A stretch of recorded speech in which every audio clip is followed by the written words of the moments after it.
Holy shit, Tesla is getting destroyed. 102.20. Wow.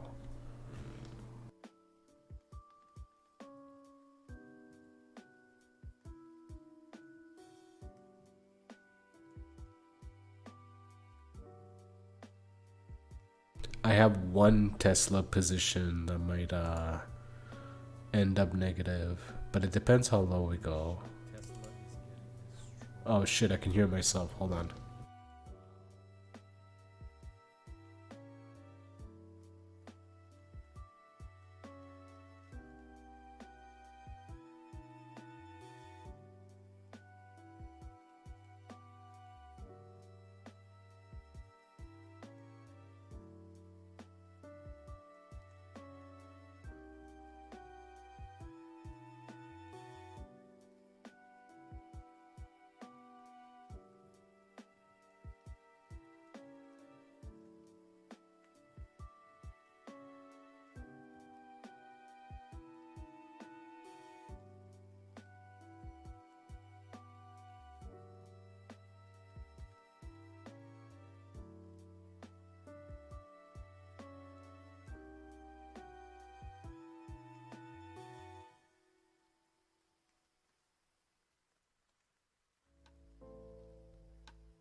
I shorted some US dollars here this morning at 136.38. In case we get a rally, I'll be able to pocket some of this. And if we sell off and the US dollar goes up, I'll just keep it because I basically had almost enough USD to cover it all.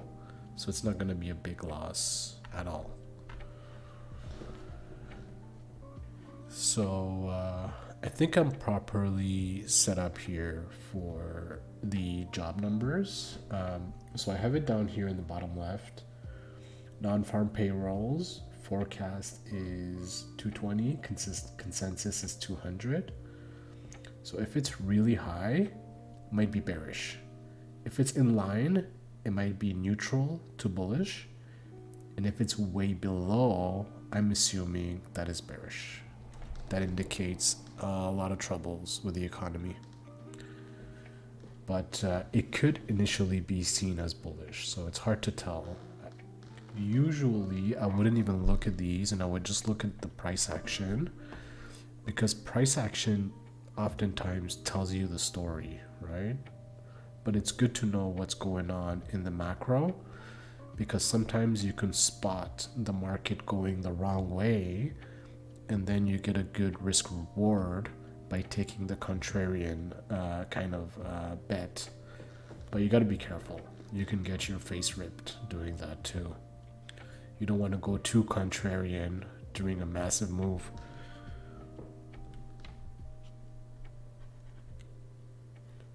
All right, so we got 9 more minutes until the data comes out. Market looks jittery, but you're gonna see like right before it comes out, there's gonna be like massive fluctuations. It's basically people front running, algos going crazy, whatnot. I'm listening to the Silvergate conference call in my right ear. It seems pretty good. I have some confidence, some degree of confidence in the company. I was thinking about it last night. I'm like, you know what? I can take the loss. It's barely a loss. It's only $100, and I can just move on and find better positions. And then I thought about it. I'm like, you know, it's only 4,000 shares if I get assigned. Well, only, quote unquote. But the thing is that if you look at hedge fund activity, most of these really smart hedge funds were buying the stock in the triple digits or high double digits, right? Ken Griffin here, you have Ray Dalio, who's one of the best in terms of spotting companies that have issues with debt, right? and he invested 0.20% of his portfolio at $100, right? So picking it up at $7.5, I would say, is not horrible. It's not like AMC. This is a company that has a niche business. Nobody else, no other company in the world does what they do. That means that they are ripe for acquisitions in the future. So, you know what? I'm not an investor. I'm not looking at it in terms of an investment. I'm looking at it in terms of a flip. If I have to pick up 4,000 shares at 7.5, I will take it and I will try my best to flip it. If it doesn't work out and I have to take some losses, I will. But the risk reward seems good, especially as long as IV is really high. I will be able to collect a lot of premium while defending the position. And overall, I don't think it's bad risk reward. It's not ideal. It's not usually what I would do, exposing myself to this much gamma and this much delta risk. But it's still 30% out of the money, so it shouldn't be too bad. Okay, so what's happening here? I opened a tiny little iron condor, out of the money iron condor, just in case we pin 3770. I'll be able to collect a few hundred, but the odds are so low. But my max loss on this is basically $30, so it's just something to have on while I'm looking at the numbers, because I don't want to have a lot of risk on before the numbers, because I feel like I'm pretty well hedged, except for Silvergate. But I think Silvergate has a certain bottom. It dipped down earlier, and then I think some hedge fund bought 75,000 shares. So I think Silvergate's going to go through what they call an accumulation phase. This is when hedge funds and institutions start buying slowly. The price is going to stay low as they slowly buy. But that's my prediction for Silvergate. Hopefully we don't see single digits today. If we do, then I'm not going to be happy, because if it does go down to single digits, I'd rather it goes down like next week or the week after, so that I get a lot of premium decay in the meantime. If it goes today, the premium's just going to go nuts, and I might end up taking a loss. I don't know, maybe not. Still undecided. I'm leaning towards keeping it, but if it beelines to the single digits today, then that shows a major lack of confidence, and maybe there's somebody out there that knows some insider information that I don't. So you never know, right? All right, 5 more minutes.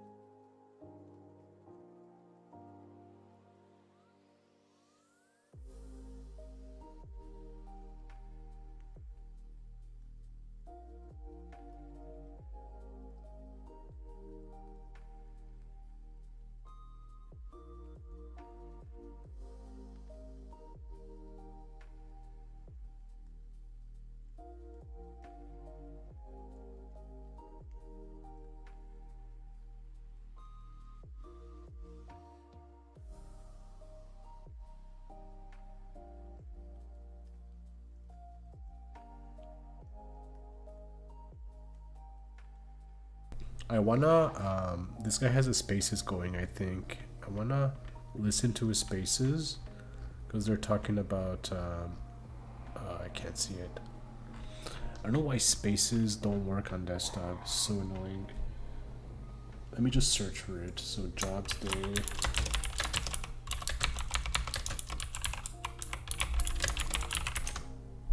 I think they have George Noble too. Yeah, so this should be it. Let's listen to this. George Pierkes. I don't know this guy. There's another one here. I'll go with these guys. I think these guys are good.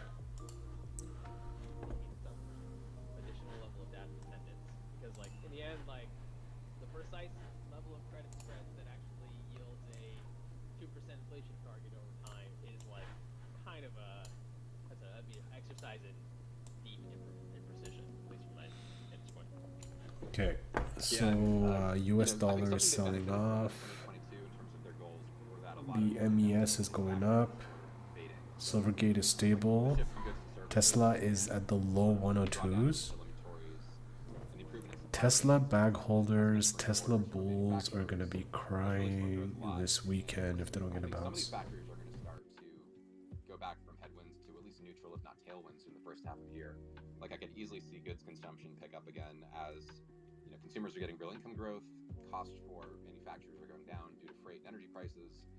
So you could start to see like a pickup in goods purchases, which would then lead to a pickup in manufacturing orders, and that could sort of not be what they want, but it's kind of out of their control to some extent. Like if people have money and they start going to Target again, that's what they're going to do, whether or not the terminal rate is 4.875 or 5.25. So, I think since we had a little more time this morning, we've had time to talk through some of the 2023 dynamics, but to some extent, they had a relatively cleaner story in 2022, and it gets messier this year. It's wild to think that last year was the clean story. I mean, last year was a mess. Last year was like things, inflation too hot, growth too hot, need to hike a lot. And this year becomes much more nuanced because... All right, one more minute. Dollar's going down. Okay, the SPX is going crazy all of a sudden. So I'm going to prepare to maybe make a trade. Let's see. I'm still waiting for the data. It's going up. Okay, it's undecided. So we are now a few more seconds. Away, so I will quickly run down census numbers relative to what we saw in November. For non-farm payroll growth, what is going on? Still waiting. 203,000 from 263,000. Still waiting. Down from 21,000 to still 133,000. Let's see. Market wants to go down, it seems.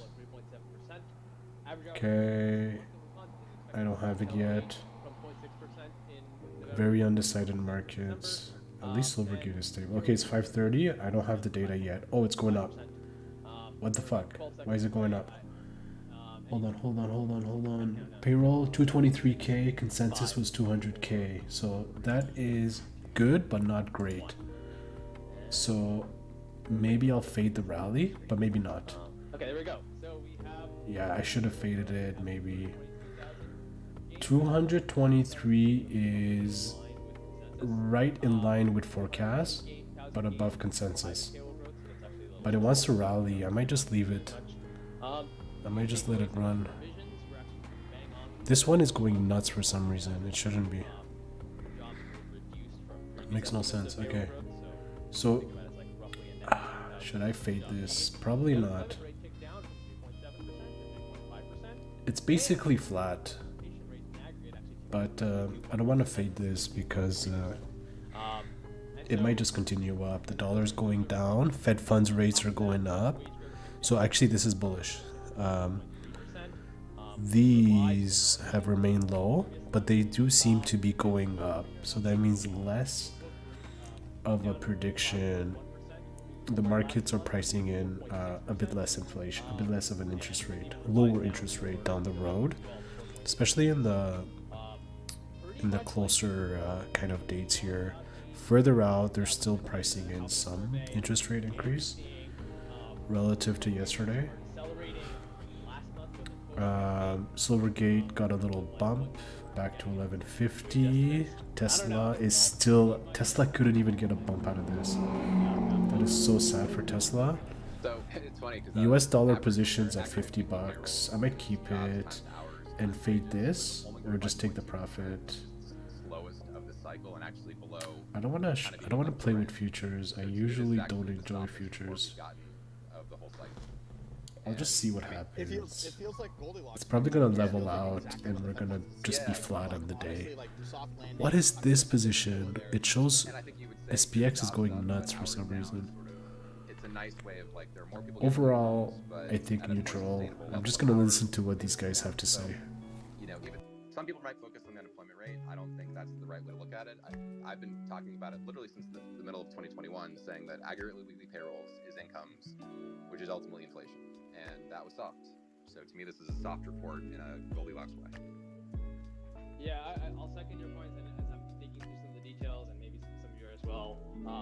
Although, like, yeah, if you think that actually labor market matters, like they call it, income to consumption channel, so like a demand pull. So as people earn money, they spend money. Like job growth is steadily slowing on a lot of measures. Wage growth also, the trends also seem to be decelerating, and it's actually this notion of, at least on the average hourly earnings. I'll warn, like, I thought that last month was a head fake, and I don't think it's a great measure. So you shouldn't like put all your eggs in this basket of like this is the this is the key metric of wage growth. But I think this is also like you're seeing the signs of like, okay, if wages are decelerating, job growth is decelerating, consumption outlook is also decelerating. So like nominal consumption growth is probably going to be slower, still robust, still very respectable, but probably more easily can be squared more easily with 2% inflation. I should also mention the underemployment rate, U6, also ticked down from 6.7% to 6.5%. I'm curious about the age-adjusted, demographic-adjusted numbers, but this is a pretty big tick up in the labor force participation rate on a monthly basis. And Scan, a nice call. The household survey was 700,000. So this was a convergence there. Yeah, so we have seen something of like the household survey was running really soft for a while, and that has definitely kicked up a gear. I don't know if you want to say the establishment survey has. All right, so we have hourly earnings, which are lower, year over year are lower. That's kind of bullish. That means less wage inflation. Average weekly hours is lower. That's good. Manufacturing payrolls lower. Non-farm payrolls. All been shaded down quite materially. And yeah, I say private. That's higher. A little bit. 5%, 5.5%. We got a 5.1% reading. Non-farm payrolls. November, and it's at forecast, but above consensus. This looks like it's just a mixed bag. Most recent release. So those numbers can actually swing around a lot. It doesn't give the Federal Reserve any kind of smoking gun reason to raise rates even more. Swing around more than people realize, but it's not entirely a bull case either, right? Yeah, I would agree with this guy. It's like the Goldilocks. Recession risk, like this is something in between. It suggests like we're probably normalizing into a post-pandemic economy that is looking increasingly more like a pre-pandemic economy, and that's by and large. I would add that the estimate for headline CPI in December is flat, 0. So this is actually a pretty nice real income month as well. So this is actually like, if you wanted to script out what Goldilocks looks like, this is what it would look like. You know, whether or not the market agrees or the market thinks. There we go. Yeah, we're rallying. This is good for my positions because Silvergate could use a market rally, even though it's kind of uncorrelated right now. Dollar going down is definitely good. I'm up $100 on that, so I can't complain with that. And if I hold it and the rally sustains, I might be up a couple of hundred on that by the end of the day. So we might end up back to this area here, lows of the day. It's not like we might even just pass through it. It's just, you know, this is stuff that's hard to measure. But looks like market here wants to fade it, but I don't think it's going to fade it. I think we're going up. I think market's been looking for a reason to rally this year. We haven't had a rally year to date. And then I think markets are going to puke later after a small rally, maybe back to 4,000, and then a reversal down with a lot of force and momentum. But we'll see what happens. So far so good. Silvergate's going down a bit. Tesla is at 101. Wow. I'm so glad I never was a Tesla bull. I considered it. I mean, in 2021, I was like, hey, what if I just sell premium in Tesla and wheel it? What are the odds it gets destroyed as a stock, right?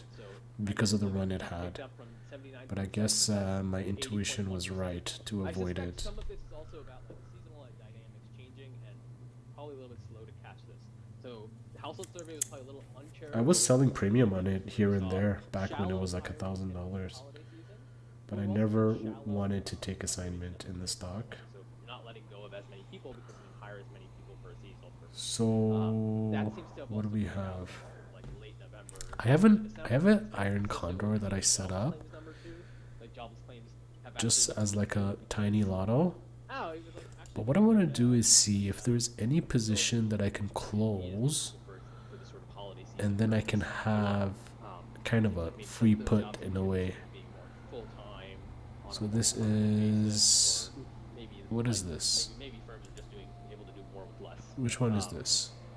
That's some- Is also encouraged. It's the Something that's put, gonna get short talked about, put. I'm sure, eventually, So is if that I close the the short unemployment rate put, came down to 3.5 in December. there's only $100 That's left of forecasted value in it, and then we sell in off. 2023. That's, I would Then I argue, can not a make credible forecast. quite a bit of money on And this it's certainly not a contract. soft landing forecast. And these numbers There's could bounce only around, but $90 it's left something in the they'll short probably have put. to talk about it, 'cause it's not like we're gonna have negative wage growth. But I don't think we're going to reverse here. If you have the feeling you're going to reverse, you can do this kind of trick here where you have a strategy on, you close a leg that's profitable, and then you wait for a reversal, and then you close the rest of it at a much bigger profit. I've done that a few times successfully, but don't think we're going to see a reversal. It's possible. If we went a little bit higher, then maybe I would close this. Get to Connor's point about the Fed projections. They're going to look increasingly problematic, right? Like from the standpoint that they are now You can be ballsy and close the short call. FOMC projection for the unemployment rate, where it needs to go, and they're speaking that kind of language. I think that's the part. If you think it's going to keep going up, you can close the short call, and then you'll make quite a bit of cash as it goes up because you still have the long call. So going up over 1%. I wish I could tell which one is the call and which one is not. I have to like hover. 4.6%, like that kind of delta, like it may seem benign. Okay, so this is good. Silvergate's back up, 1150, Job losses. and Especially at that speed, that's a recession. Like that's see this one back up. An outcome that is. Where's the long curious whether in put? March they start to shade that down. That's the long That's a put. SOM rule right there, big time. Yeah. Oh, Short put. And it's just more glaring. Long It's call, like short Jay call. Jay Powell's very confidently saying this is not a recessionary projection, and it's like I don't know. That seems Well, somewhere and between regional and but maybe it's something that look the Fed projections are not the reality that gets realized. So we don't have to like necessarily take it as truth in some way, but it does like there's something wrong here. it's also just not a credible forecast with what's going on. So it's like, well, if this is what you want, which is the big debate to some extent, then the terminal rate probably needs to be like over 6. Like if that's really your goal, so it just becomes a credibility issue at some point. And it's January, so they can say, well, there's still time, we'll see. But by March, by June, not a credible forecast. Yeah, I think everything looks good for me. I'm gonna keep this on in case we go back down and pin 3700, 3770. I'll take profit there. I will maybe take profit on the USD. Maybe not. It's gonna keep going down. How much does like unemployment need to be for inflation to fall, or at least for wage growth to fall? But if wage growth is decelerating, or people at least have some more reasons to believe so, and you have like alongside that inflation being low, then complaining so much about like unemployment being like that it's got to go up, and then, especially if you think about how much the Fed would be revising up and down their projections. Yeah, I think it puts them in a very awkward spot if they don't start to show some. What else did we get? Well, it's We got also, some like, Canadian sort of numbers too at getting 5:30. we're converging to 2019, Canadian which is hourly the outlook we wages, launched a lot faster than I think unemployment they rate did, or down a people little acknowledge. bit, The unemployment rate was 3.5 part-time in 2019, employment change, and we see wage growth participation accelerating, rate.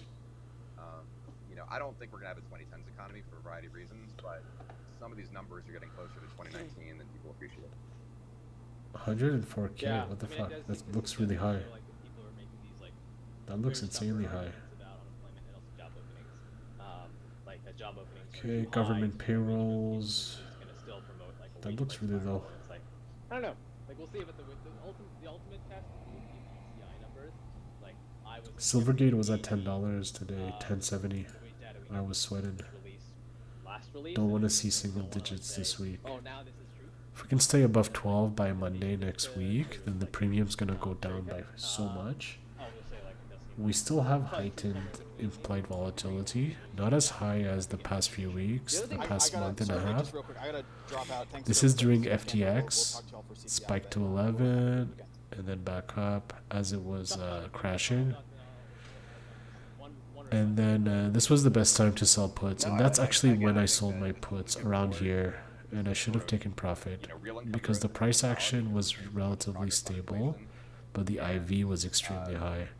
What the Fed is telling us. And then this is where I should have taken profit here, but I didn't. Is also not very likely given what we're seeing right now. So it'll be a fun year. We'll see. Yeah. Nate DiCamillo, you requested to speak, so I'm going to. How long have I been trading for?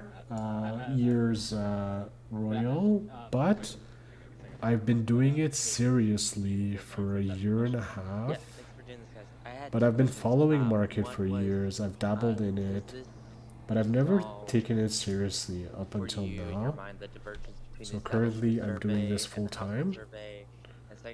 I'm learning all the macros and stuff. I'm following like the Fed funds rates, the currencies, the commodities, and considering doing CFA maybe. Seems like a lot of work, but the knowledge is good to have. Considering it, I have a career in another domain that I've put aside. I've quit my job and I've started doing this full time just to see what I can make out of this kind of endeavor. But I like it, I enjoy it. So the dollar's down, which is good. I'm gonna profit on that. I can close it or keep it. I have a feeling the market's gonna keep going up. I don't have a lot of upside risk. My main upside risk would be one of these SPY, probably this one here. Yeah, no, not this one. One of these ones here, not a big deal. It's a 3 lot, 415, 420 with the break-even point. So I think any kind of upside will be muted as soon as we hit 4100 or 4000. And my only other upside is this Iron Condor that will lose as we go further because it has negative delta, and it expires in 14 days. So if we don't get a reversal and it goes up, I'll be losing max a few hundred out of this, so it's not a big deal. My other positions are going to benefit, like the Silvergate short put, they're going to benefit, and that's probably my highest risk play right now. It's all these short puts on Silvergate, so we'll see what happens. I prefer going up than going down, but I do have a lot that I'll benefit from if we do go down, so I don't mind going down. I just don't want us to crash, because then companies like Silvergate are gonna crash. Jobless claims, hold on, I'm gonna close these guys. They've served their purpose. The jobless claims, in my opinion, are slightly bullish to neutral, and I think that markets are underestimating how hawkish the Fed is. And these job numbers are not down, they're neutral. And market thinks that the Fed is not gonna, raise rates anymore, or is gonna start being dovish because jobs haven't gone up by much. But in my opinion, the Fed doesn't consider this bullish, and we could see a rally to 4,000 because there's a lot of bulls that are waiting for a trigger to start buying, and they consider this a trigger. You can see the continued momentum. There's no reversal. We haven't had a single reversal since this move started, so I think this move is going to be sustained. That's why I'm not closing this here. But one thing I can do is I can take the ES Iron Condor and maybe close this. This only has a $40 value, so even if we don't get a reversal, I only lose $40 from closing this early. But if we do get a massive reversal, then I'm basically going to have a free put, a free ES put. And if we end up at 3,700 with this closed, this will be worth a couple of thousand for sure. So it's an option. I just don't see a reversal happening, so I don't want to close this. Dollar keeps going down. I could close the short call, but that's way too much risk. If we have a reversal and with the short call close, it wouldn't be good because I'm going to lose 1,300 from this, right? From the long call's profit. So I'm going to keep it.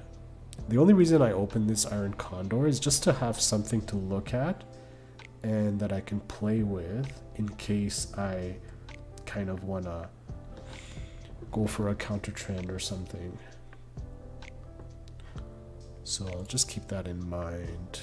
As it gets cheaper, it's more and more tempting, but we're about 100 points away, and we'd need some serious news. We have actually the Fed speeches. You know what? I may close it, and the Fed actually may be super bearish. It's $50 here. If I close this, and then we get a reversal, it's gonna be good for me. So maybe we'll close it and then play for a reversal, take the profit on the dollar. If I take the profit on the dollar, it makes sense to close this as well. What is this? I'm gonna cancel this, and then we're gonna buy this short call out, short put out. Then we're gonna play for a reversal. So now what I'm positioned for is something extremely hawkish and a move down. And then the dollar is going to go back up. The value of this is going to go up significantly. See, now they're all separate.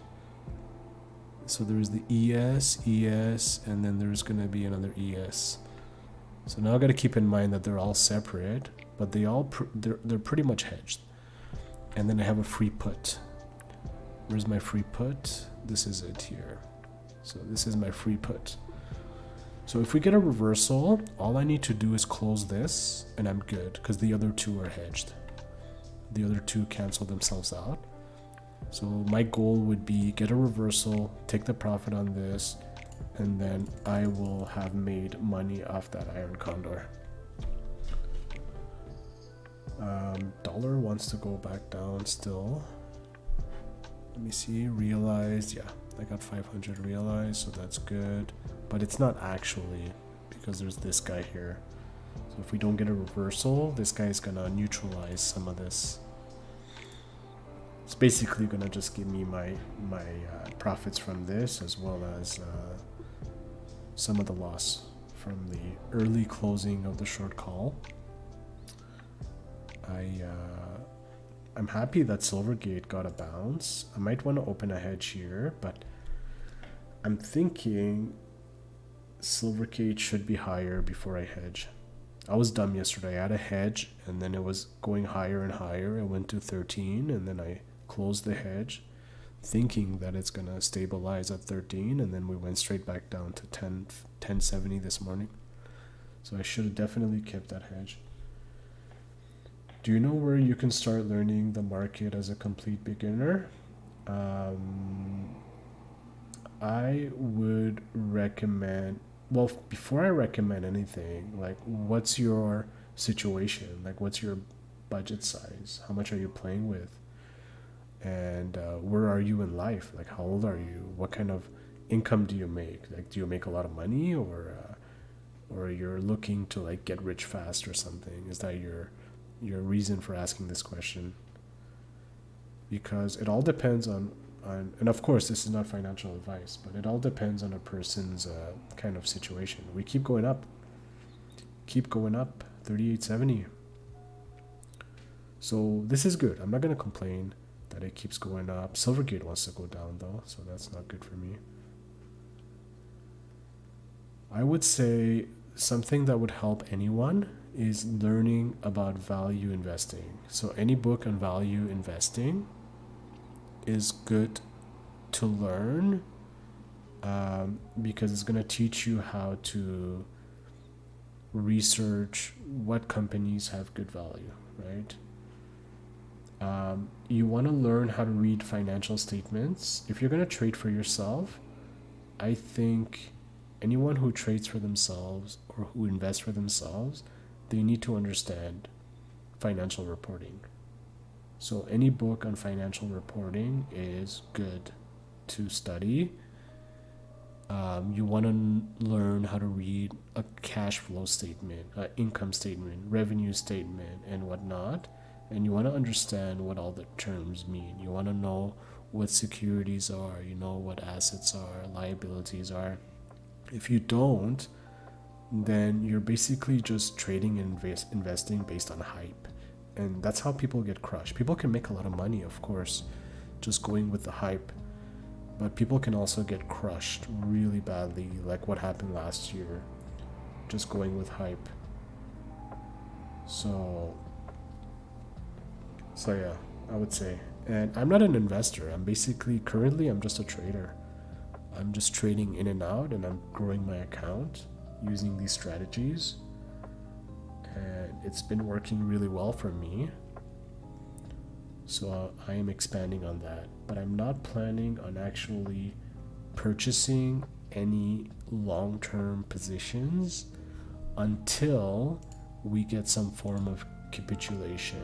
So I'm waiting for, if we look at the monthly chart, actually no, I gotta switch to the SPX or SPY. So if we look at the monthly chart, I'm waiting for SPY to hit this area. So pre-COVID, post-COVID area. If we can hit here, even 330, that's pretty much pre-COVID highs. I'm not expecting to hit COVID lows, but it's possible, and that's a big difference. But maybe this area, I'm going to consider opening long-term positions.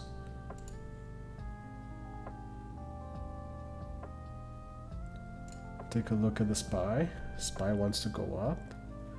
So there is a good chance that we get a reversal based on these Fed speeches.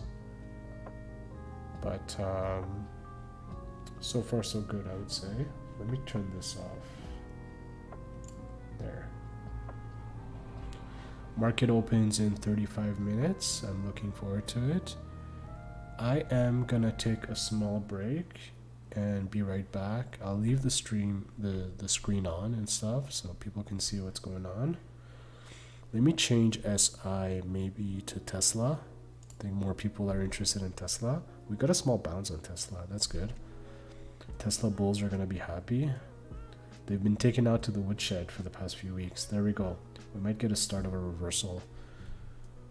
But anyways, I'm going to BRB in like 10-15 minutes. Market opens in 30.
All right, I'm back. So if you're 21 years old and you have 500 bucks, hold on, what happened to my audio? Okay, there we go.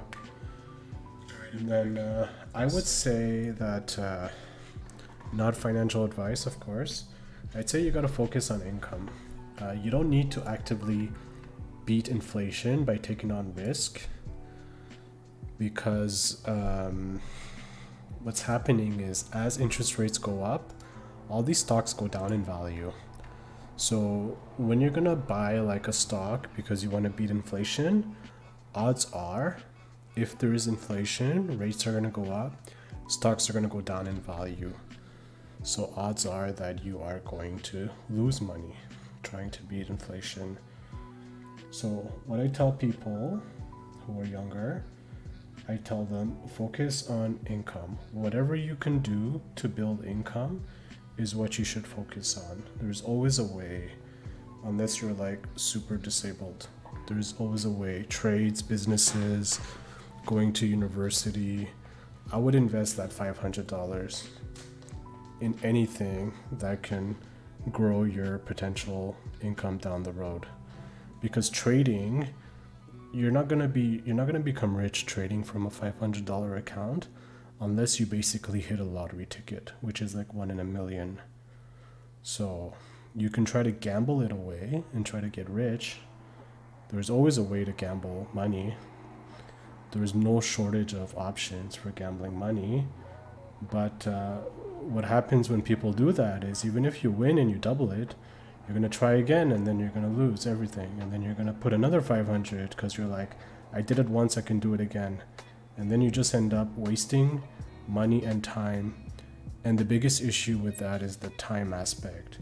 Because somebody might spend 3 years trying to become a day trader, whereas they could have spent that 3 years getting an education and then they'll be set for life, right? So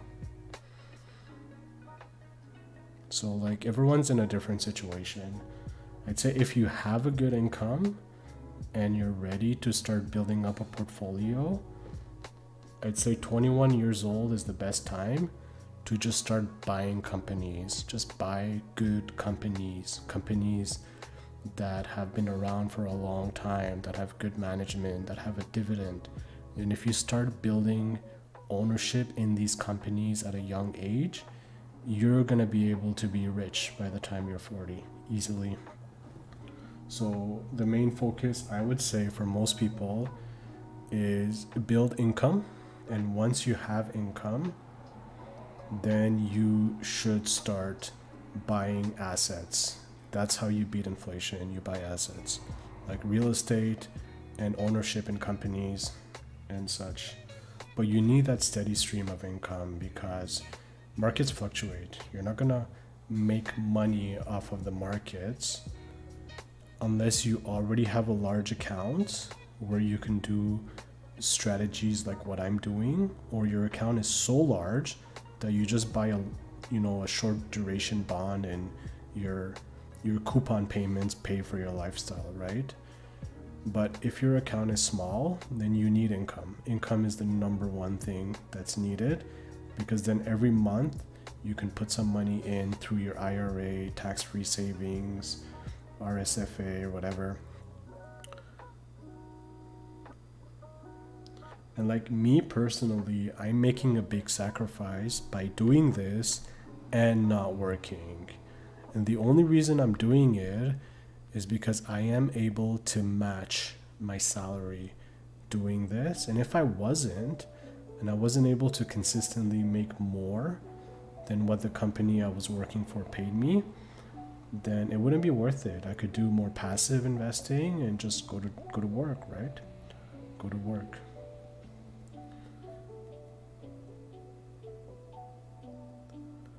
But anyways, markets are opening in 20 minutes here. Looks like we have a bit of a retracement down. Good for this position. Hold on. What's going on with SI? 1140 is good. Price action's good here. Where's my ES? ES. ES, where is it at? I have so many positions. Okay, this is the one. Okay, yeah. So if we get a sell off, I can take profit off of this. That's my little plan right now. Okay, looking good. These two are hedged. It looks pretty bad, but they're pretty much hedged. I'm not gonna touch them.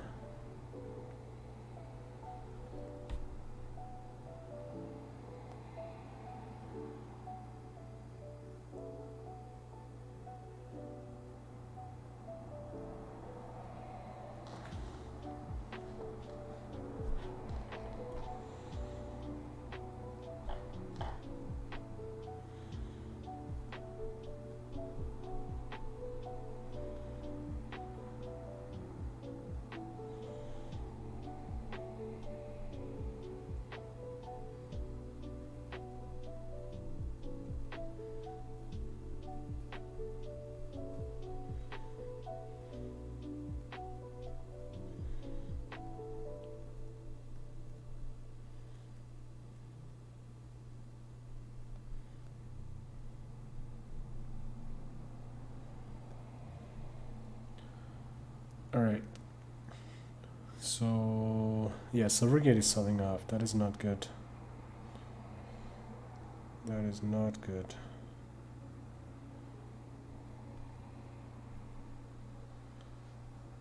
What else do we have?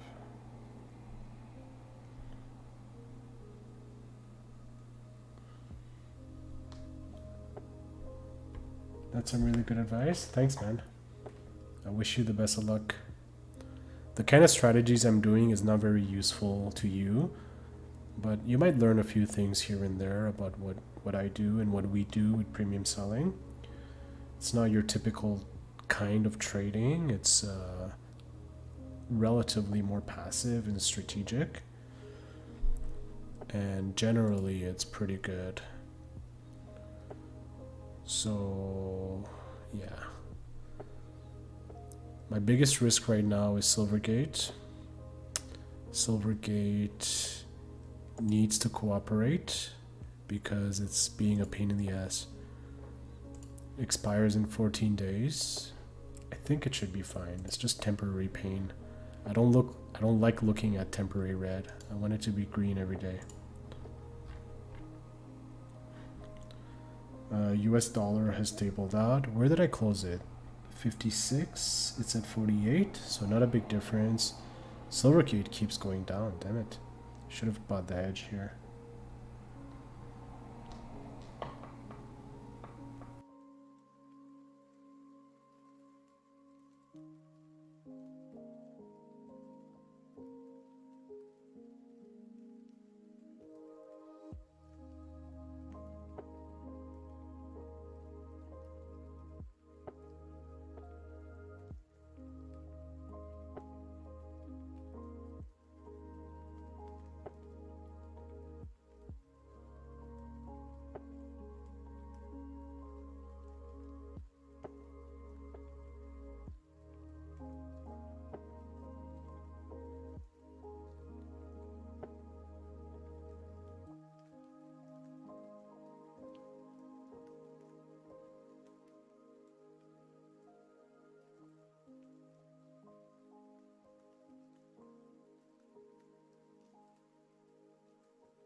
I'm not sure where it is right now. Silver down 3%, gold flat.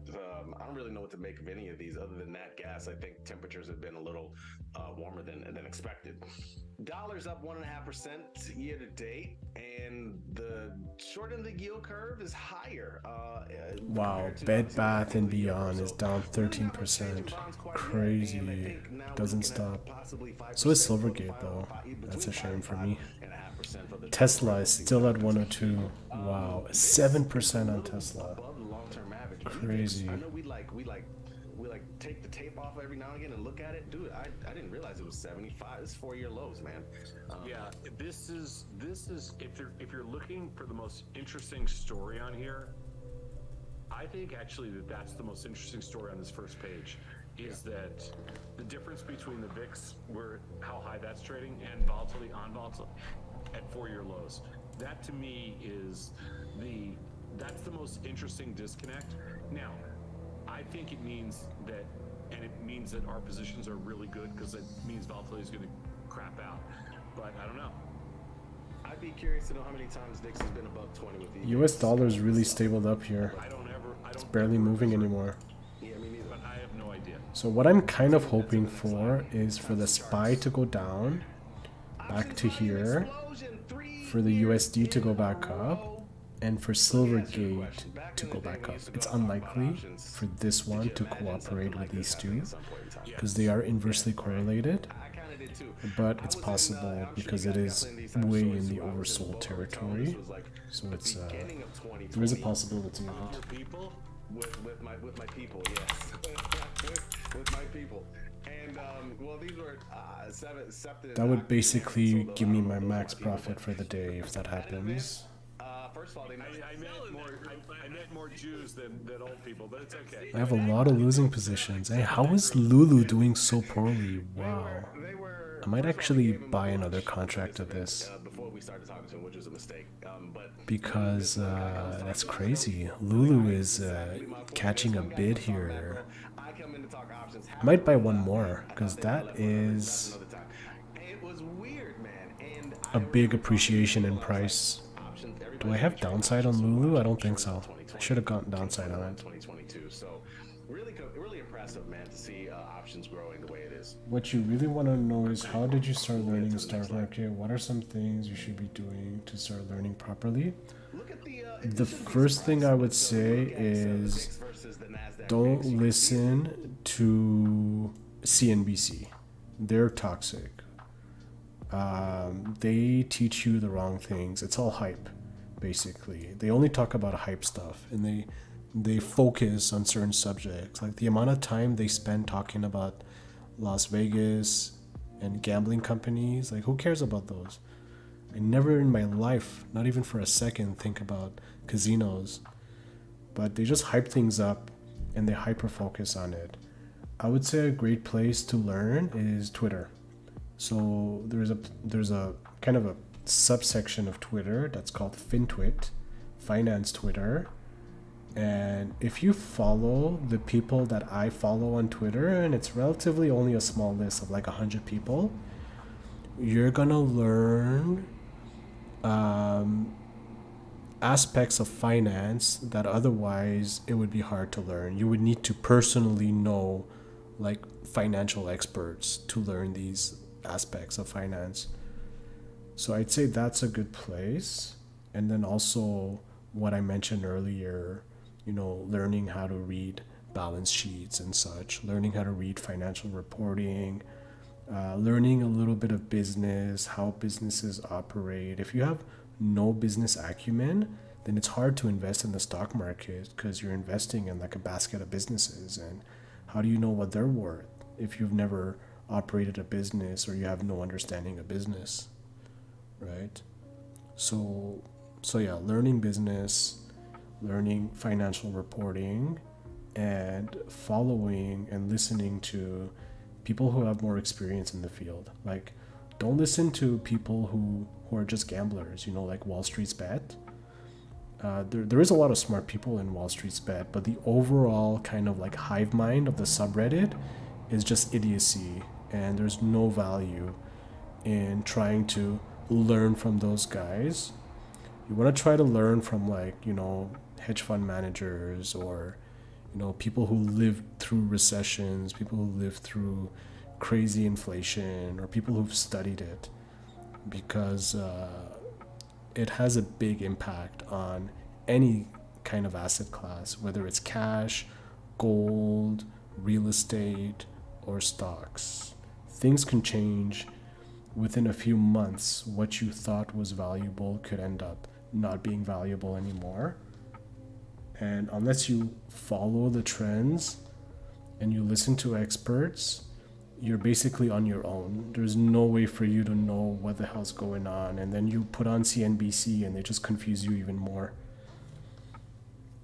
And then like people get depressed or like, how did I lose so much money, you know, listening to all these experts on CNBC or whatever.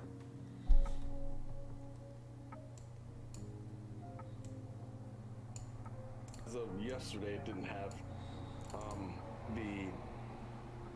the Jan payrolls Forward curve. I should say it didn't have the FOMC, which was previous to that data point. There's two data Gonna points in BRB. between is what I'm trying to say for the Jan payrolls and FOMC. You mean But this is the VIX? this is SPY. You heard the opposite? People tell you to watch CNBC, really? These are No, futures? I would say if you're gonna choose a network to watch on your leisure time, I'd say go for Bloomberg. Bloomberg is way better. They're so advanced, Bloomberg, that people all around the world pay for Bloomberg terminals that cost $20,000 a year. And if I could afford one, I could, but if I could justify spending money on one, like let's say I made so much money trading or I had so much of an income source that it's worth it, I would spend money, $20,000 a year. And these guys offer this broadcast for free because they make so much money on their Bloomberg terminal and they have so much knowledge and research and whatnot.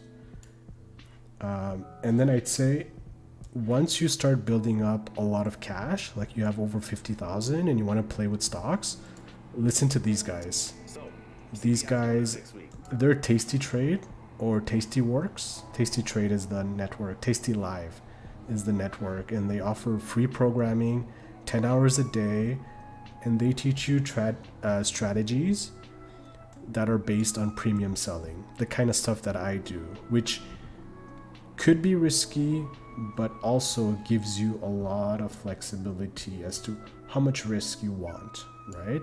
Like I can control on this chart here, if I was playing only this ticker, I can control where my risk is. Like I have no risk here, I have some risk here, and how much profit I make in between. And then you can make money off of time, right? It's called theta decay. And that's why option buyers mostly lose money, because they'll have a portfolio with all negative theta.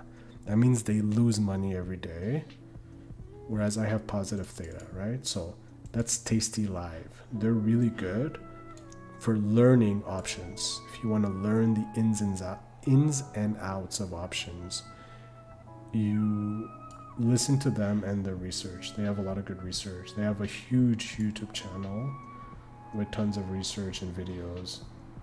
So them over CNBC any day.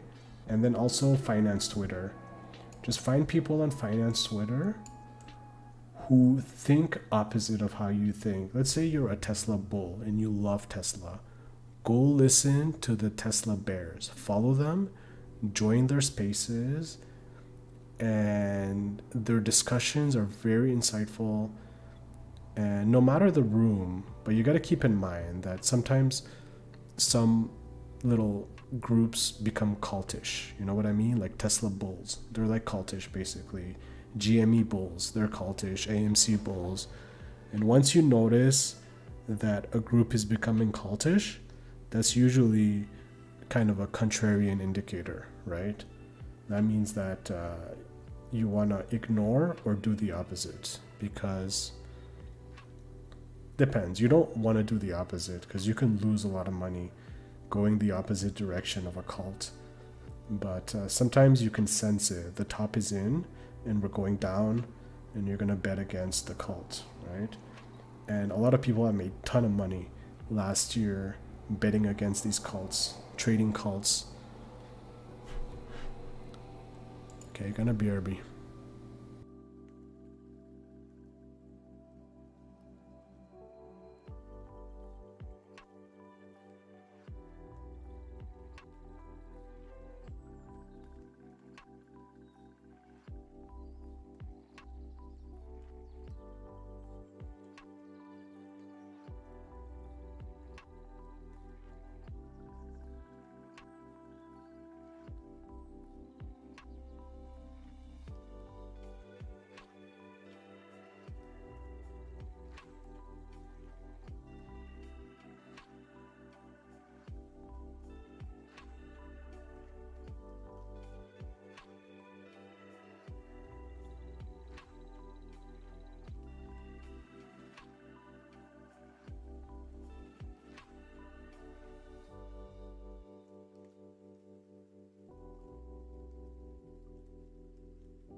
The reason it goes deep or it sounds dramatic is because people basically put their whole life savings into stuff like this, right? So it's an intense game, and that's why if you have a small account and you have limited knowledge, it's hard to beat the system.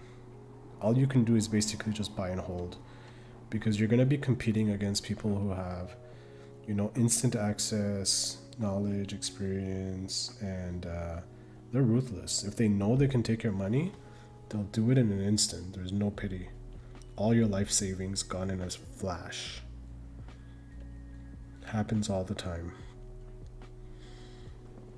People who are using margin to buy Tesla, they're getting destroyed.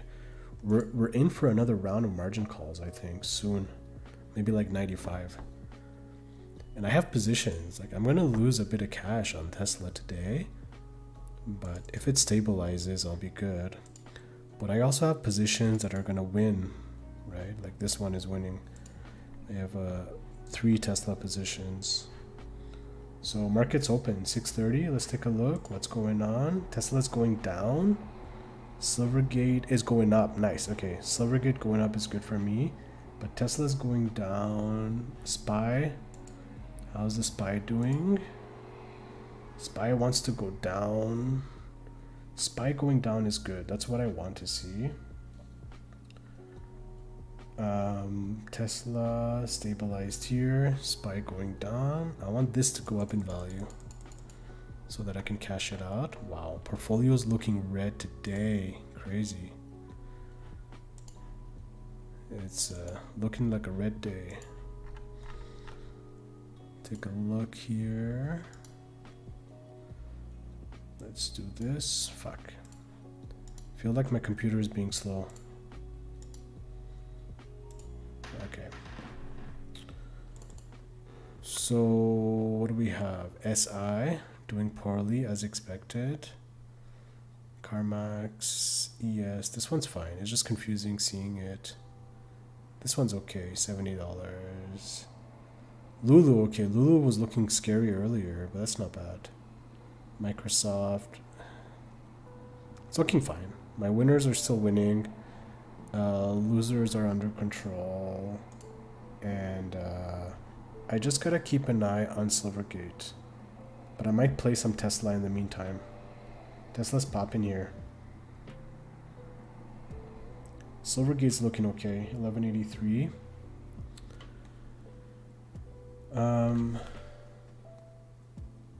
Getting a hedge on Silvergate isn't a bad idea. $100 hedge.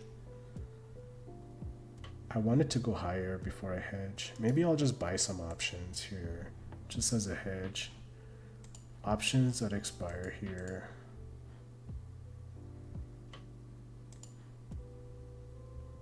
Oh, they're not even priced yet. It's too early.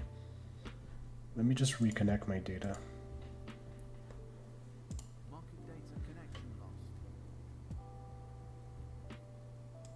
Okay. I should wait. Wait. Be patient. Still no options. What's going on? SPY's going up. Silvergate's not moving. What's going on here? Is it halted?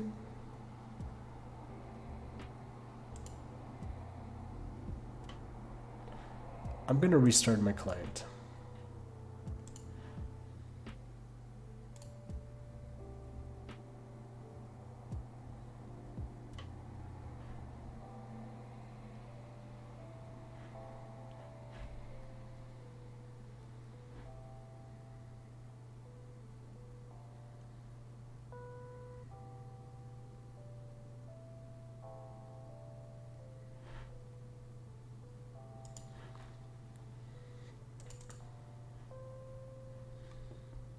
Okay, Silvergate's going up. That's good. Good thing I didn't hedge right away. Let's go. I wanted to see higher. I want to see it higher. I listened to the conference call this morning and it did not sound bearish. The conference call sounded bullish in a lot of ways. So this is good. Yeah, let's go. Keep going up. Pump it up. Let's see what else there is that I can play with while we're waiting. These are all up. That's very bullish. Let's go on their options. Let's check out Apple. Apple's pumping. Yeah, everything's pumping. So what else? Nvidia. Pumping. Netflix. Maybe Netflix could be a buy here. Just go against my intuition. I usually just short. But you know what? No, I think just hedging is good. Just hedging my Silvergate is good. Just patience and maybe hedge.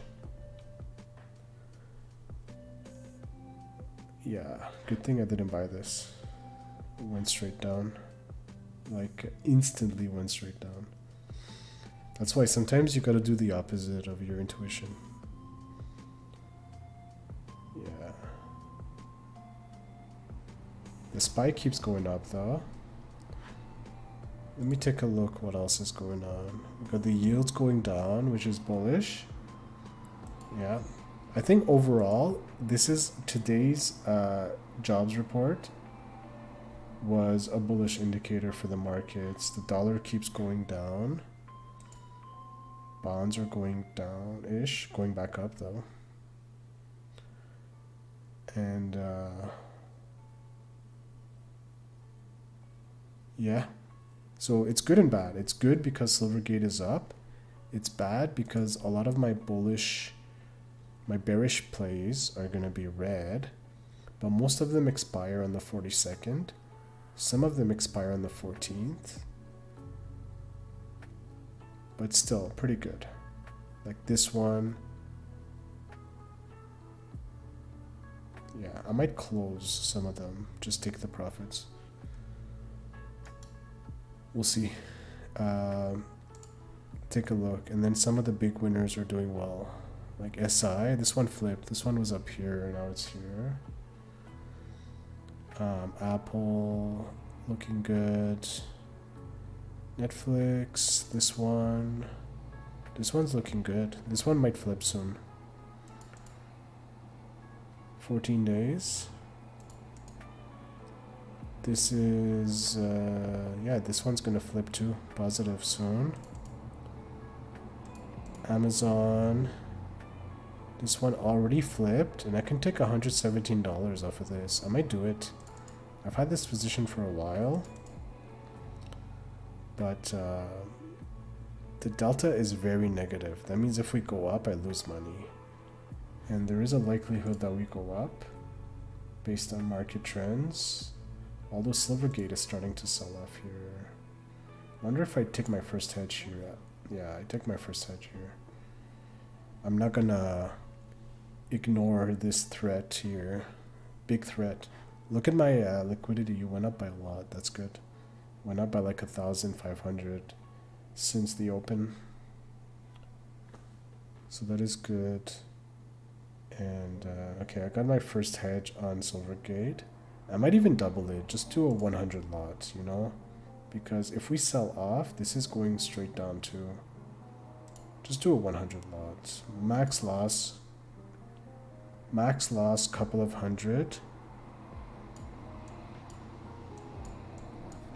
Yeah, max loss, couple of hundred if we go back up to 14, but my other positions, I could close them for profit. Like this one here will be highly profitable if we go back up to 14. And if we don't, then I could take some profit. Whoops, I don't want to do that. Okay, so that's a small hedge. TLT is going back down. The SPY wants to go back down. But still where it started here since the rally up. There is a good chance that we go for the next leg up next. Let's take a look here. Maybe I can position for that through Netflix, maybe? Alright, I bought some Netflix. That might be a mistake.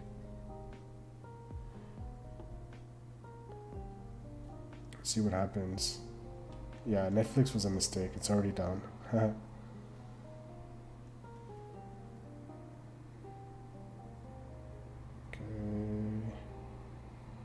What? It going down so fast. That is a loss. But let's see. I might hold it.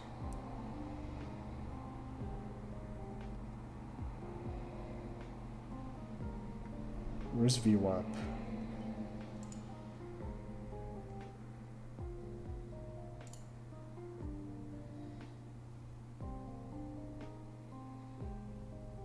Oh, it's a weekly candle. Okay, so SPY selling off. VWAP is up here, so there's a chance we go back to VWAP. But yeah, this is down 50 bucks on that. SI is going down. SI, I'm up 26, but this is just a hedge though. I don't want that to go down.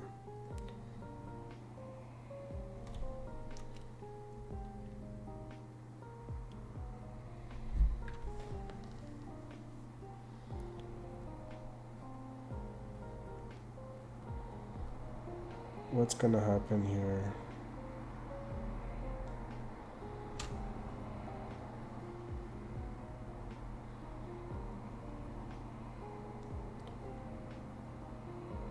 Gonna be a bit patient here.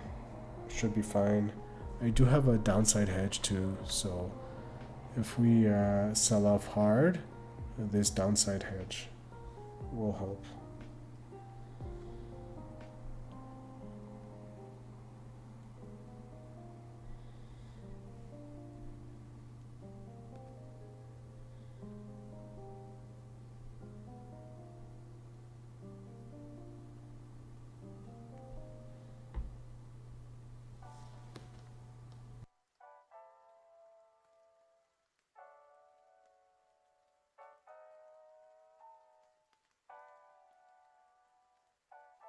Alright, what else is happening here? Okay. Amazon is at 14 cents actually. Amazon's looking good.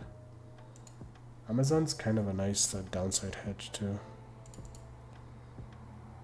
This guy gives me negative 15 delta, and now I've become negative theta, but the negative theta is still weak. This is basically a free put for me right now, where I make money if it sells off. So if I can get 20 cents here, I'll take it. That's gonna be like $200 plus profit. Looks like it really wants to sell off. I have other Amazon positions that are gonna be losers though. This one, basically $7 loser. But Silvergate's going back up. I want to see this guy go up just so I can take my flip, and then I want to hold this hedge. I don't want to be forced to take profit on this hedge because that means I would be losing money on the short puts. I'd rather just hold the hedge at a loss. I want this guy to cooperate. I bought it too early.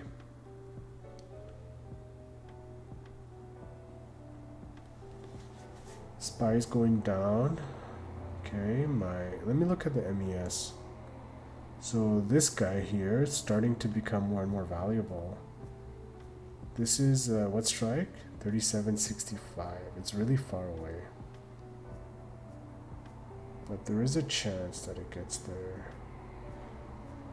Kind of wish I didn't have this long Netflix. I can close it. 30 bucks. Ain't the end. It's not the end of the world.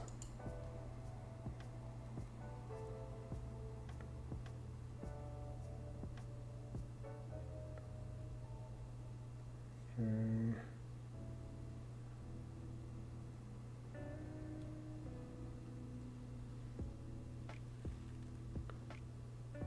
So far so good. I can't complain too much. As long as Silvergate stays above 10, 11. And right now I'm short 100 shares. So that means that even if it goes down, I'll be able to profit some of that. Because it's a tiny hedge. So it helps relieve some of the pain.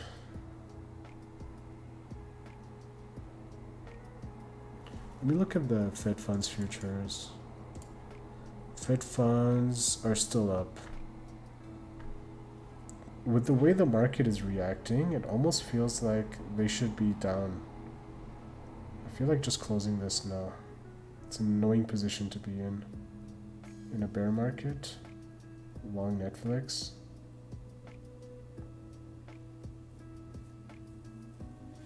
That's $50 right there.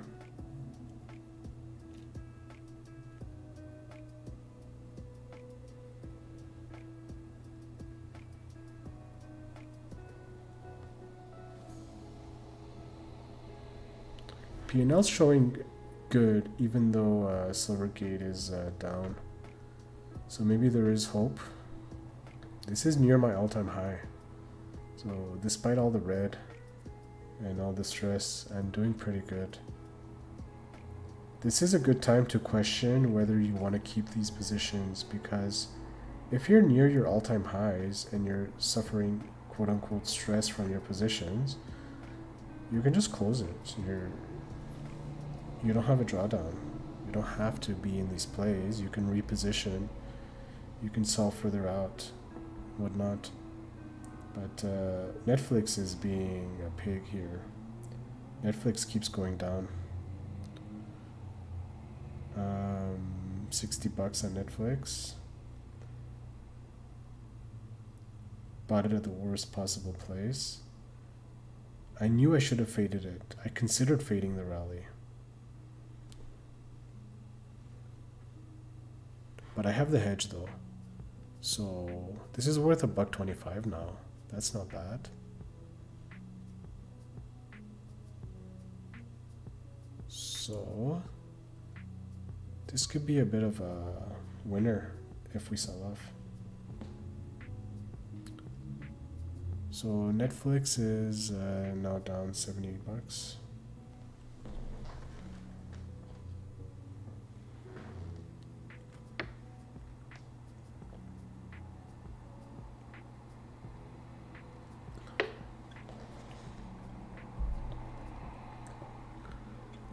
The spies keep selling off. 38.33. Silvergate is down. I'm up on my Silvergate position, but down on my Netflix position. It's dumb. I shouldn't have opened the Netflix position.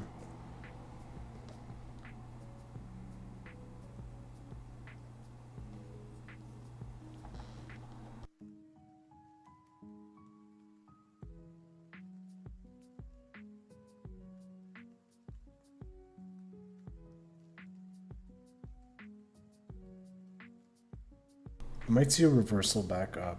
It is possible. That's why I'm not closing this for a loss, because I have a lot of hedges going down. This is a good downward hedge. Also, the Amazon is a good downward hedge. How much is the Amazon worth now? Amazon's worth 125.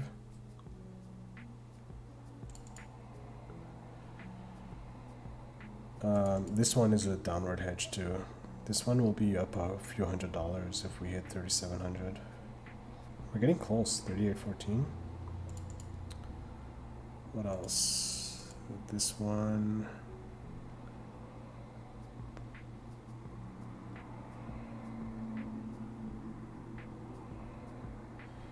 SPX 3800 is supposed to be major support. Yo, what up? Who, what, when? We'll see. I think so. It's been that way for the past 3 days, hasn't it? So it's possible we just bounce off of it again, or we go straight through it. It's hard to tell, right? Fucking Netflix, I swear. Netflix is one of those companies that no matter how many times I try to day trade it, it always does the opposite of what I want it to do. I think I do better with Tesla. This is bullish though. These going up is bullish. But they have reversed somewhat. They were up higher earlier, and now they're neutral. So maybe that's a little bit bearish. I want to see what people are saying. Between what's happening there and what you see in the official data. Natural gas prices, 18 months low. Maybe CNBC has something. They don't usually offer value, but sometimes they do. This keeps going down. Wow. At least it balances the Netflix position out. But it was supposed to be a hedge. Yeah, we're back down to 405.6.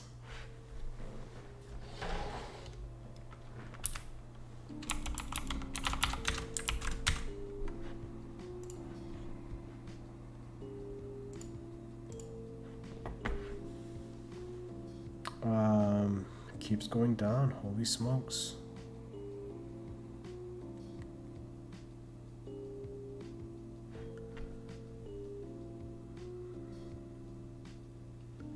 It's only 600. Just take the L. Should I? No. I thought about it last night. I'm like, I can just close it.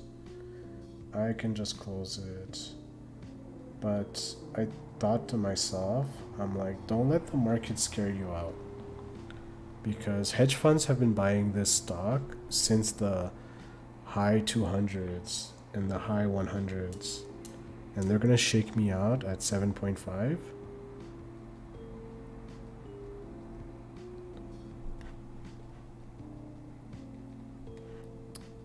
Netflix is...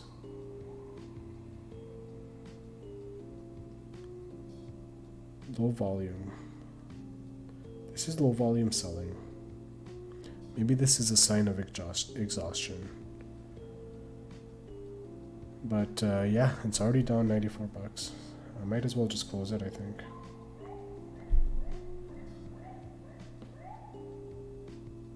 I'm not bullish Netflix. It's just a day trade, so I might just close it.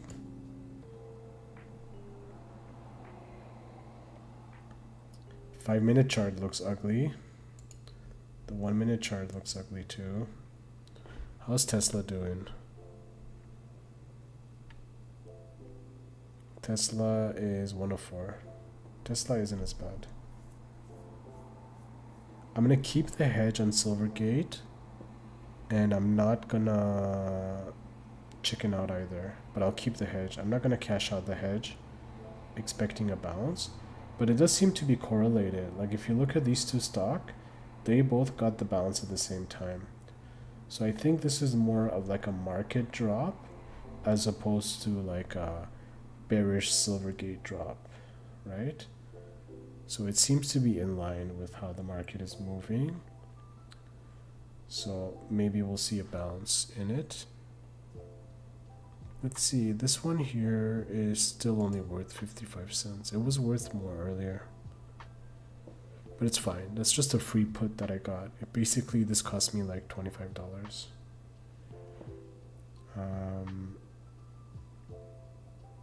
SI.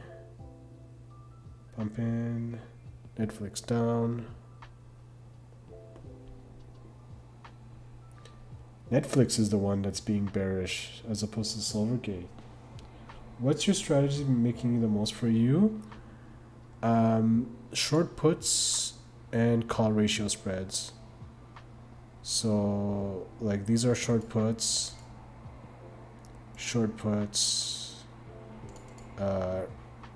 This one is a ratio spread. Oops, this one. Ratio spread doing pretty good.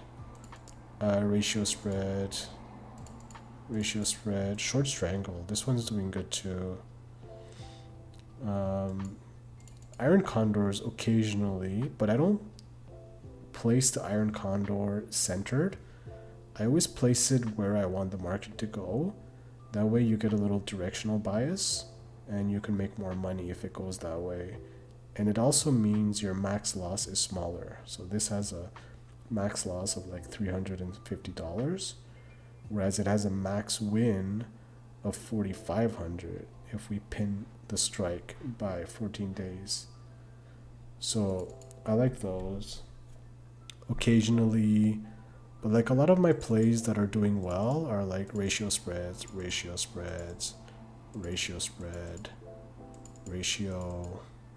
another one, short call. This one's actually, you know what?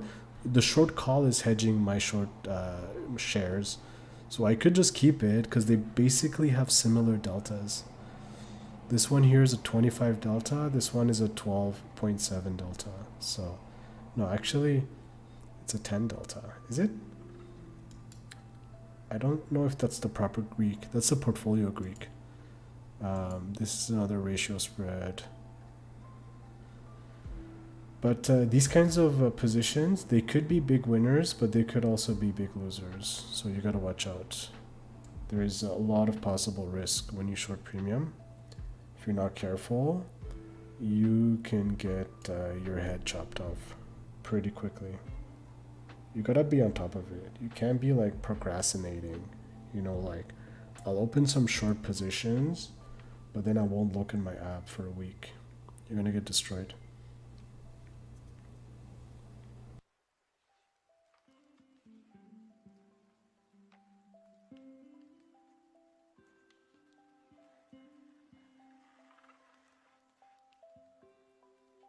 Alright, so it looks like we found some support down here for both of these stocks. The SPY got a bit of a bounce. How's the Fed funds? The Fed funds got a bit of a bounce, as you can see. These are highly correlated, aren't they? So as the Fed funds go up, that signals lower future interest rates. So the markets go up, right? So if I knew things like this, like in late 2021, when I got back into trading, I would have saved a lot of capital that was needlessly lost. I still did well for the year because after like 6 months, I changed strategies. But for the first while, I was doing short premium and stuff, but the market was horrible. You really had to be defensive, and I was not prepared for that kind of violence from the market. If I knew the market's going to be violent, I would have, you know, employed more defensive strats.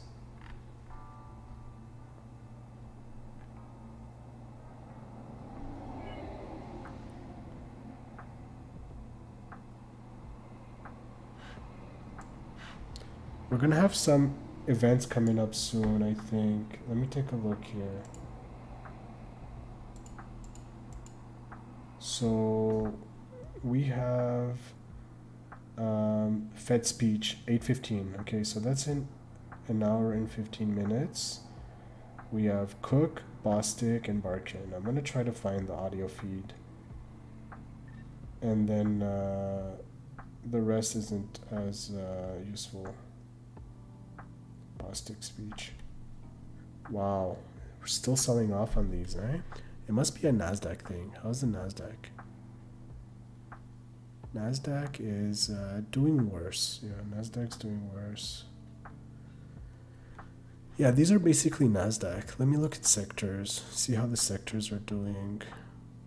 So we have discretionary, financial. Yeah, Silvergate would be financial. And then Netflix would be, what's Netflix again? Tech, communications. XLC's down. I'm gonna close it, take the loss. $100 on Netflix. It looks like it's just gonna keep going down. I am hedged though, a little bit on Netflix. So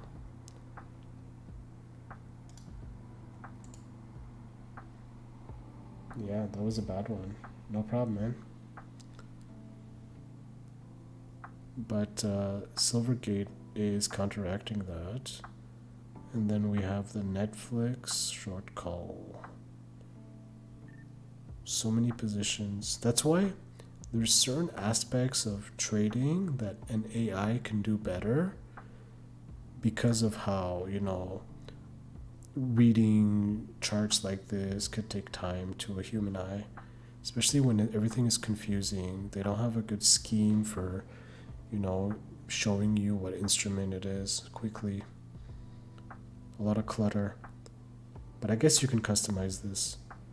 So yeah, this one's also up. So at least this makes up for this, but this keeps going down. When are we gonna see a bounce?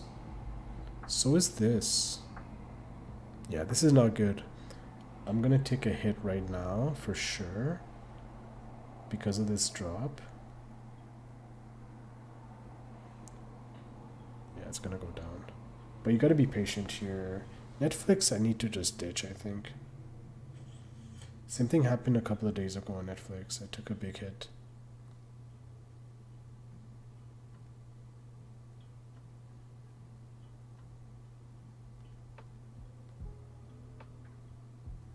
Based in Canada? Yeah, I'm in Vancouver.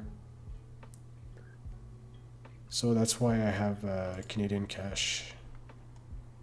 Right.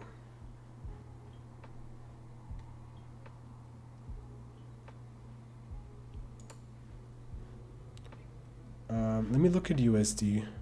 Actually, you know what? This might be a good thing. If the USD went back up, then that's kind of a good thing because I can get back into it later. Although it barely went back up. USD needs to be up here. Let's go back to Netflix. Hourly chart looks bearish. It looks like it wants to like fall off the cliff. Maybe I'll use the hourly chart to determine whether I keep it or sell it. Gives me a better perspective, right? Because this looks like the main support area here. So if we go like back to 302, then that's extremely bearish, right? And it looks like it wants to go there. Silvergate got a bit of a bounce. The SPY's going up slowly. Crowd, Netflix, 305. Lulu's up by 5. First Solar is up by 5. BBBY is down 20%.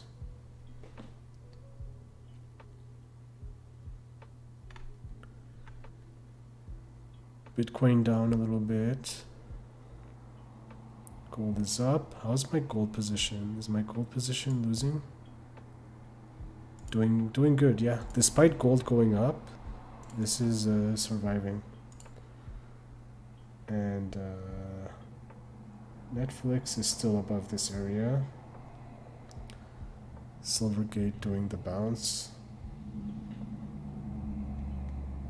Mark Meldrum is your neighbor. Really? Who is Mark Meldrum? Do you know Mark? If you haven't heard of him, you should look him up on YouTube. I will look him up. Thanks, man. I thought he's my actual neighbor. I thought you know where I physically am right now. I got scared. Kidding. Alright, so SPY is going up. Silvergate going back up a little bit. Netflix going back up a little bit. The dude is brilliant, really? What does he do? What kind of content? Financial? A lot of good talent from Canada, just in general.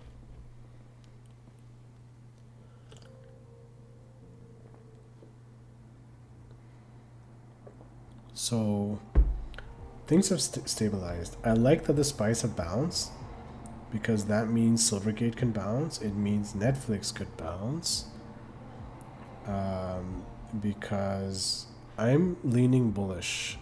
My portfolio is at 4.1 positive delta, which is kind of even flat, but it is positive. So I do benefit from upside. But let's see here. Yeah, it's going back up. Okay, so that's good. Netflix is going back up. And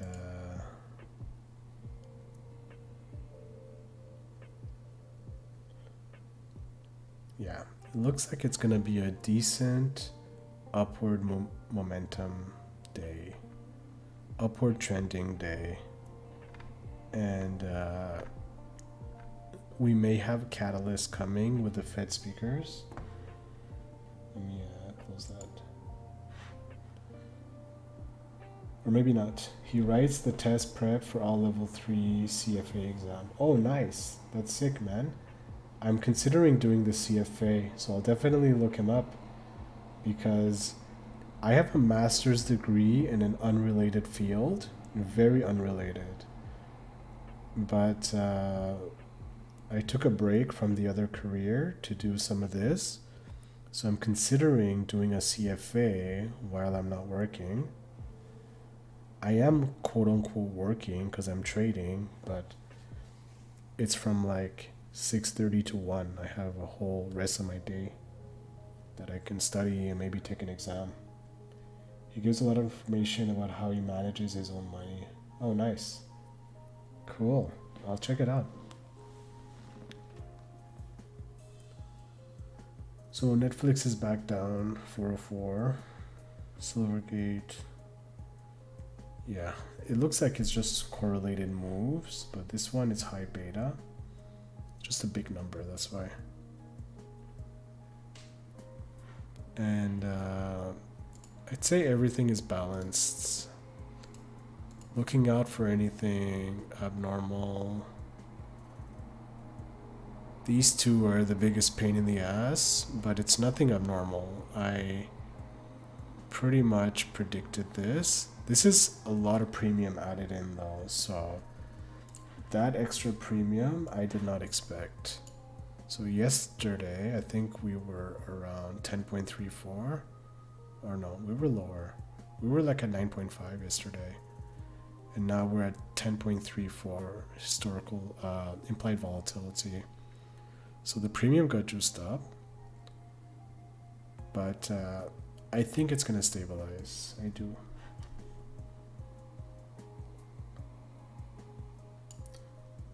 There is a lot of put skew for these options, so the skew is insane. So 17% skew here for Jan. I think the skew got worse. That's why the premium got juiced up.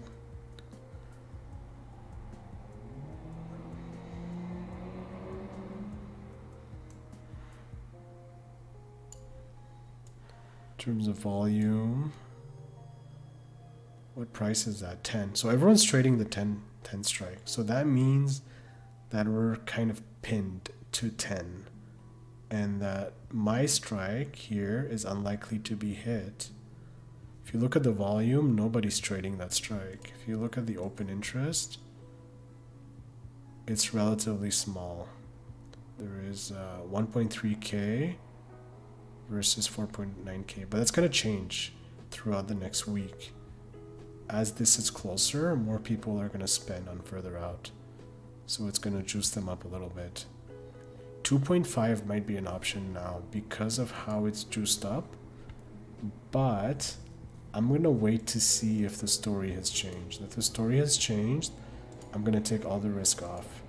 If the story remains the same, I might just for next month, once I close these out, open a massive one here because of the safety of that position compared to the higher strike prices.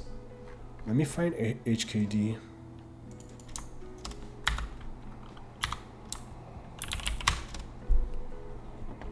Oh, it's down like crazy. Okay, let me see. I found some shares for short selling. See what happens. Okay, I'm gonna keep an eye on this closely because this can rip your face off. How many am I short? But I'm shorting it at the lows, which is stupid. Where's the position though? Wait a second. What the hell happened?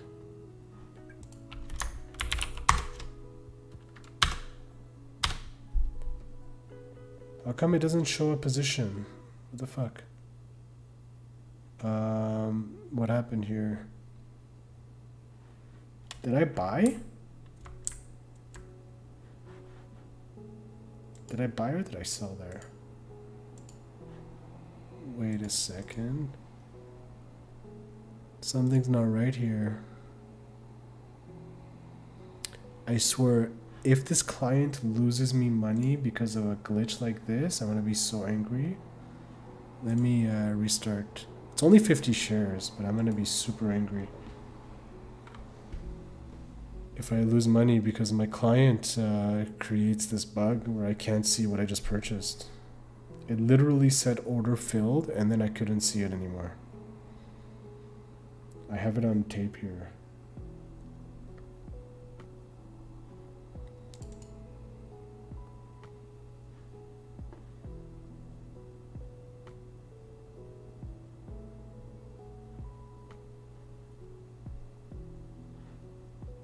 Okay, I don't even see it. I'm gonna actually hold on guys. I gotta do something. I have no choice here. I'm gonna go on my phone and try on my phone.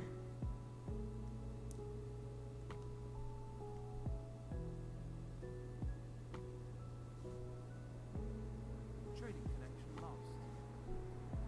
Market data connection lost.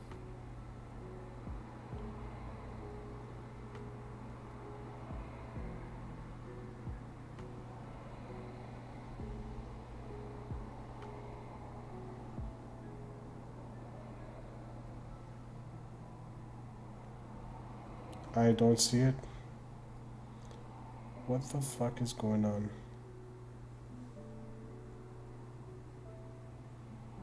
It says I bought 50 shares.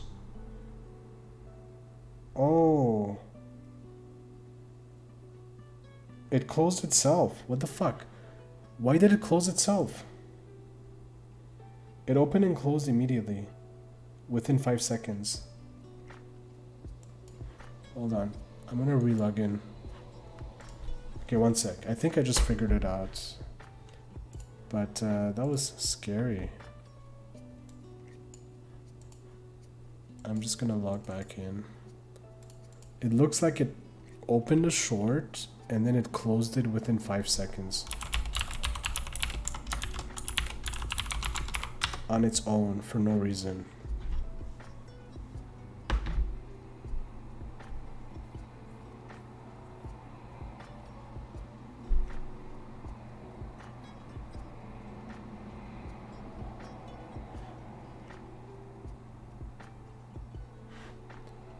Okay, so let me turn my screen back on.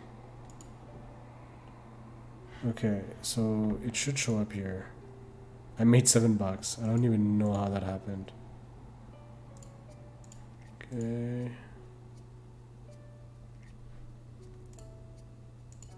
Alright, so I can forget about this stock now. Resist. What was I doing before that happened? I was looking at something else. Oh, Netflix is back up. I can actually just close this position now.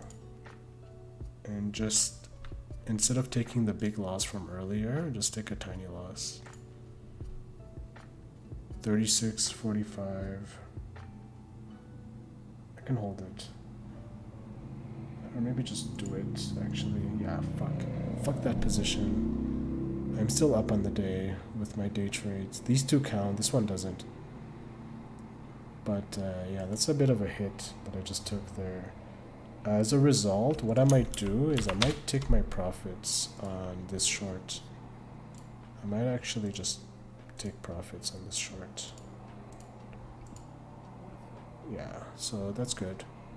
So it balances out, and then I have to like pray that I didn't need this hedge. So hold on, I'm missing a window. Which one was I missing? Volume.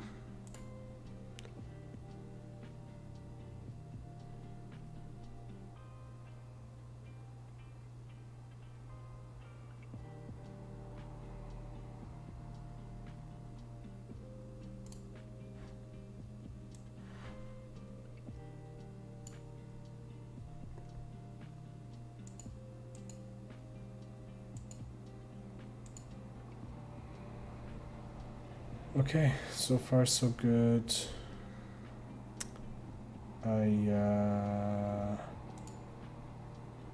Yeah, it seems okay. It's good that eventually, once I can close these, I'll have opportunities with the 2.5 put. That is in February.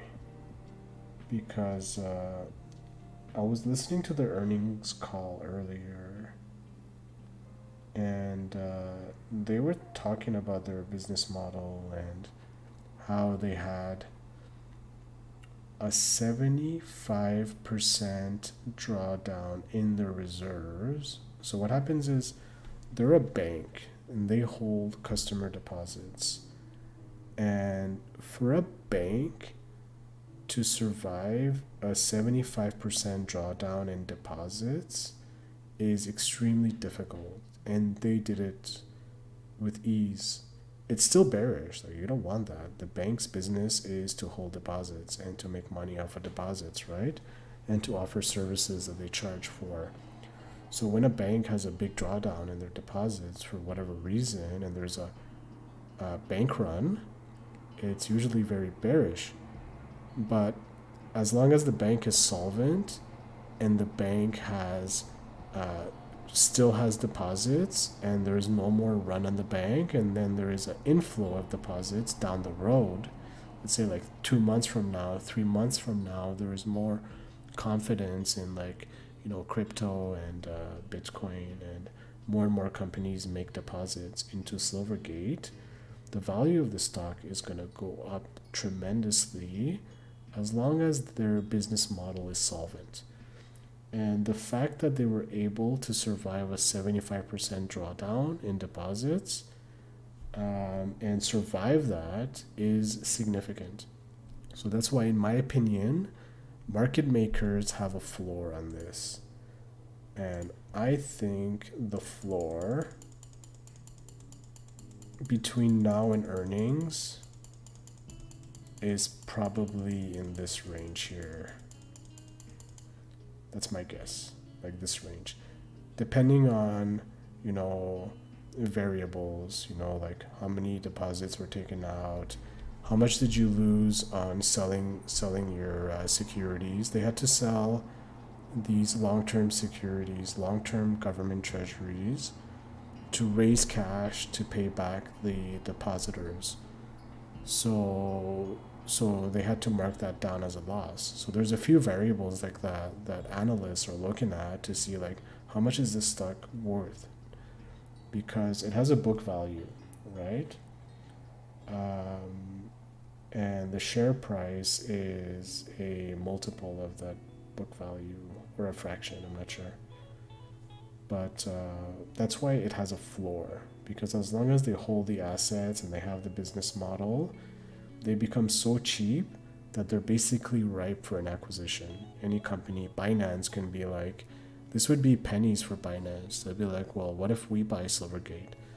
And then we also own the biggest bank. But Binance would never do that, because then they have to deal with securities. They have to deal with the regulation with the SEC.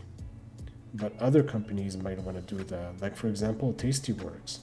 Tastyworks has tons of cash. They could be like, well, what if we buy Silvergate? Then we're also going to have a bank, right? So companies like that can look into buying the business, right? And they also have technology that's proprietary. I think it's called the Silvergate Exchange Network, where cash flows through it from participants, right? And it's basically a one-of-a-kind bank in the world. So that's the only reason I'm keeping these, because usually I would ducktail and get out. I will not take this much risk. I am risk averse in a lot of ways, and in a lot of ways I'm not, but only if I have a little bit of conviction. I'll make a little bit of a bigger bet. Same thing I did with Bitcoin here. Made a huge bet on Bitcoin. Where is it? Here, 308 contracts short, and it's been by far my biggest winner.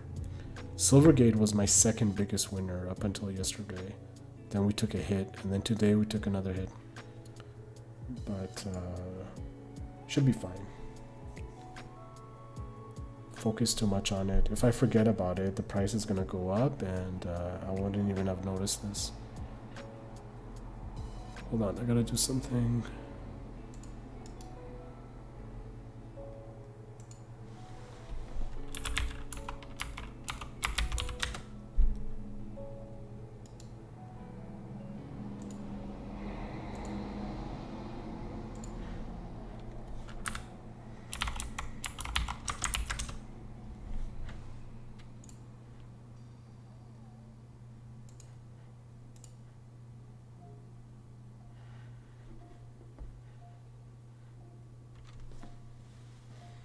Yeah, it looks like market has rebounded and we're basically kind of stalled here.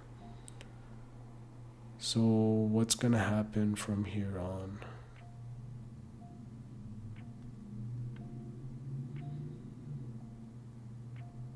How's Google doing? Google's at 86 nearly. Do you typically take assignment of the shares if they sell off? Not typically, very rarely. Usually when I do it right, I'll have a hedge, right? So the hedge is gonna make it so much easier to make money off of it or break even. But if I don't have a hedge, I decide whether it's worth the risk. Usually I would say no, right? This is too close. For me, I prefer being further out. Too close, right?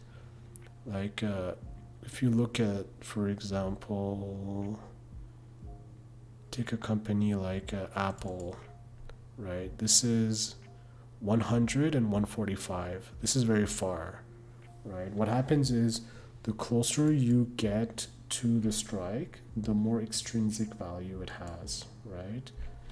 And then the more you're susceptible to gamma and delta, and you can suffer a lot of pain, especially when you sell big contracts, right?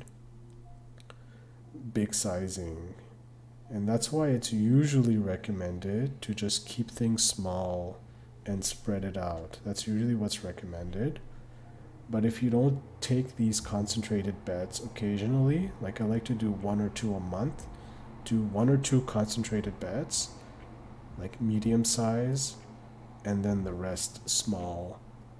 That way I can take advantage of the efficiency of the big bet and the big reward you get out of it, and then at the same time just spread out risk.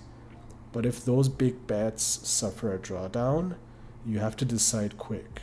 You don't have time to be like, I'll wait 2 weeks. You have to be on top of it. You have to like open hedges or close and take a loss and then move on, do something else, or reposition. You can roll it out.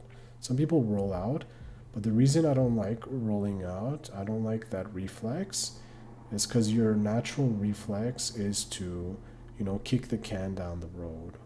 Like, what if it's not a good position? What if you just don't like it? You don't like the company anymore. You don't like the CEO. You don't like the business model anymore. You think it's bullshit. You don't like the cult behind it. You don't like the toxic people investing or shorting it. You don't have to be in it. Just move on. Do something else. If you have trouble sleeping over it and you're only down like $300-400, it's not worth it. You just close it and open something where you're going to sleep well at night knowing that you don't have to think about it.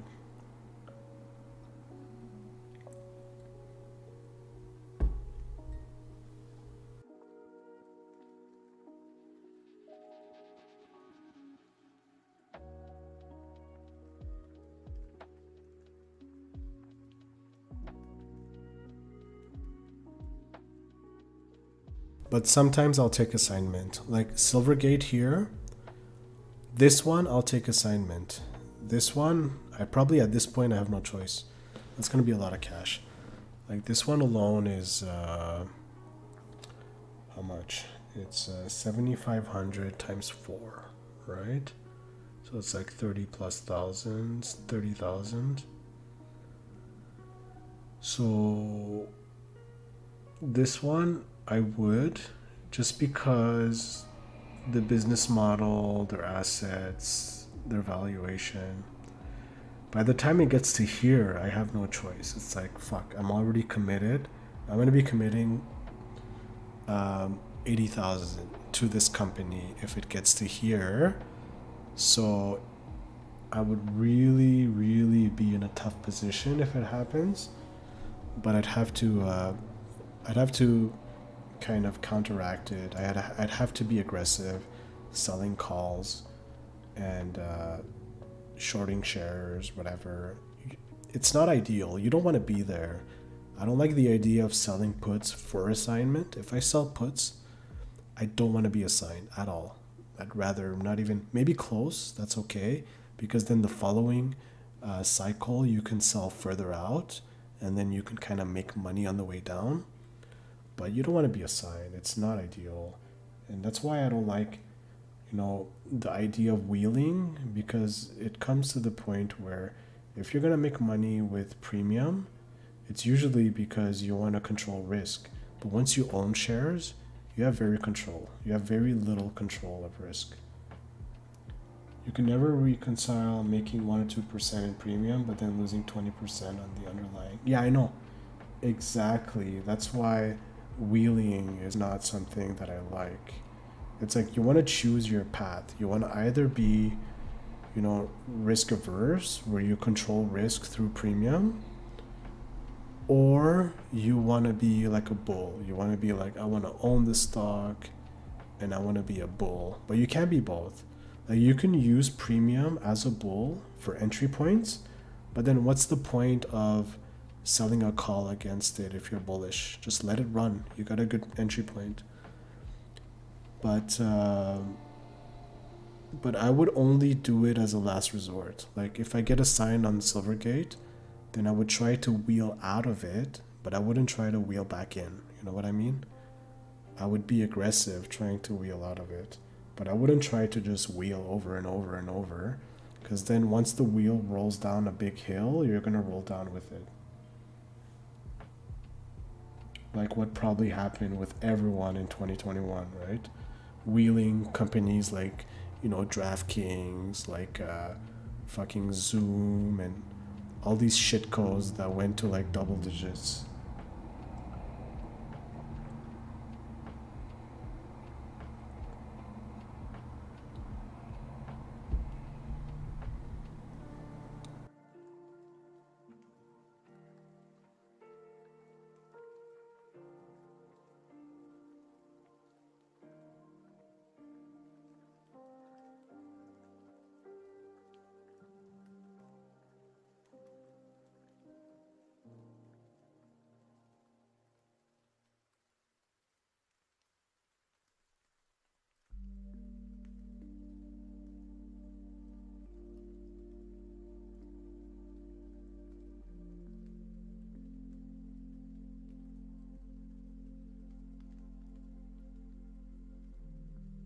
All right, I don't need to look at Netflix anymore. Let me look at bonds. 10-year, 2-year.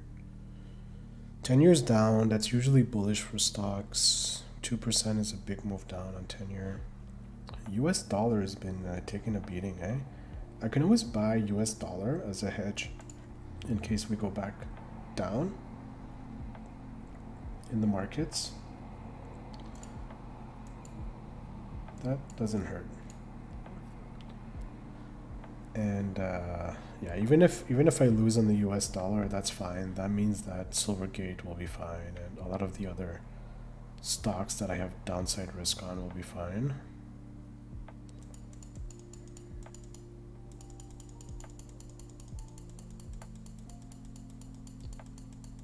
Hey, laddie.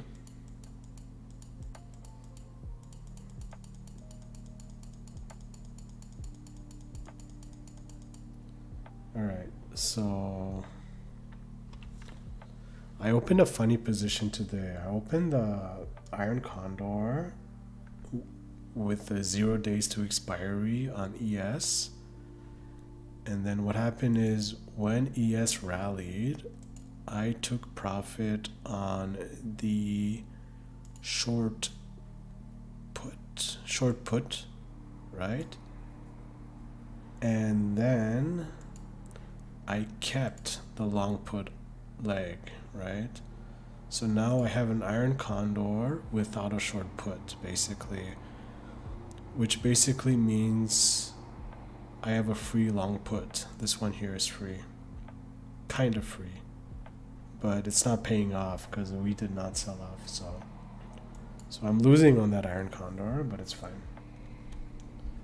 It was kind of a hedge against a major sell-off.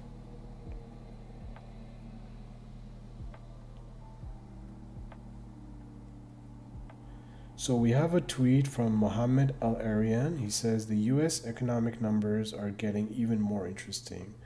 ISM Services Index fell sharply into contraction territory from November's 56.5 to 49.6, lowest since May 2020, and worse than consensus forecasts. The hope is it reflects December's weather-related disruptions to activity. I don't even know what that means.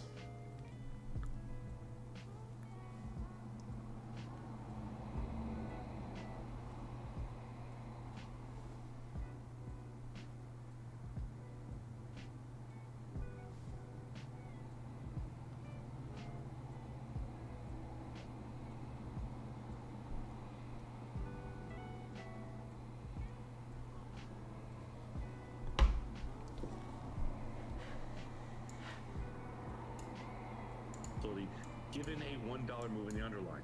Good luck understanding that. Multiplying by Vega, and this is of course only Jacob would do this. We find the expected change in an option price given a $1 move in the underlying that is not visible when. I like this kind of stuff. It's very hard to understand, but I like to one day actually go beyond Black Scholes, learn all these equations. And by multiplying.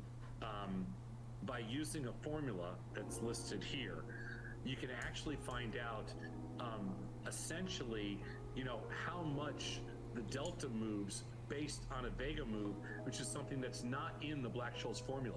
Interesting. That's pretty interesting. I like that. It's not something we do, but it's something that like prop firms already do. Hmm. And like professional firms that make markets that have, massive size positions, they have to do that. Our stuff's not big enough to do that.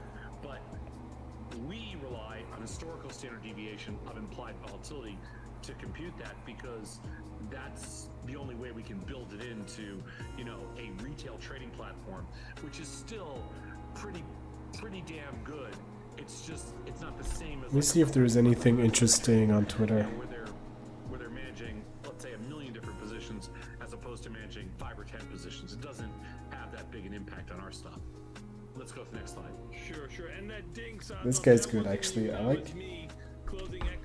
This guy has good talks. He's a Tesla bear, Nice little profit in a couple of days. and he's pretty good. Plug for the podcast. Praise the Lord. He's the first name how that comes much up. Delta,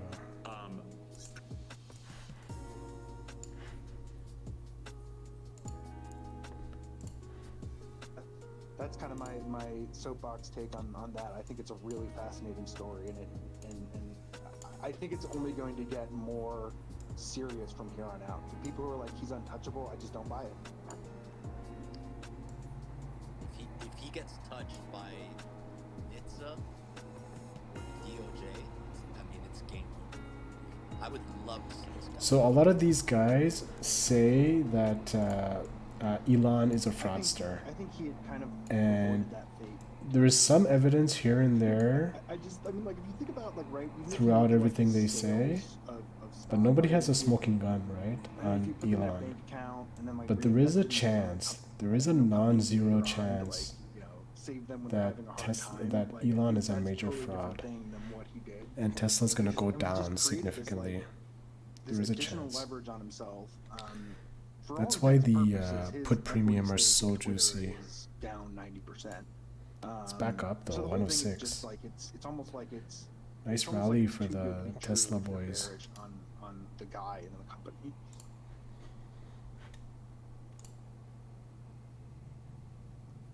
And I think this is like what provides people who are short Tesla a huge tailwind is that the CEO of Tesla, #1 shareholder of Tesla, owns this shit show called Twitter. And the more they lose money, the more Tesla will get sold by the CEO. This is the beauty. I mean, this is like That's quite the tailwind. I considered like shorting full port from here I could have just waited for Twitter when I and knew he's gonna lose money on Twitter, but I didn't. Instead, I did Right, but premium I mean, plays. I I still made think money, I but mean I kind of could have that made joke way too, where, more like, just everyone else, fully like, stopped, shorting like, it. a lot of the bears, like, I'm not even like bothered with this because it's like so much of it is like Dollar's going down this fast. like vibes based, and like I think there's some truth to it, but also like I mean your framework still is like you can use that knowledge, but also like have a pretty good idea of when selling will accelerate based on those macro factors you followed forever. So I would say I don't want to discourage it because I think it's absolutely the right thing to do, but it is kind of funny to look at kind of in retrospect. No, you're right. You're totally right, Buck. The thing is,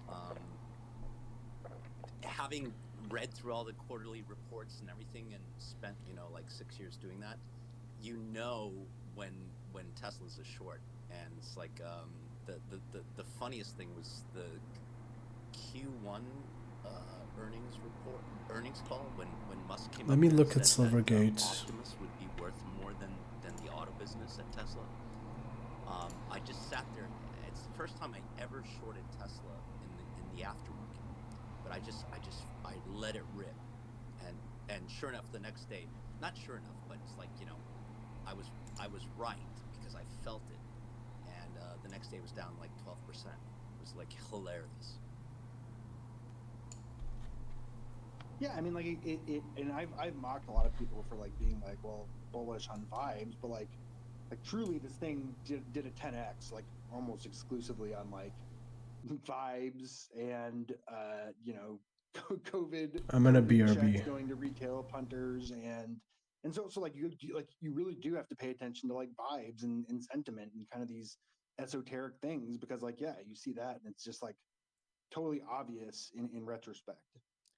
And also, mind you, Tesla was in inception after Bernanke, brought out the bazooka, and Tesla made its biggest gains after. Oh, we're going up. Jay Look at Powell, that. pumped in like 12 to 18 trillion dollars of liquidity into the market in March 2020. Is that a lot of money? Feels like a lot.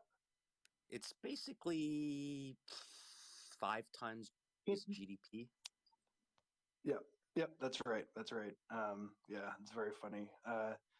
See, we got a decent crowd already. Feel free to come forward. I don't really have any like we talked a shitload on Tuesday about kind of these margin issues, but like really you can almost it's funny you can actually almost throw in the trash everything we said because they're cutting more. I mean it's we did postulate that was inevitable. I think so Brad, kind of I think we talked about this and from like a fundamental standpoint, like the price cuts in China and Asia are obviously massive, and you pointed out exactly why. But the retail base, right, your marginal seller or buyer of stock, which is what you in particular are interested is when do they start selling? Do you think? I guess we know that more price cuts in the U.S. are almost certainly coming, or we can guess that. But like, what do you feel like those cuts, even if they're kind of smaller, will have like a more drastic impact on the stock, or am I making this too complicated? No, I think when they finally cut prices in the U.S., I think that's when the stock goes to like $50. Because I mean, the U.S. is still roughly half of their global revenue base, not profits but revenues. And if 50% of their revenue base gets cut by 10%, that means that their losses in America A covered short straddle when Tesla was at 120 a few days back. Oh yeah? Covered short straddle. That sounds like a good one. Think they're going to sell that many? How do you cover both sides though? That's the question. Seriously, doubt it. I mean, 350,000 Model Ys. It's just like in that price segment, that's like bigger than the market. Right. Like how many? Like for example, how many if you look at like just like the like your competition, right? And this is people like the thing the bulls do a lot, where they're like, well, What I you know, did like with EVs are a Tesla totally different business, and it's like, a no, month like, I mean, ago, if you're looking at a Model Y, like you I probably should be looking, unless you're like opened really into the a Tesla specific things, if you're 190 kind of, you know, generic car short buyer, you're ratio comparing that to spread, like put a ratio spread, CR-V, and you're talking about something that's half the price. and then when we Yes, sold you pay for off, gas, but yeah, I mean, it's just I I wonder at took what the point we're gonna profit have to from the have long put, Americans and then I left some prices to extra kind of short meet put that there that were naked, capacity that we weren't have. even It seems in like a we're ratio just getting spread. really steep price cuts. And then when we rallied, I took all the profit. It was decent, but I would have made way more just being bearish. Because I started when Tesla was at 200. That's when I got the put ratio spread. I could have just gotten puts, like long puts. I expected it to go down. That's why my max profit zone was like around 90. But I wanted it to go down it's just slower, it's too not as many fast. moving parts. I mean, Yo, Richard, how you doing? gut feel the cost of goods sold per unit, based on what I'm looking at. And I talked to He owned 100 shares and sold a call, so that's a covered call, right? and so they're telling me like What makes that a covered straddle? And then he sold a put? Oh, he sold a cash secured put. I see, I see. per unit. Oh, that's pretty cool. I can tell you that it's going to be very difficult, even Oh, that makes sense. Yeah, yeah, yeah. I looked at positions like that. Those are high probability but low profit trades, right? I looked at those before. It's like, oh, he sold a cash secured put. Oh shit, that's crazy. That's a little bit risky because then you'll end up with 200 shares, right? So when it went down to 120, from 120 to 100, he would have suffered a drawdown, but then it went back up, right? But if it would have kept going down, he would have lost. Doing good, nice, nice. Based on what they disclose. Yep. I just I figured as much, but I didn't know if anyone. I'm gonna listen to these Tesla bears while I eat my banana. Guys on the street that are, you know, like, I don't know if Jonas does it. You would think, you would hope that, you know, someone at Morgan would, you know, but doesn't seem like, based off of his. I mean, for on average, the average car maker has a, you know, in terms of costs, is like 35% fixed costs and 65% variable costs. So you can calculate based on that. I don't know what it is for Tesla because they don't disclose enough data to make those, you know, to use that, you know, assumption. Right. No, I think in an inflationary environment that we're seeing, I think in a secular inflationary situation, you know, those goods costs are just going to continue to go higher. I mean, you know, there's been plenty of analysis about just the fixed amount of lithium that's able to be harvested at a reasonable cost, right? But and I know, look, Hans, the thing is you don't know how much how much lithium that Tesla has reserved, right? I mean, they probably were way ahead of the competition in terms of allocating their fixed reserves at a fixed price maybe 3 years ago. So you can't really calculate it on that base. What I can calculate is that aluminum, nickel, and steel prices are still very high, and that's about 60% of cost of goods sold. yeah. Well, you got a lot of copper there in there too. Don't forget copper. Yeah, copper's big too, but I think copper prices are going down, aren't they? Well, they were going down because of just the broad worry about inflation, just like oil, right? And a recession coming. Looks like we're going up here. A covered combo. He said he rolled down already. I see, I see. Collected around 10% when he established the position. Nice. Pretty sure he's profitable because Tesla went down and then back up. That's what you want with a straddle, because then you take advantage of the premium decay, time decay, volatility decay. China's the world's largest consumer of basically all commodity goods. So okay, looks like we're rallying a little bit, Prices have but pretty well. this is a high resistance zone. If I remember correctly, this is the level where we always sell off. Brad, do you have an estimate of what the contribution? I have kind of a gut feel that it's probably like 20 See, to 30% this is around where we always sell off. So there is a very good chance that we bounce off of some kind of Fibonacci line here. Of all your parts and then your final assembly and stuff. Well, so I mean, in terms of material costs, just like on a Let's try one.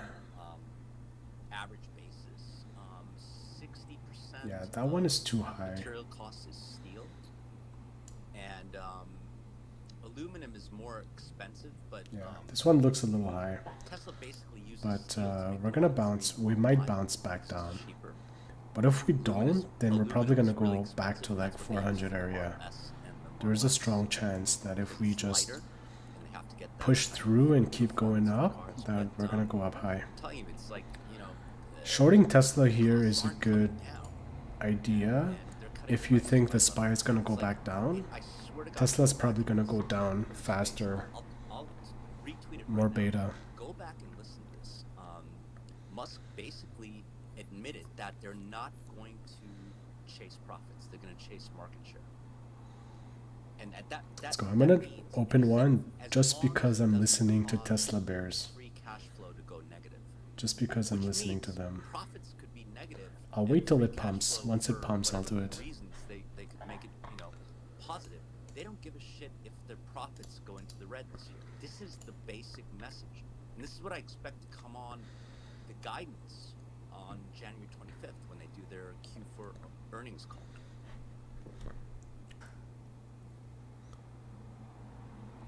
I just came up. Adrian, what's happening, man?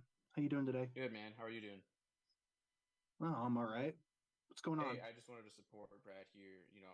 I'll be here in the room as a Tesla bull. I'm sitting mostly in the sidelines these days, but I will echo what I've understood. I think that Tesla's going to do. They're probably going to shrink margins. I don't know to what degree, but you're right. He did in the space pretty much allude that they are willing to go pretty much barely break even, and I even think he mentioned slightly negative margins to kind of weather in his words, weather the recession storm.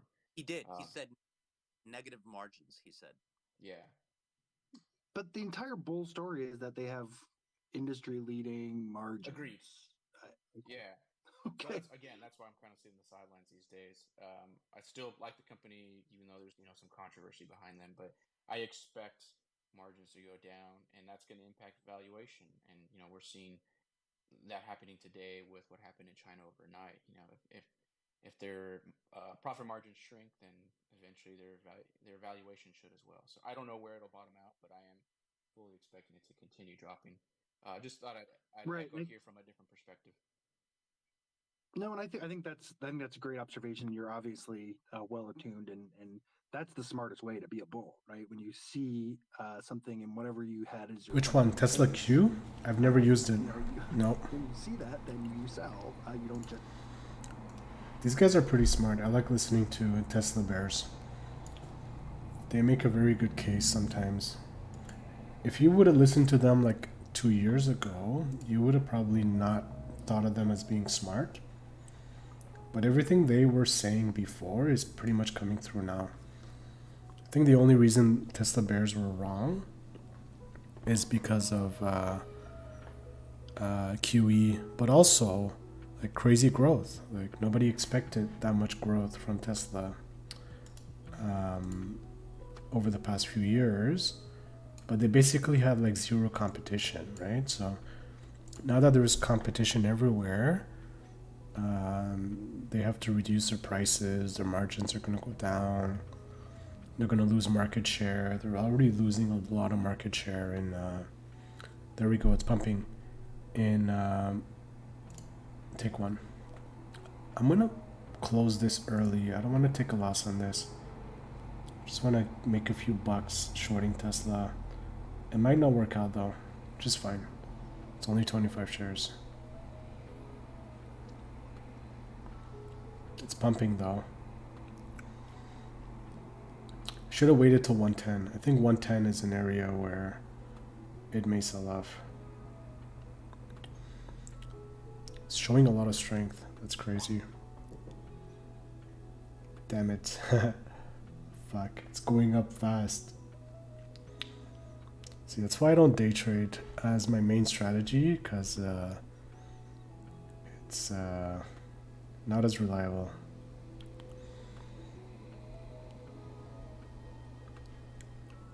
Really pumping, but look, it's pumping with this though, so same thing that happened to me with Netflix, but on the other side. It's fine though. Silvergate's going up at least. That's really good for me. This kind of functions as a hedge, but oh yeah, Tesla Q, yeah, I've seen that one, but when at last saw it, it didn't seem that liquid.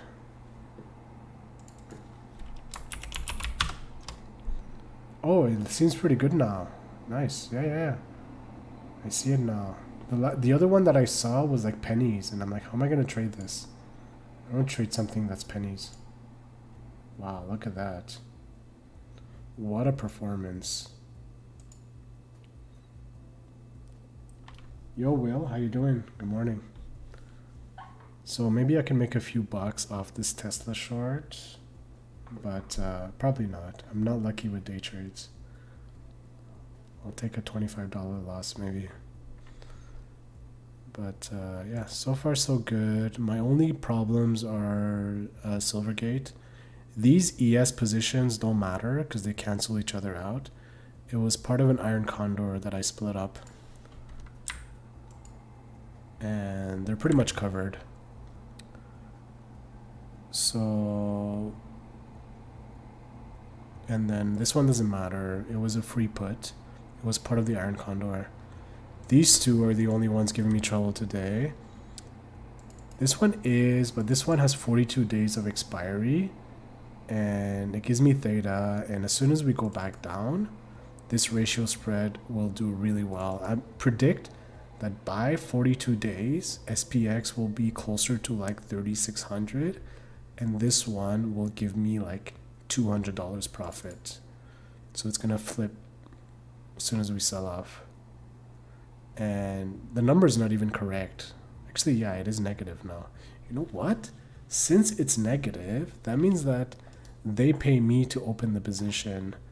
The only downside to opening another one of these, in terms of like risk, there's very little risk. In some ways, like you gotta always keep in mind that we could have like a major black swan and we lose $2,000 in a day in the SPX. But aside from that, there is very little risk of opening another one. But the problem is it requires too much buying power. And I've used up a lot of buying power. Oh yeah, that entire category is new? Cool. Yeah, it's true. It's only been recently that I'm hearing about them. That's pretty cool that you can short through an ETF. Caterpillar, yeah, these are all good. These are all like minor. Wow, Caterpillar is at 247? I did not expect that.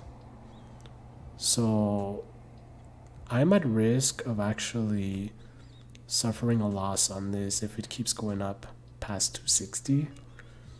Because there's 42 days and it's going up fast, so. Microsoft, these are all good. Tesla short is surviving. And then, yeah, Bitto is good. Everything else is pretty good. Coin is stable. Netflix. I gotta see if there's any position that I should close. Amazon, no. Could have closed it earlier for more. No. I'll just hold it. But yeah, Tesla keeps going up. Crazy. Gonna lose money day trading today. And where's the US dollar? US dollar went down like crazy. Fuck. Losing on the US dollar too now. But it doesn't matter though. It's US dollars. I can use it. Even if it never goes back up, I can use US dollars. But I'd rather not be a buyer of US dollars at these levels.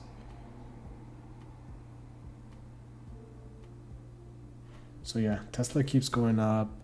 Market's going up. The Fed funds. Let me look at the Fed funds. Yeah, Fed funds are so bullish now. Wow. 0.22% on these ones? That's crazy.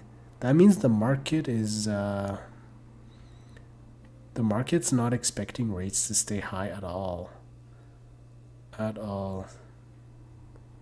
We'll see. Based on today's job report. So this looks pretty bullish. If you want to be a contrarian and you want to be like, no, I think rates will stay elevated or will go up, you can go in the future here and you can short these. But nominally, it requires so much cash. It's just crazy. I looked at it yesterday just to see how much nominal value it has if I buy one, and it was like 400,000 or something. It's like, that's crazy. But it moves really slowly, right? But still, that's a lot. You know what I mean? Like you lose 0.1% of 400,000. You notice it. Okay.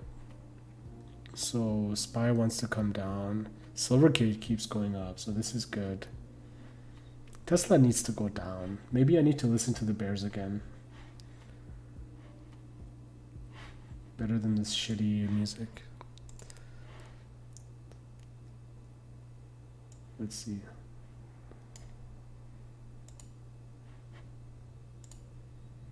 I've spent a lot of time in energy, and I've researched this particular sector, not even Tesla's portion of it. Yeah, It's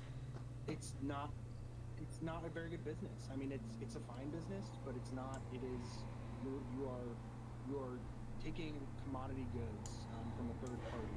And this is what every installer does, and this is what Tesla does too. They put the packs together, but the biggest cost is going to be your Okay, Tesla's showing weakness here. The advantage that Tesla has, But Silvergate's up, so that's good. US dollar. for the brand. People pay a premium for Nike shoes because of all the different factors that go into that. And it's a consumer good, right? But like on a fundamental level, when you're doing these procurement exercises, when you're doing procurement for utilities, which are highly regulated, they have docket systems. There's FERC. And then globally, there's even if you're bidding these storage projects for a data center or whatever, like they're going to price you on price. It's going to be price only, and the performance of a car is not the same as load balancing, which there's some software that goes into it, but most of it is you are putting a shitload of cells in a box. And so basically your best case scenario, and this is what I've kind of pointed out to bulls repeatedly as they talk about it, is that if you look at the global market, I think I did the math, the global market, if you assume 10% net profits and the kind of run rate $600 per kilowatt hour of utility batteries sold, that next year the total global profits in that sector are somewhere in like the $6 billion range, and that's for every company in the world. Right. And so it's and if you look at like contracts, they're a decently big player, but like you're basically looking at at best maybe a couple $100 million, maybe $1 billion to the bottom line if we're going to be super aggressive, because you're competing purely on price. There's no brand cachet except for if two bids are very are essentially equal, then you can kind of make that decision. But you're going to see just basically that is all right. So looks like we stabilized here around 385.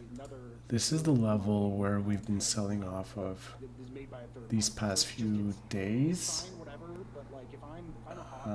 We can even make a trend line for this year. It's pretty flat. And it's either we just go straight back up to 400 with force, or we go back down here, revisit this area. That's my take on that. Hey, Buck, by the way, they're getting subsidies via Biden IRA. Right, but that's exactly right. But then that's everyone has access to those, right? And that's No, but who are their main rivals?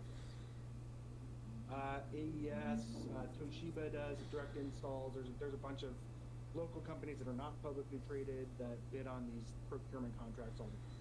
Have you been reading this? What if I buy more USD? No. If I do, I'll wait till it goes lower. Because I can always use the USD to, if I get assigned, right? In case I get assigned. Or sometimes I might want to strategically go long a certain stock. It's a fine business. Certain position long. I mean, it's if you're tying So up capital, it wouldn't be bad to have an extra 50,000 USD, but I don't want to buy it at 135 though. It's expensive. 134. Don't think the DXY is gonna keep going down like this. It's eventually gonna bounce. But these interest rates are really, really something else, eh? Crazy how quickly the market goes bullish. I wonder what the risk reward would be of selling the further out. Tesla, as of today, has 1.4 million units of Model Y capacity. The market for $60,000 to $80,000 SUVs globally in 2021 was 2.4 million. They're so screwed, it's ridiculous. And this is the main factoid you just need to look at to see how screwed they are. The one counterpoint I would say, and this is kind of true, this is one of the things I do see with the bulls. I don't think it's scalable. Better resolution? Yeah, Yoser Rizzle. I switched it to 1080p and 60 FPS. I don't know why it was at 720, but I fixed it, and I'm not losing any frames, so that's good. I thought I would lose frames if I go 60 FPS. I don't think it's scalable, but I just that's the counterpoint. I don't think it's going to work for the Model Y. But yeah, today's been a bit of a struggle with Silvergate. But I'm confident. This position, within 15 days, will print these two positions. And if they don't, I'll have to find a solution. Should be fine. There we go. Everything else is pretty good.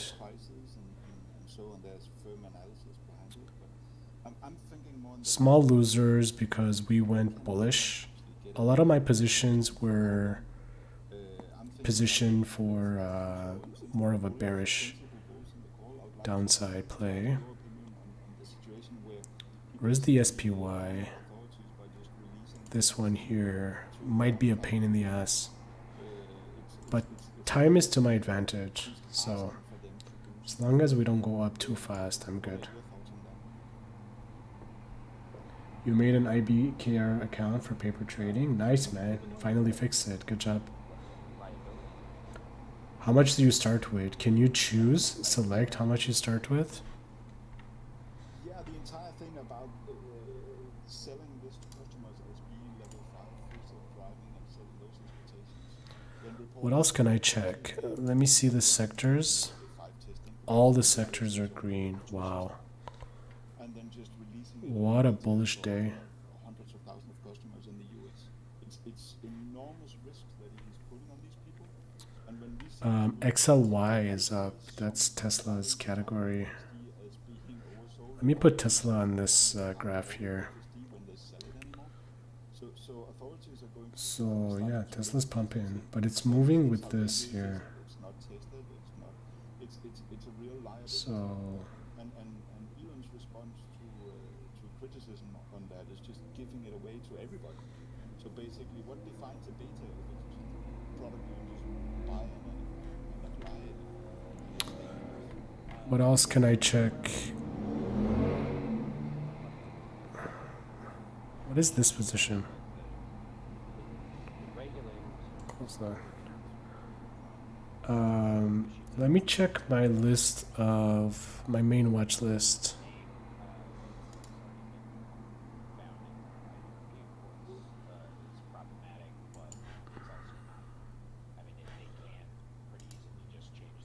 Gotta do it twice sometimes with IBKR.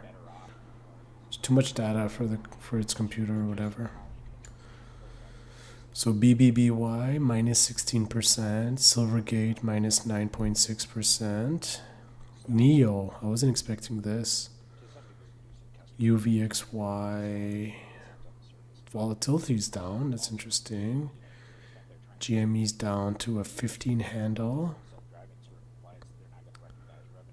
BBIG, I don't know why I still follow this. I kind of follow the cult. It's kind of like another investing cult. Sometimes I listen to them on Twitter, and it's crazy. Literally crazy. K-Web, that's Chinese tech. Rivian, Tesla, Riot.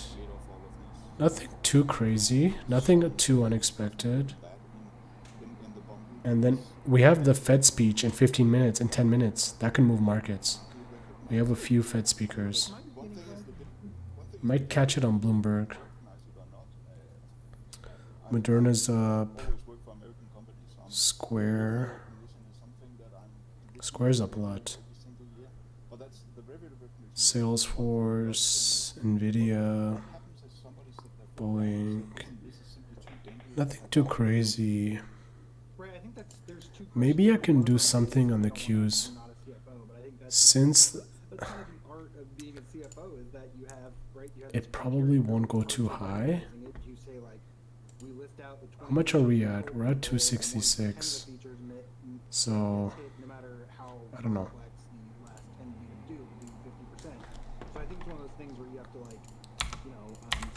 Just a defensive position. 1 to 2 spread for 50 cents. Just a 1 lot, maybe 2 lot. 290 is pretty far. For us to get to 290 would require a lot of bullish momentum. And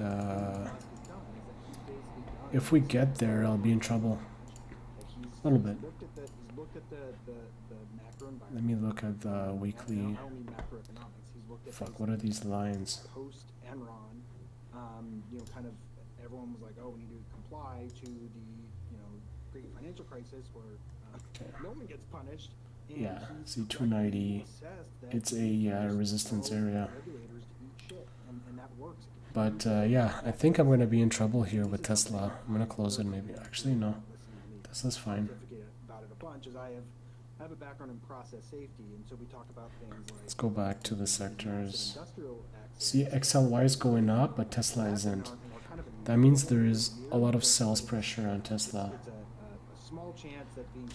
You play around Swiss options, traded at Eurex, but it's difficult to fill indeed. Yeah, that's the problem with doing anything outside of America in terms of options.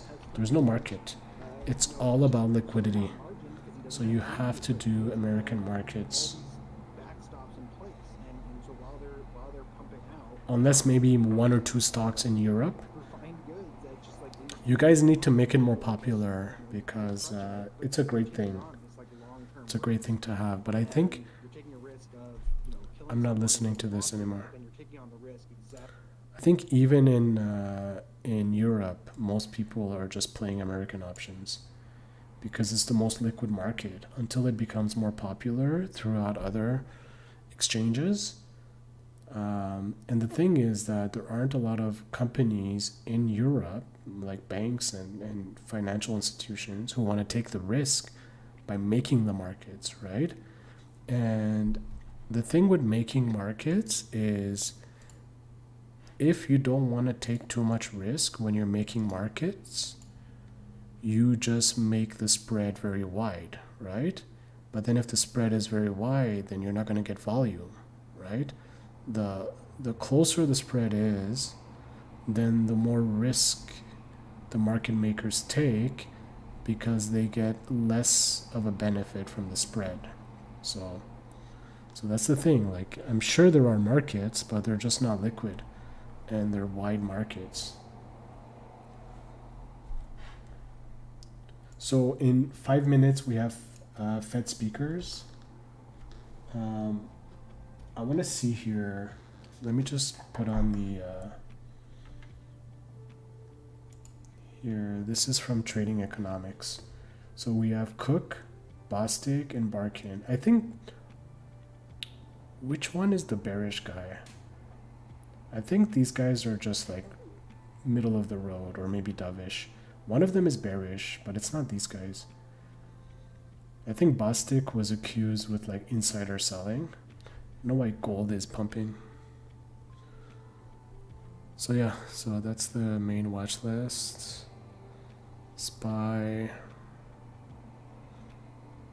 MicroStrategy down. My Tesla short might actually be profitable. We'll see. I might actually make money on a day trade.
All right, I'm thinking about closing this. It wasn't a good entry point, but there is a good chance that it just like falls off the cliff, right? It's always a possibility. XLY looks like it wants to like fall off a cliff, so there is a chance. Weekly candles doesn't help me visualize, but I was looking at QQQ options, but I got distracted. I decided not to open it. But I think in general, the general consensus is bearish QQQ, but you want to get a good entry point if you're going to open a bearish position. This is probably too early, especially with all the deltas that I have already, all the short deltas that I have already, and only $47 for not a lot of risk because it's far out, but it is also 42 days, so it takes a while to really benefit from the spread. If you move up here, you'll get a better one. You'll get $1.50, and you're still relatively far out, right? So that's not as bad. At least you're making $1.50. The good thing about having a high number to start with is that it's easier to take it off early with a profit. If the starting number is too low, you gotta wait till like close to expiry, because then it flips and you get a credit on your way out as well, right?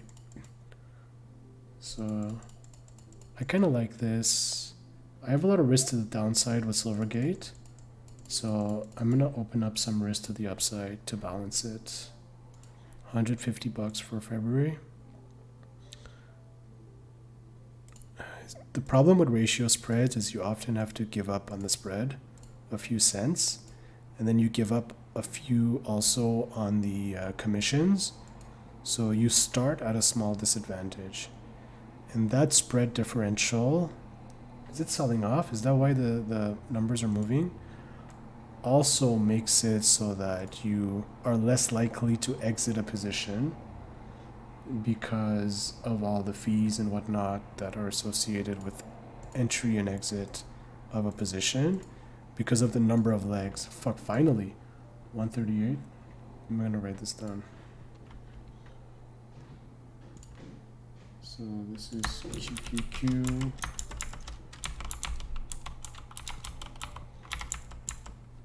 $42 days out, I believe.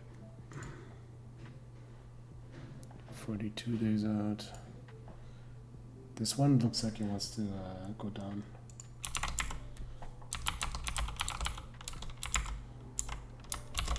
Ratio spread.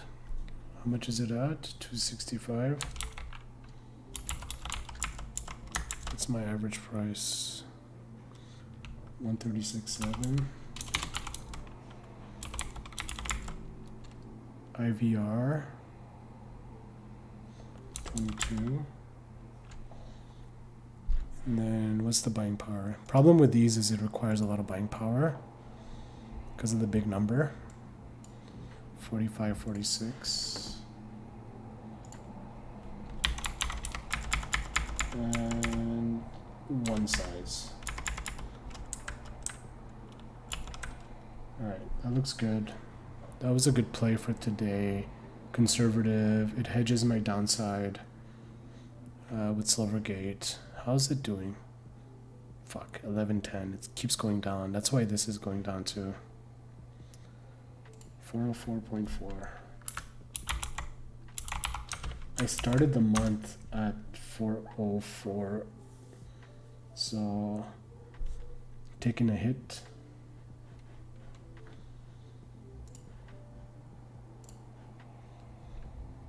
And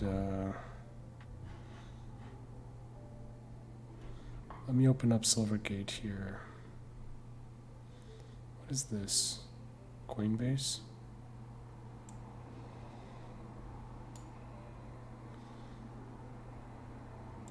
Home Depot. I never play Home Depot.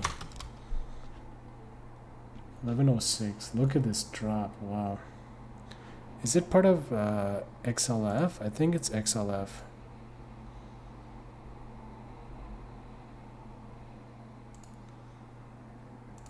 Let me see if I still have access to ChatGPT.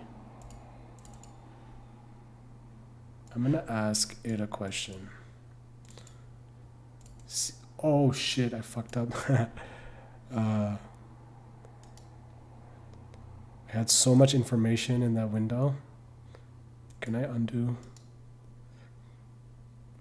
Reload selected tabs. Okay.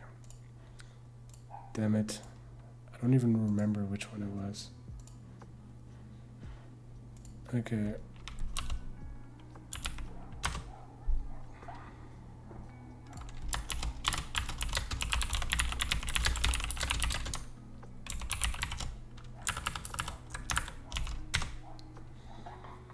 It is not clear XLF. Okay.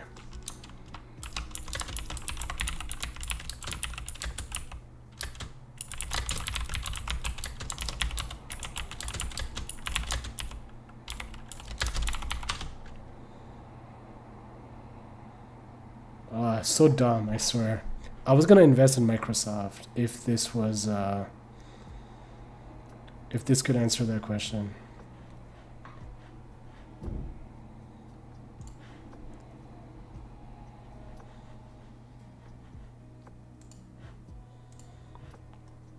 It has to be XLF. It's a bank. It's a member of the Fed. So I'm just gonna assume it is. I had more windows. Hold on. Oh shit, the fucking Fed speech. The Fed speech, I completely missed it. Let me see here. Fed Cook.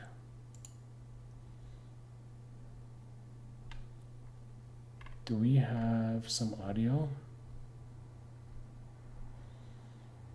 Let me see if I can find on YouTube.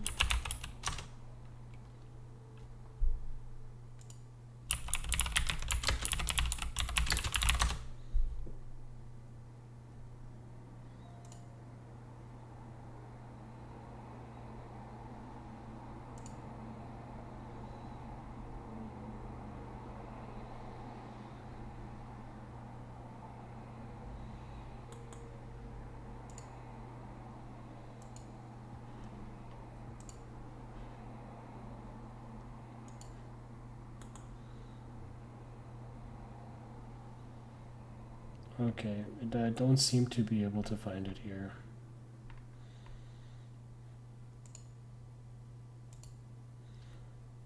Okay, what's going on though? This is going down. Tesla stabilized. USD's going back up, which is good for me. Silvergate. Hold on. Very distracted by this.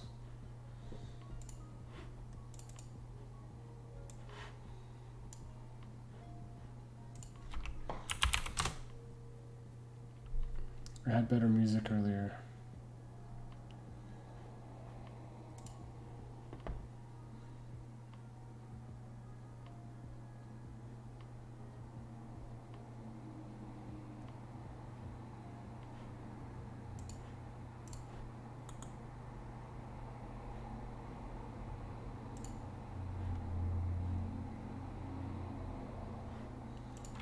I might be able to find the speakers on Bloomberg. Hold on. And listen to what they say, because they can move markets. I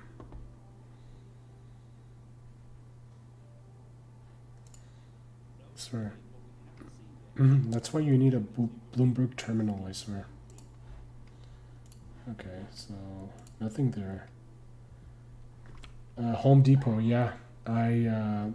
So XLB, no. I was talking about Silvergate, but yeah. So Home Depot is XLB, interesting, I didn't know. So, but Silvergate has to be financials, although they're kind of tech because they deal with crypto. That's why I wasn't sure. But I have a feeling that they're financials. See, I chose the worst point for entry. It's basically like support, resistance. So it just comes back here and then I don't take profit and it bounces or whatever. But yeah, Silvergate bounced a little bit. I need to monitor some of these losers. These are fine. This one I'm gonna get 35 cents to open this now. That is so fucking such a good price. But I can wait because this is a strategic position here. If you look at the max gain, it's a $20,000 max gain, but you literally need to pin it. But I think once a little bit of time passes and we sell off a little bit, this will be worth a lot more than negative. It's going to be worth a few hundred for sure. So using up a little bit of my buying power to open this relatively low risk play makes sense, but you might even get more. Like that's $50 to open it. And it's like there is no risk to the upside, but as it goes up, it pays you to open it. And there is almost no risk to the downside unless there is velocity. It's basically pure theta. Right? Until it reaches a certain point, if it reaches it too fast, then delta starts to kick you in the butt. But it just seems like a steal, to be honest. It's not even important of a position. It's relatively a weak play. 35 cents? Wait a second. I thought it was 50. Okay, whatever. I got paid 35 for that. Let me add it to my sheet here.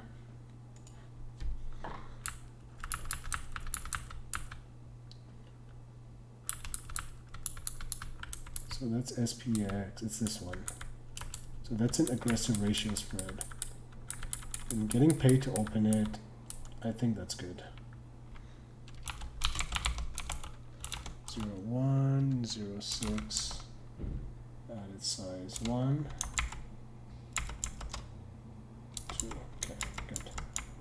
So now the average price is going to be different now. The average price is going to be so much red on my screen, damn it.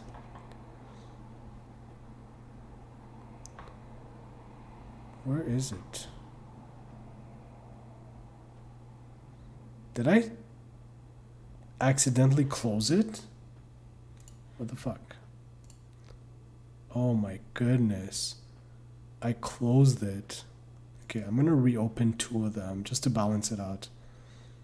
So dumb. See, these are the kind of things that you don't want them to happen to you because you can kind of prevent them, right? So I'm gonna reopen these. I have the exact strikes too, so it's good. It's just the commissions are hefty on this.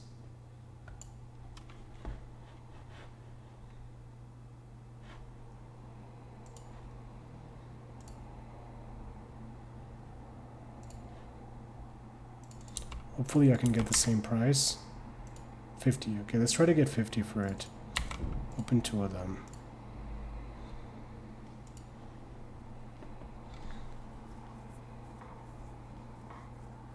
Kind of a risky play, actually. You know what? It is SPX. So, it's pretty risky. Overall, I would say. Making me think twice about it now. But I'll be forced to close it if things go haywire because of buying power requirements, span margining, and such. Okay. Imagine I can't get it at 35 anymore.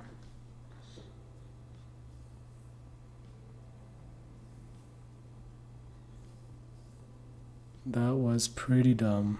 I'm still up in realized gains, but why though?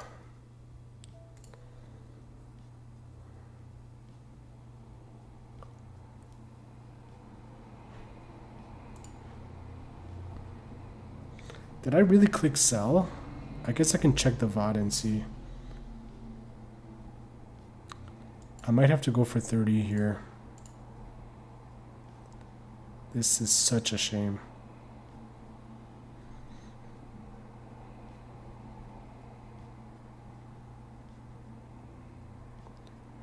Am I gonna have to go for 25? The market makers really made a fool out of me with that one. Forced me to make a mistake, unforced error, and then doesn't want to give me the same price back. Wants a discount.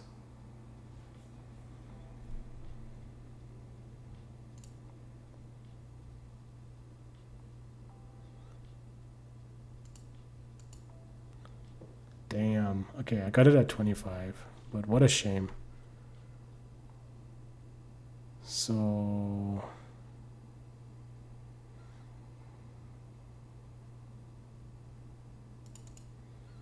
yeah, okay. It's gonna pay off in the long term.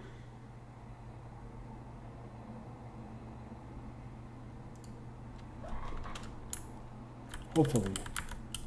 It requires a lot of buying power, and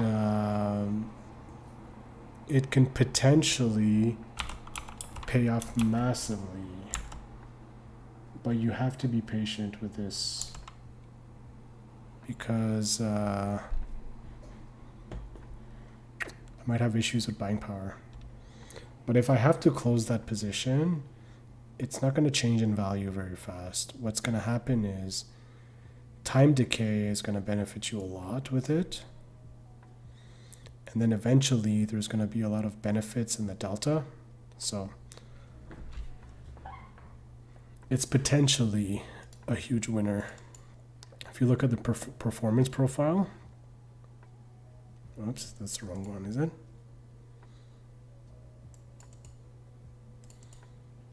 Let's see here.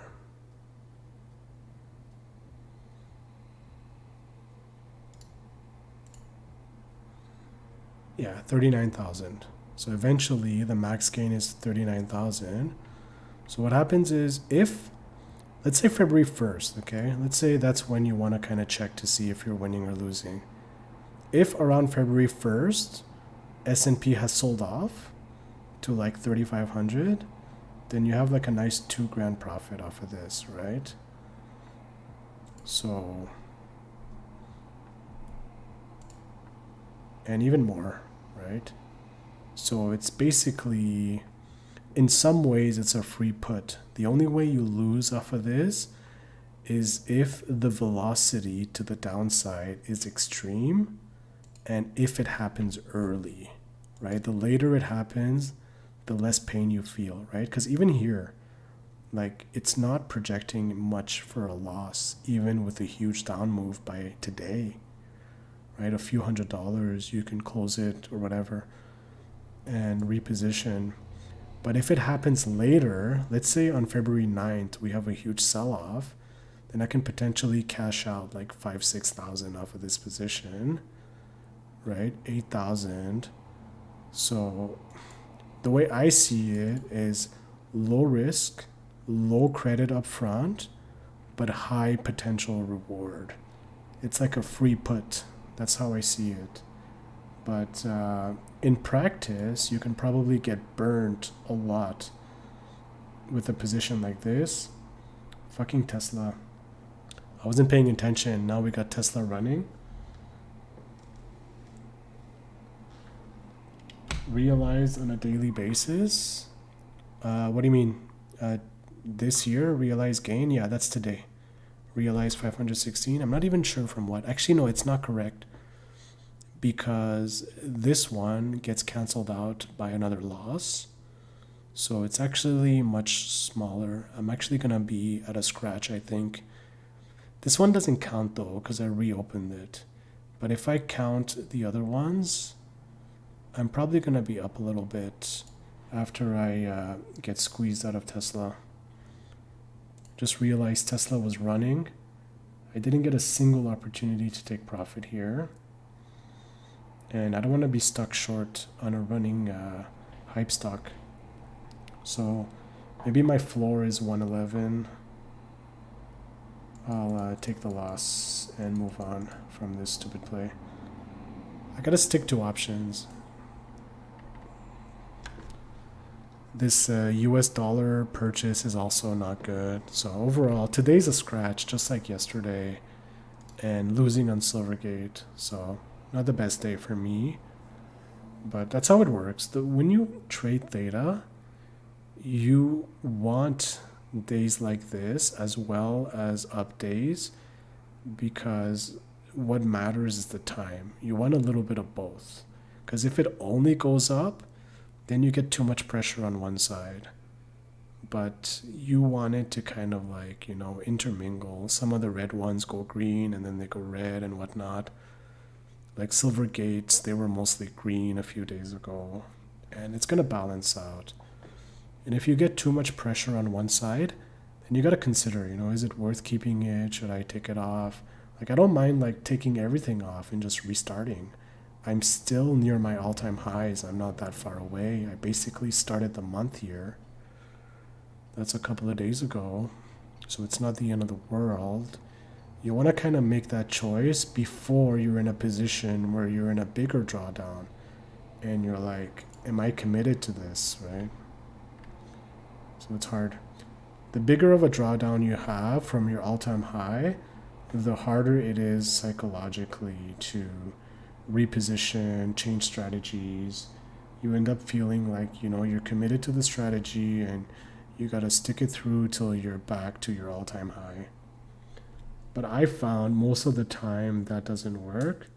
And I find that if I'm in a big drawdown, usually what works best for me, sometimes though, a couple of times I got lucky holding the same ticker, is just repositioning to a better play.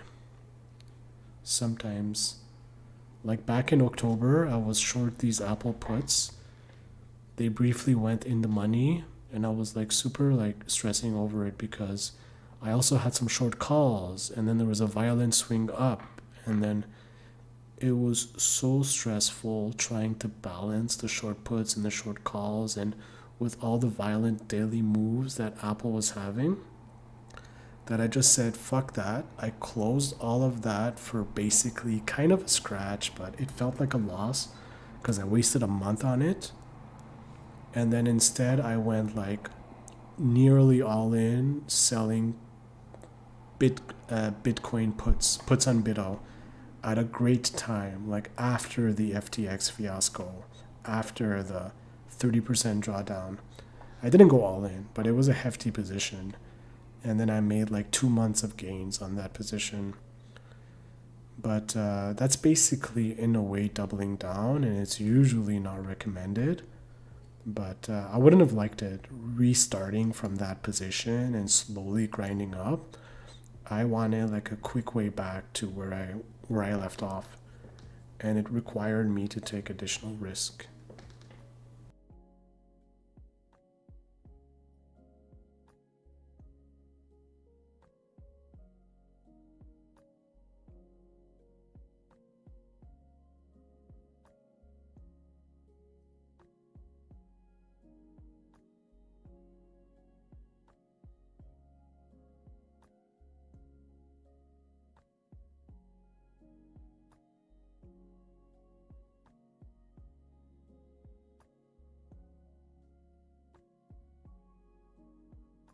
But yeah, apparently Microsoft is gonna create a new search engine. It's gonna revamp Bing, and it's gonna implement OpenAI into it. So I think that is super bullish. But when the news of it came out, Microsoft sold off like $20. I think it's a case of like buy the rumor, sell the news.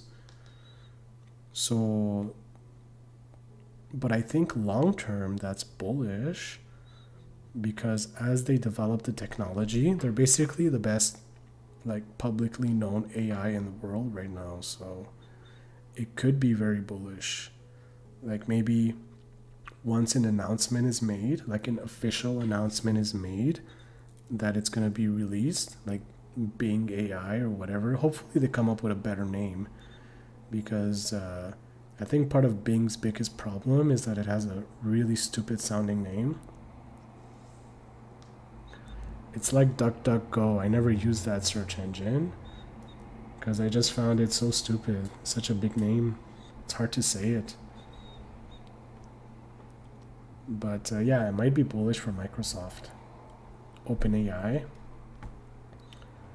Maybe down the road. I already have some positions on Microsoft. So down the road here, Microsoft, I have 2. So a 2-lot short put and a 4-lot short call. Ratio spread. But I think maybe if Microsoft sells off by February, closer to here, I would take a bigger position, because I think Microsoft is one of those companies that hasn't sold off much yet compared to other companies. Sorry. So one issue I have right now, I'm basically, in terms of buying power, I basically cannot open more positions until I take some off. But one simple thing I can do is take this off for a penny, which is ends up being about $400, because it's a huge lot here. But that would give me a bunch of buying power back to play with. And this is 14 days. I mean, 14 days for $500. You have to consider the gamma risk and whatnot. Is it really worth it? Most people would say no, and that's what all the research shows. But when it's such a big lot and you gotta pay like $100 commission also, you're very reluctant to close a winner that is so guaranteed. And Google is better? Yeah, of course, because Google, you can use it as a verb. Right? I'm gonna Google this, I'm gonna Google that. It even sounds funny, you know? Just saying Google used to sound funny. But Bing, I don't think anyone likes the name Bing. I mean, it's fine, but it would be nice. It has such a bad reputation that you might as well change the name, right? So that people are more likely to use it. It's like Facebook, right? Any product they start, they don't want to name it Facebook. They want to give it a brand new name because it has such a bad reputation.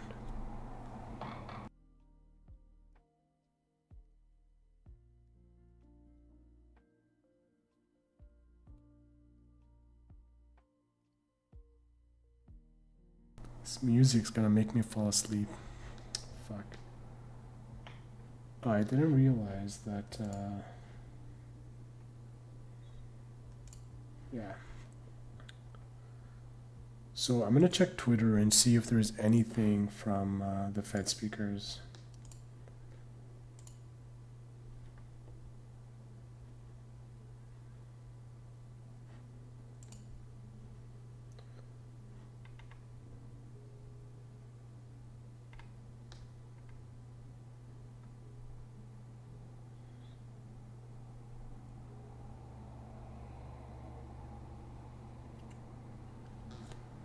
So many lo-fi channels these days, it's crazy.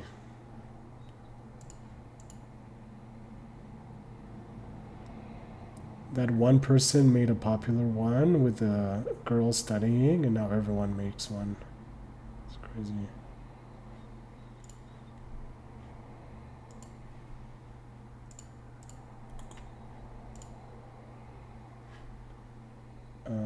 Yeah. This one's chill. I also wanted to check Tasty Trade and Bloomberg. I had Bloomberg up here.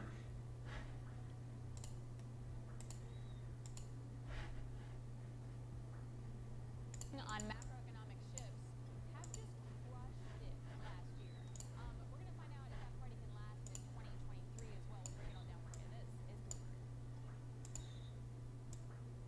Doesn't roll off the tongue, I know. Tesla keeps wanting to go up. Damn it. My account is suffering a drawdown. Feels bad. Sometimes when this happens, you just want to like step back. Don't want to do too much. Just let time do its trick.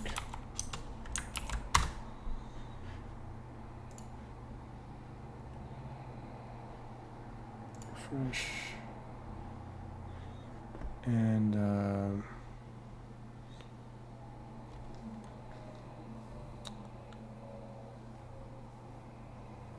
yeah, let me open Tasty Trade.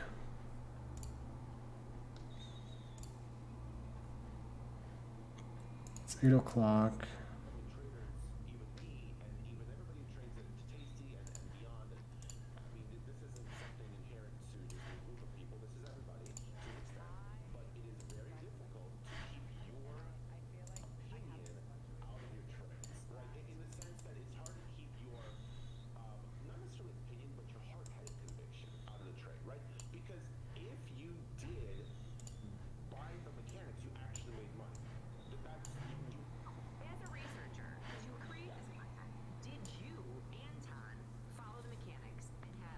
SPX going down. Silvergate suffering. This one here, the premium is getting juiced up. It's not good for me. I'm on the wrong side of that trade. IV is up to 10.58. It keeps going up. It was 10 this morning. And then it was 9.5 yesterday. It makes sense because of upcoming earnings, but should be fine. Should be fine. If the drawdown gets worse, then I am gonna consider some urgent measures. Like single digit today would be bad, but I think there's a floor today around here. I guess we're gonna find out. Tesla is finally going down a bit. US dollar is going nuts. A lot of positions in the red.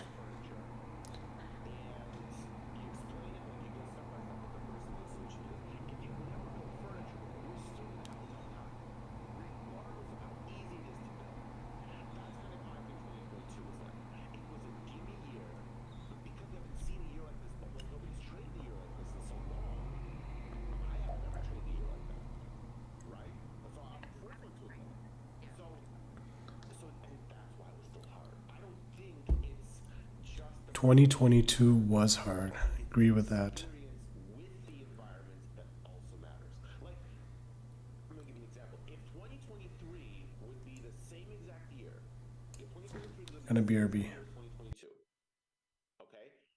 But let's say like we don't know that, but let's just say it will be. I think the same people who traded 2022 are going to have an easier time at 2023.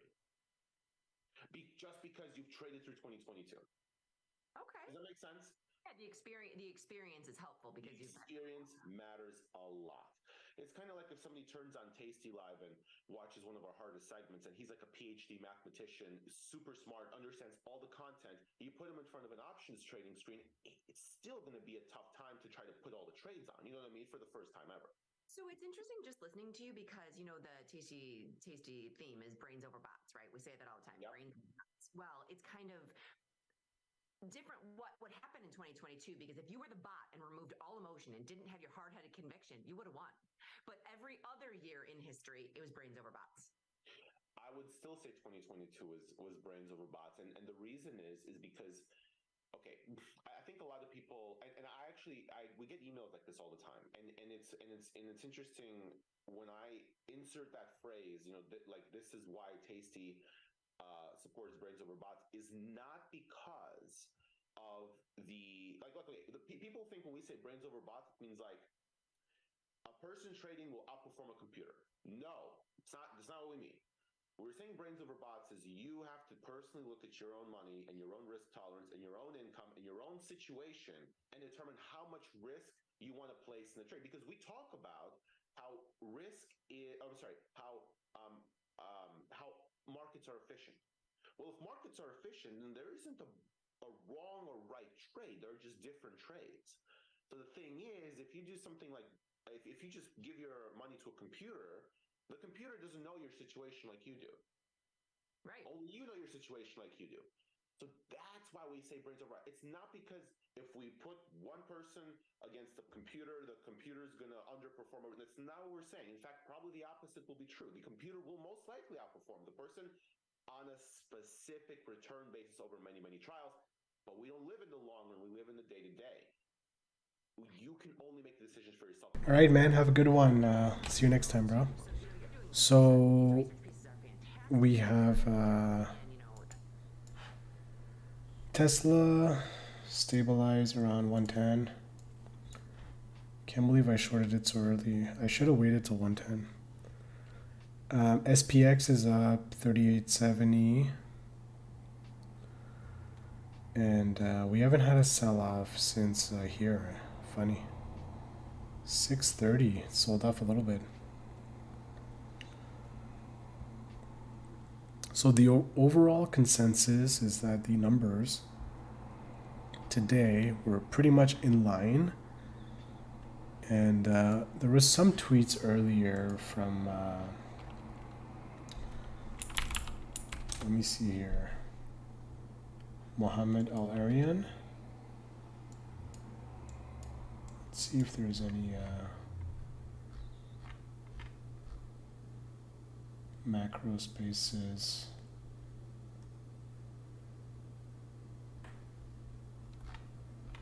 Okay.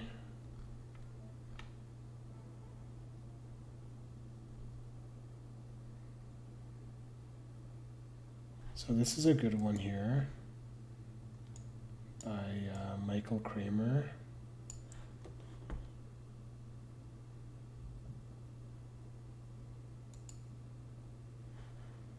It says, careful what you wish for. Falling inflation rates also mean falling sales growth.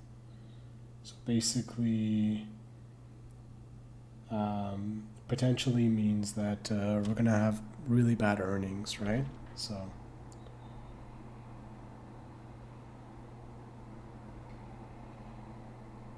So what I'm considering doing with Silvergate is just picking up some upside risk on it.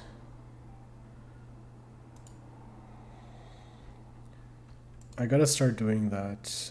I had a short, but I took the profits off of the short, the hedge, too early. And now I don't have any upside risk. It's all downside risk and it keeps going down. But I don't want to sell too much upside risk because it might have a big bounce. And the IV is going to get juiced up from earnings that's coming up. So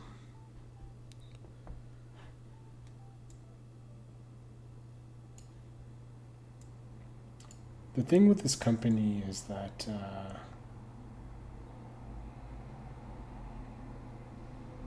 it sounds like a solid bank.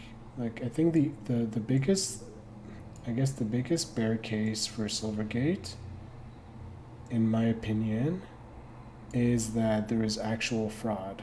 Like there is not just fraud by the people running it,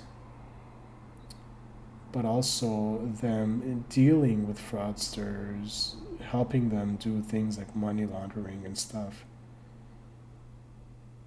So that's probably the biggest risk.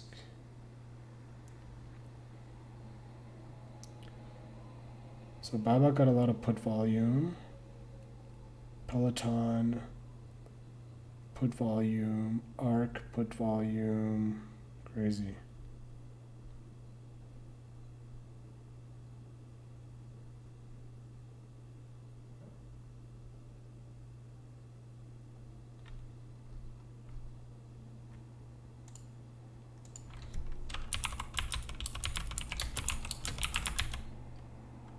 How come I can never find him? Oh, there we go. Oh, it's Mohammed.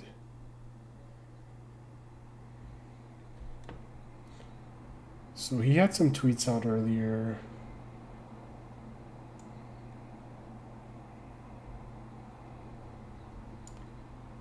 Are having quite an impact on the bond market where treasury yields are sharply lower across the curve. Yep, I noticed that.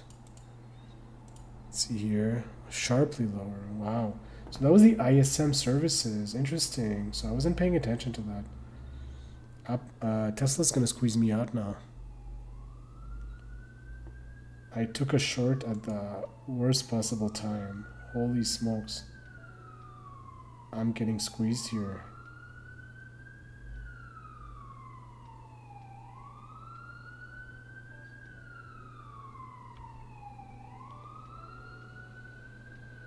Crazy. So the thing with Tesla is this might be like a buy the rumor, sell the news type of situation. And there's a chance that it bounces up big time just from all the fuel, from all the shorts like me. Mine is only 25 shares. But can you imagine people shorting like tens of thousands and hundreds of thousands of shares because of the news that came out regarding their discounts in China? So yeah.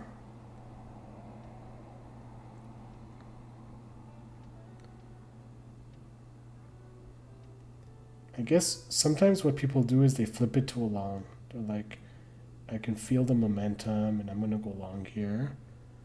But that's not something that I would do. And yeah.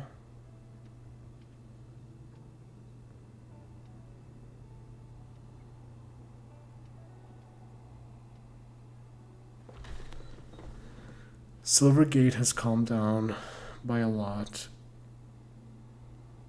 What else is there? Lulu's at 330.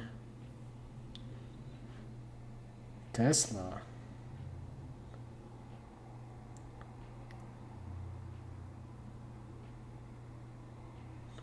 It's going for it. I said 111 earlier. That's what I said earlier. 111, 70 bucks. And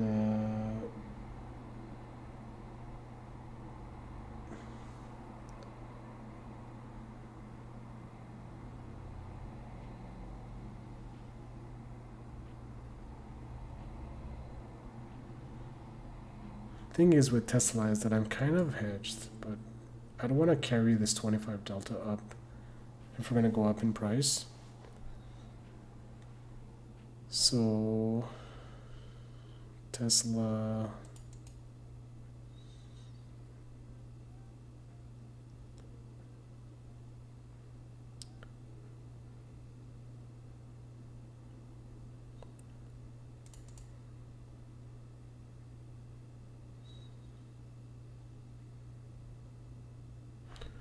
weird.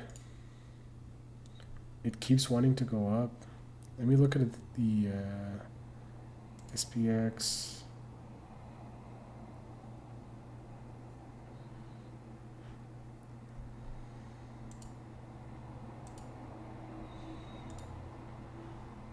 Oh, there we go. That's why. Look at that jump in the XLY.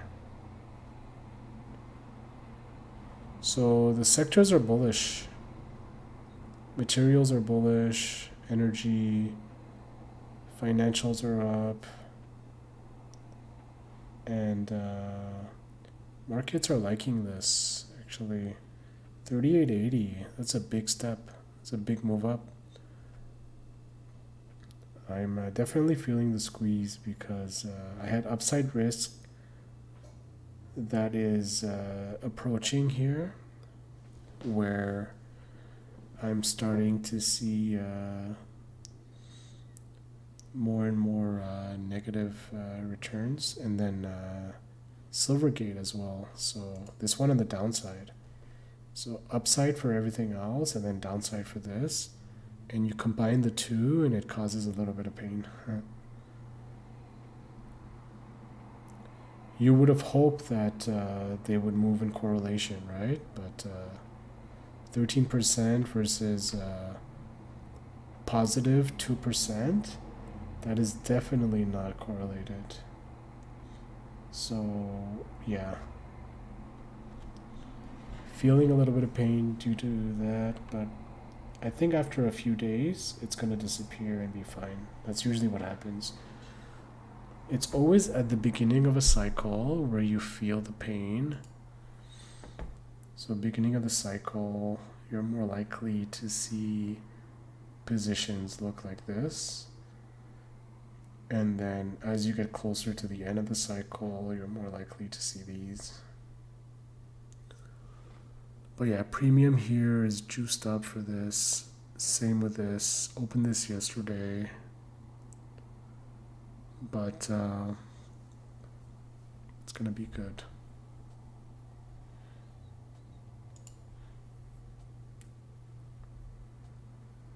XLY keeps going up. That means Tesla's going to go up.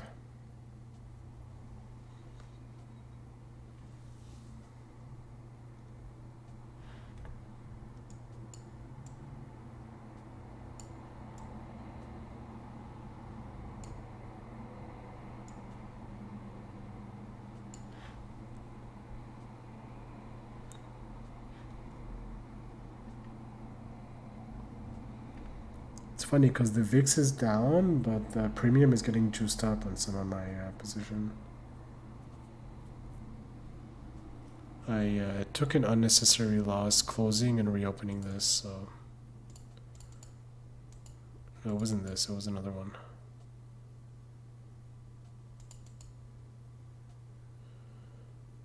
When did I open this? This doesn't make sense. This was from earlier last month, I think. No, it's actually 42 days to expiry. I don't even know why I have this. So confused. Bulletins.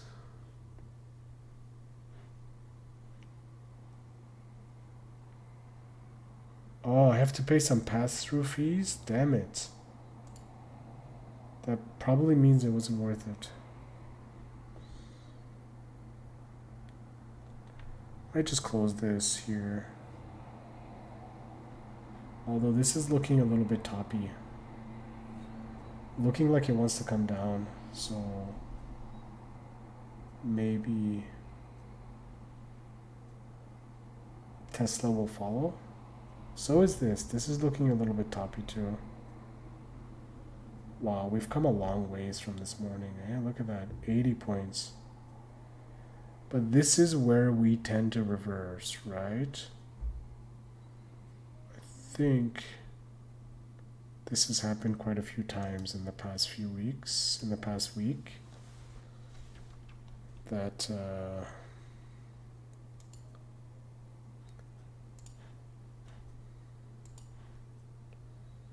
maybe, just maybe, it wouldn't hurt. 25 wide, $800 to open. I have upside risk, but a lot of downside. Yeah, downside I would benefit a lot because it's 25 points wide. It expires in 40 days, but it's money up front, and at least it expires in 40 days. That means you have plenty of time for this. I think all indicators point to bearishness. We're at an inflection point, and there is a lot of reasons for markets to be bearish.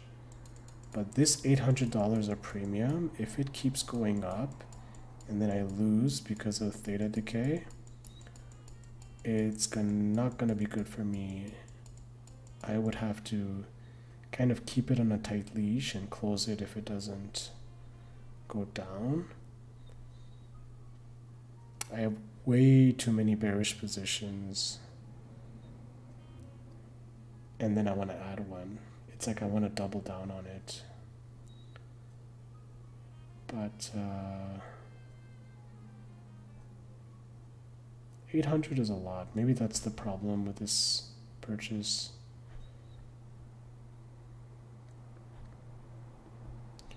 What happens though if you sell another one down?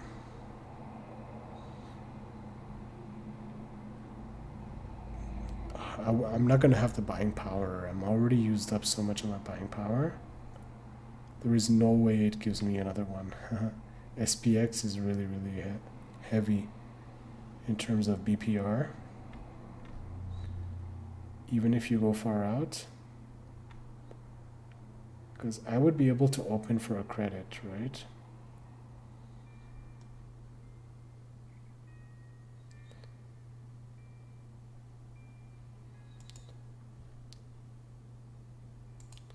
Taking on way too much risk if I do this. The problem is that, yeah, the buying power. And it's not good. I mean, it's so much risk, and no. I think if you open this, you don't need an extra leg. That's a distraction. And you just pay the $800. And then you cross your fingers, hoping for a reversal. It's happened many times already. You know what?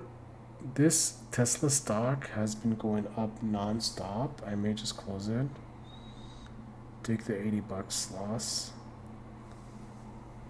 Damn. What a day. Okay, let me save.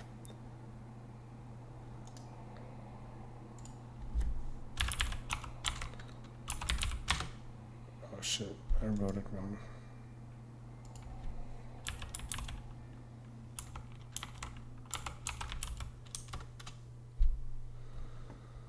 Getting squeezed by Silvergate. Okay. So,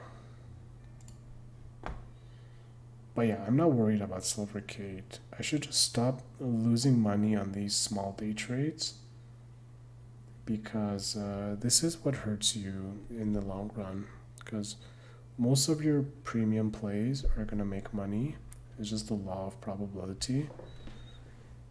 And the day trades, if you accumulate small losses on day trades, it really adds up. So yeah, going short Tesla while it was rebounding. But this doesn't help. Like, look at the SPY. It just went like crazy.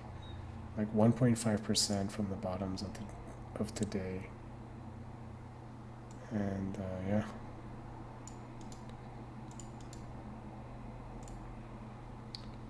So the question is the SPX gonna go back down between now and February?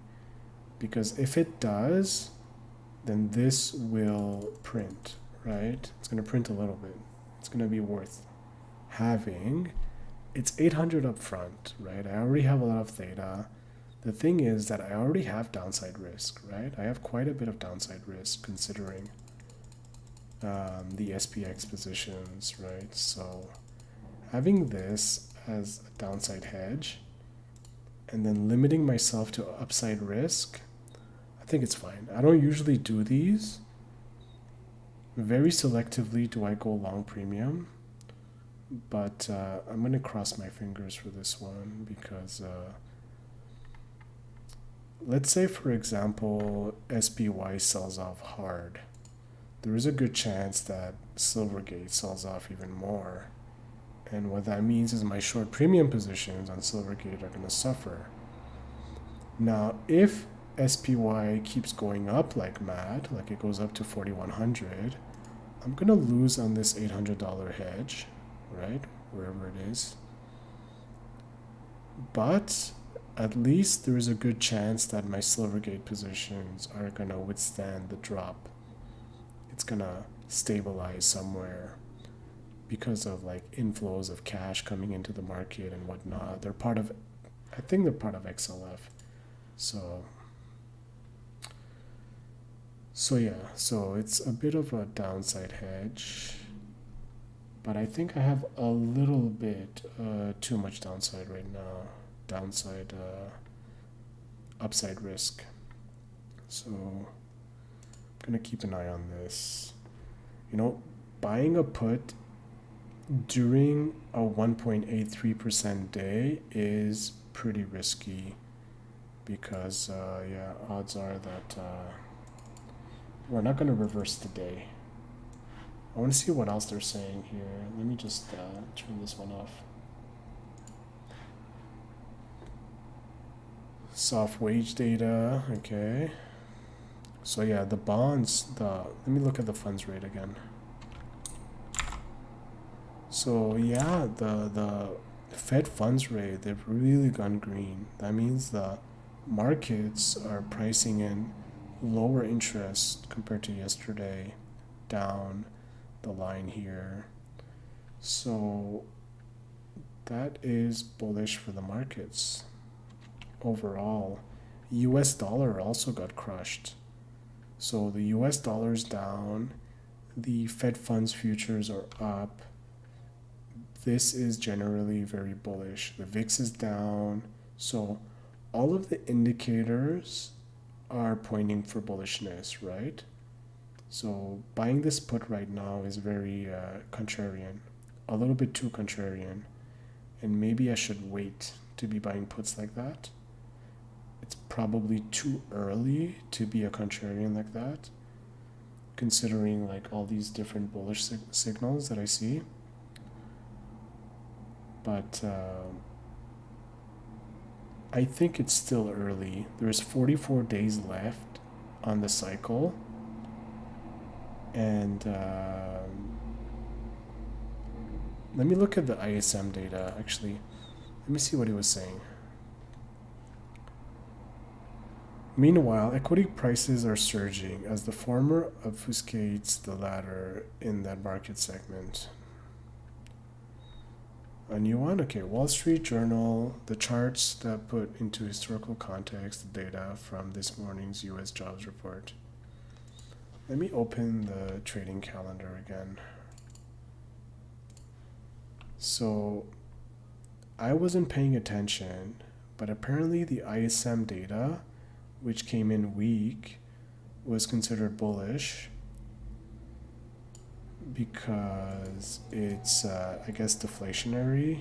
It means there is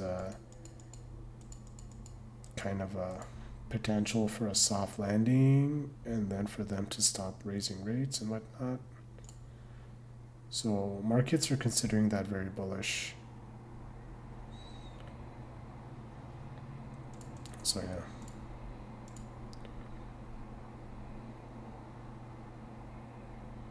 Decline in inflation in Europe in December to a still excessive 9.2%. Yeah. Inflation's crazy in Europe.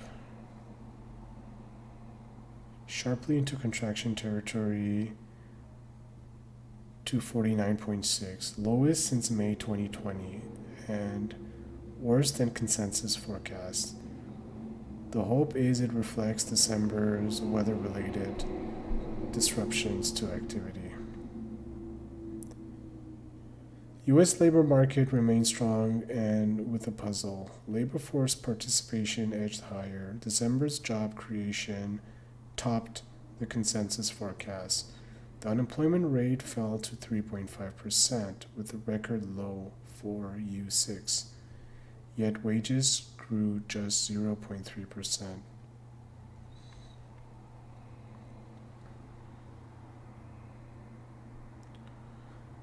I need to see what people are saying about this, get an idea, get a feel for the sentiment. Overall, yo Daniel, how you doing, man? Thanks, man. Overall, I feel like the overall sentiment is bullish and it's reflected in the price action. But I want to take the contrarian view, and that's why I bought that put spread. But I'm starting to feel like I bought it too early.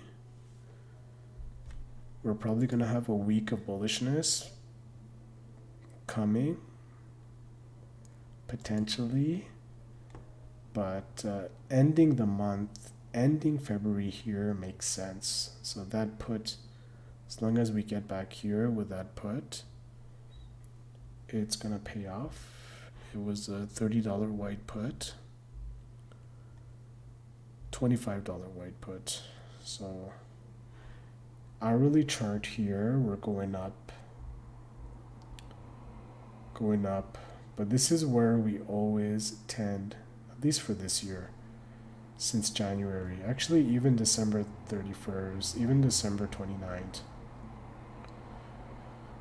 It's like a coil that wants to reverse and bring us back down. And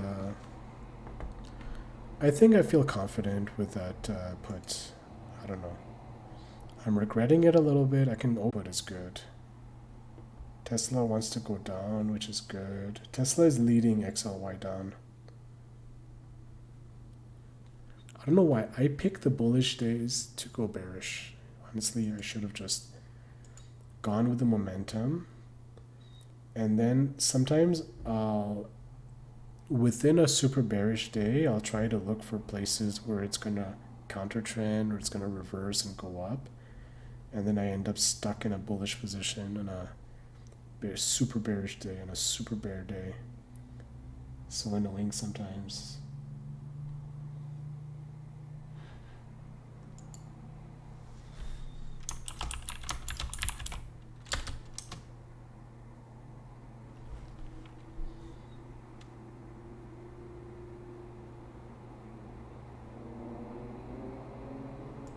Why does it say restream?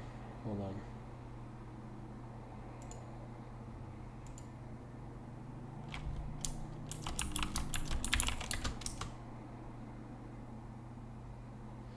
Okay, are we selling off? Okay, it looks like Tesla is selling off slowly. SPX is going down. Is my put gonna pay off? I swear. If it pays off, it's gonna be nice. I need it to pay off. After Silvergate's little crisis, I need some kind of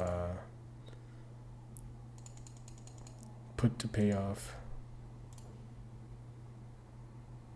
Okay, so Tesla's here, Silvergate is here, and SPX is there. Okay, gonna BRB.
All right, looks like we got a bit of a reversal. That's good for my put, isn't it? However, Tesla's not going down by much. The put is probably barely up because it's so far out that we need a bigger move to see it profit. Let me look at its stats what is it like? It's at negative 0.03 theta, which is good. Tiny theta. Negative 3 delta. Okay. It's good. I like this. The theta's not too high. Theta's pretty low. Delta is not too bad. I do lose if it goes up, but it's not that bad. As long as the theta is not too high, it's okay. You can be patient with it and see what happens. I wish I could see my SPX delta. What I might want to do is just restart my client, see if it fixes that. Hold on, let me do something quick here. And then close it.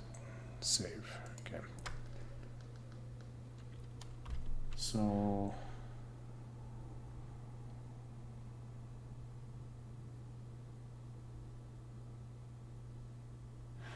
oh shit, Tesla's going nuts. The fuck? While this goes down, it's like everything's going the opposite direction that I want. Okay, I'm gonna close Tesla.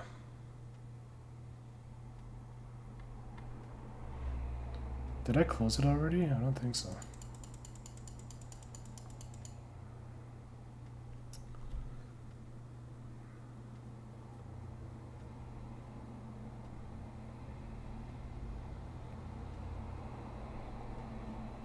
Tesla is definitely going nuts. Take this loss.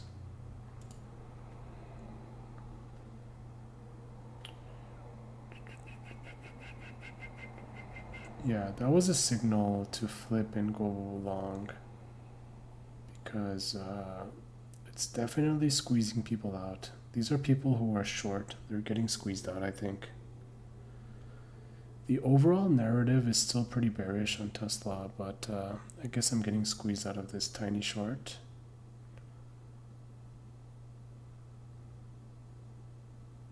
It definitely looks like I'm gonna get squeezed out of it.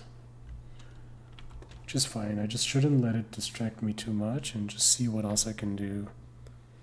Buying power is a bit low though, so can't really do anything too crazy. I just gotta be patient here. Maybe just get rid of this and be patient because I don't need the Tesla. Definitely my least useful position right now. Especially since I already have a lot of upside risk, and having this extra upside risk is not necessary. Especially considering how much of a high beta it has. It moves very fast. So I may have to just shut that down. Let's look at something. Gonna open up the sectors again and see what XLY is doing. Yeah, looks like it's outperforming XLY. It's basically looks like it's a short squeeze. It's squeezing them out.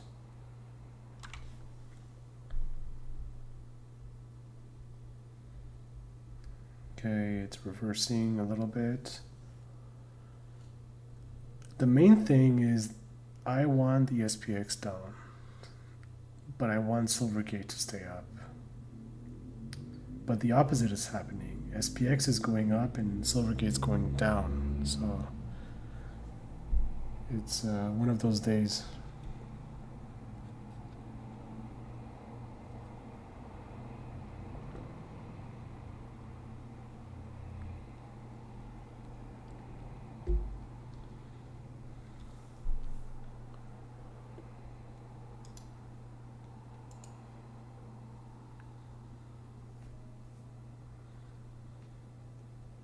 Okay.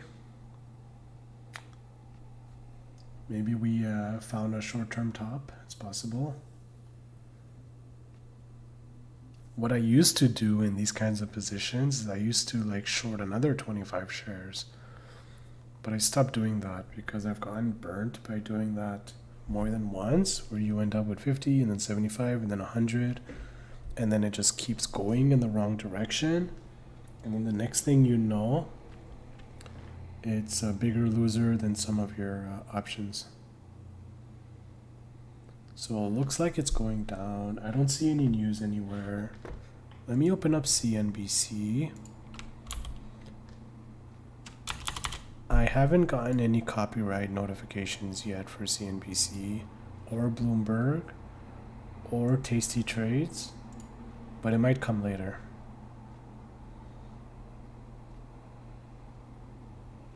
Tesla's tough ride. Let's listen. Oh shit. The fuck.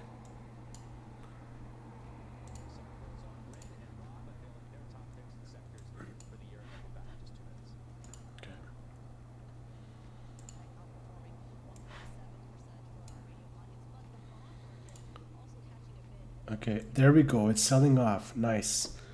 Okay, where's my put? Where's my put? Okay. Put. Hold on, let's take a look here. That's what I want to see. I need to be better at keeping track of my positions. Bear put, okay, 20 bucks. So this kind of position, what you want to do probably is just hold it, let it go down slowly over time. $20 is not worth it. Honestly, I opened this position for, it has a max gain of about 1800 or so. So I put it on for like a nice few hundred gain. If it keeps going down, there's a chance we get it. Especially if IV goes up.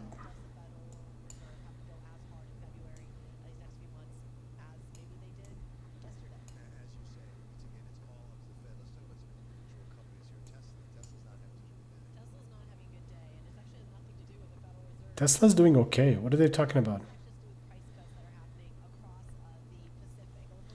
I guess the stock didn't get the memo that it's having a bad day.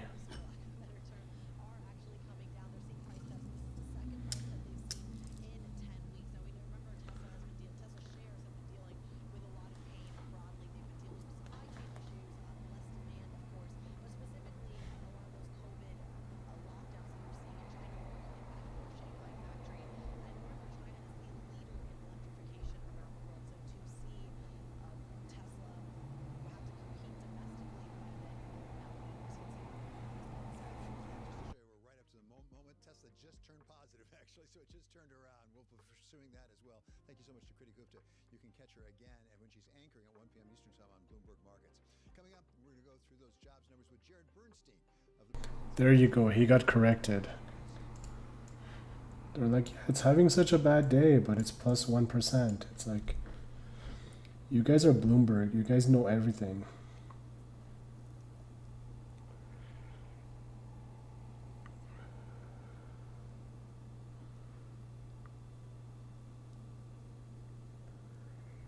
So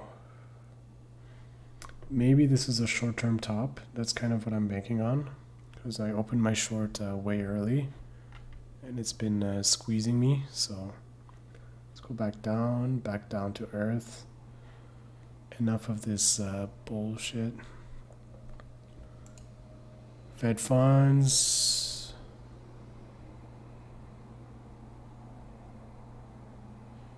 They're still looking bullish. 10-year yield still looking bullish. 10-year yield down. But you know what? These bullish indicators should also affect Silvergate positively, because it's also a bullish indicator for Bitcoin, risk assets, and such. So it's just that, you know, it's a bit of a shock for Silvergate. What is that, live? It's a bit of a shock because of what they announced yesterday, but it's gonna, over time, just stabilize, and then, you know, my puts will expire worthless, so it's gonna be fine. It's just the temporarily having to look at this and this being low is annoying, and the risk of it getting worse is annoying, of course. But overall, I think it's fine. Tesla short, I want to close, but I think it's at a short-term top. and maybe even the market is at a short-term top. This is what I'm banking on. That's why I opened the put here. Kind of doubled down on my bearish thesis a little bit. And it was up, but just barely, 20 bucks. I want to see it just flush. And it's been a couple of days that I'm bearish, and I don't know why. I don't think I have any solid answer as to why I'm positioning bearish. I would say maybe the reason is I'm just defending some other positions that have a lot of downside risk. But the problem is they're behaving in an uncorrelated manner. So that's the big problem. But I think in this kind of situation, you just wait it out. I don't think there's any like actual solution to get the money back from the drawdown. I think the only solution is wait till next week. Next week, we will know what's going on. The market's going to pick a direction. Silvergate's going to make up its mind whether it wants to go single digit or stay double digit. And the premiums are going to reflect. And Tesla, I'm not going to worry about. My positions are pretty safe on Tesla.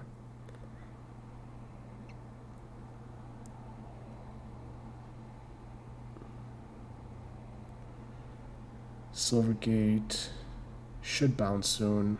This is around where it bounced this morning. It went straight to 1250 and then I opened a short.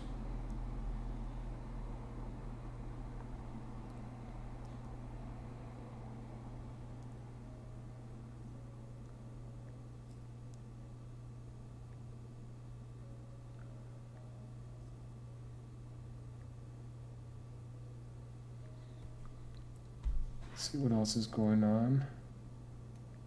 Jenny, Rob, it's all about free cash flow. And we want to buy companies that have high free cash flow.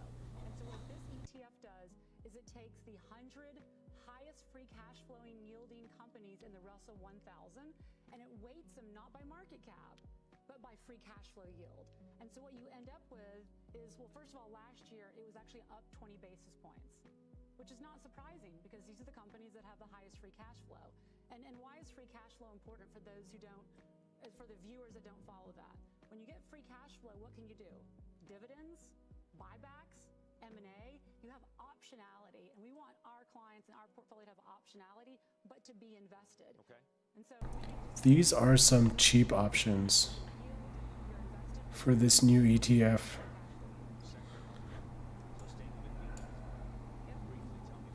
It's a brand new ETF. Like, it doesn't have much of a history, and the options are cheap, or it does actually. Okay, yeah, it has a big history, but it looks like it stays range bound though. So yeah, it rarely goes above this area. Let's go weekly. Those are some cheap options though. 29 IVR. I guess there was a large spread between some of them. Like this one doesn't have a large spread. Open interest of 13. Can you imagine buying options that are this illiquid? At least the spread on some of them isn't that bad. I don't even know why I'm looking at this. See, that's why you don't watch CNBC. They're gonna make you do something you're gonna regret.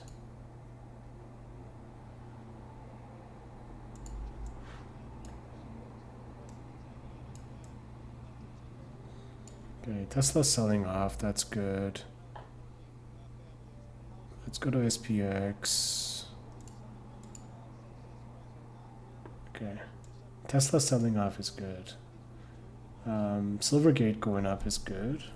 Might finally get some positive price action for me. I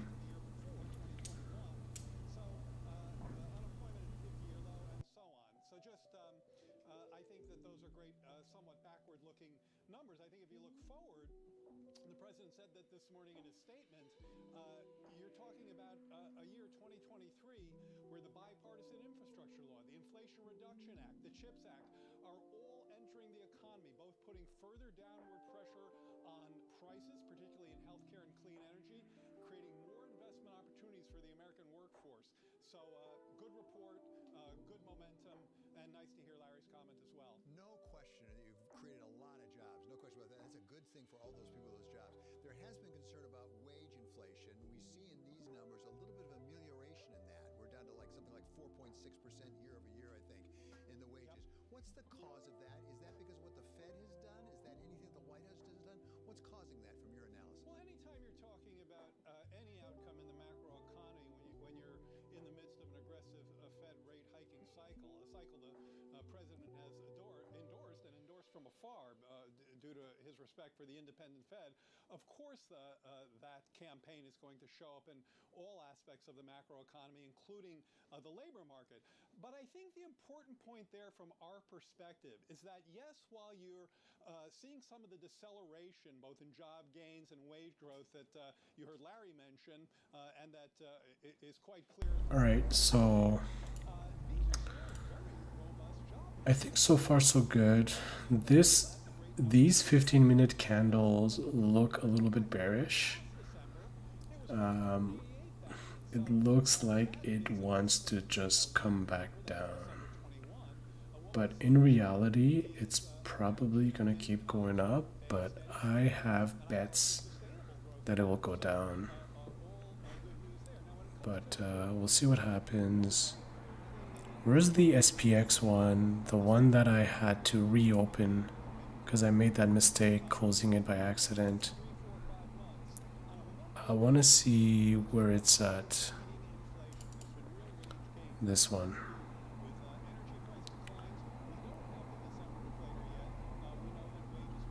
This is an interesting one. I'll see what happens over time. These are the kinds of positions that I want to track on an Excel sheet to see how they behave, because it's going to be interesting over time depending on the price action.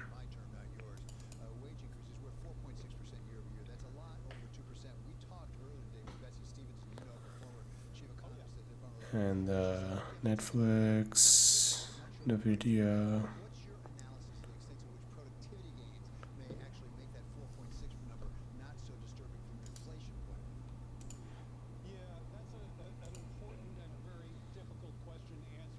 Tesla wants to go back down.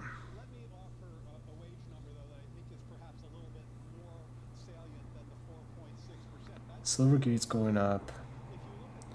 I can close this for 70 loss. It's not as bad as it was here. Here it was like 100 plus. So close it at a $70 loss, and then I don't have to think about it. But this is kind of what I wanted. So red SPX, red Tesla, green Silvergate, and I'm getting it. But I want it to continue. So Silvergate higher, Tesla lower, SPX lower, and then I will hit my ideal position. Probably be like $13 Silvergate, 105 Tesla, and 38.30 SPX. Something like that. Very unlikely.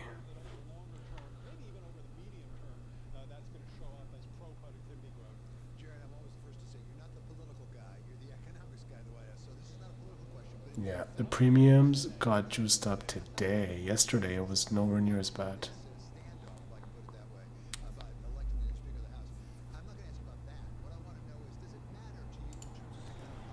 Let me look at the volatility. Yeah, it went up some more. So 10.77.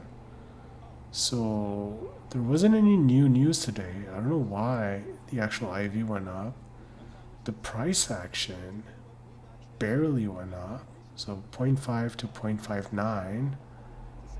But the implied went up from 9.5 to 10.77.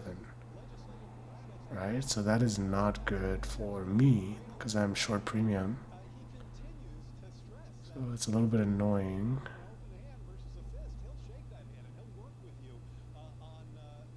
But yeah, but the price action though. And then there's a lot of put skew too, so or should I close it?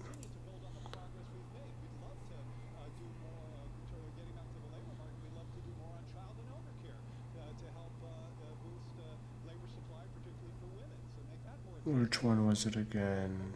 It wasn't this, it was this. The debt ceiling looms large, and we need a very much, we really need a Congress that's willing to get to work on that as soon as possible. Take that risk off the table. Tesla's going down. That's good. SPX is going down. The 15-minute chart's looking bearish, so that's good for me.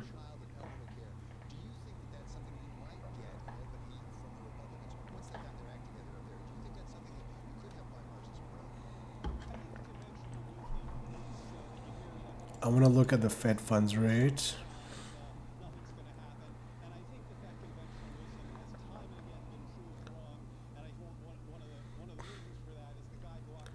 Big flip today. They were the opposite this morning. VIX structure. VIX is down 5%. I would not put money in the VIX now. XLY. See, we got a nice bounce to 11. That's good. Maybe I'll open up short here. No, I would wait till it goes higher before I get a hedge.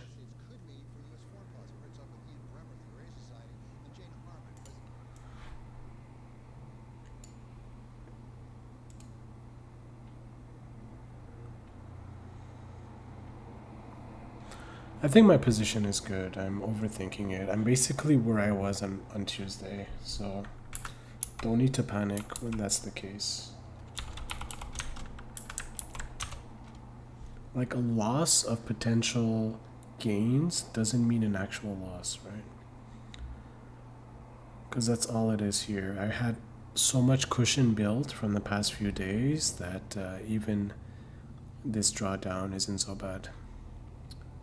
And it's likely to revert, very likely, with how volatility and premium decay works. So we'll see.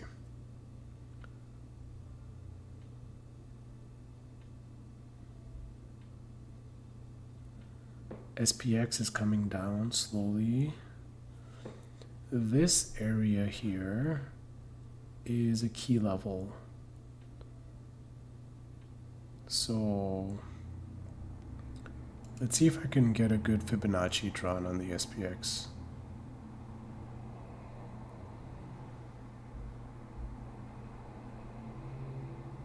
Doesn't let me zoom out past a certain point.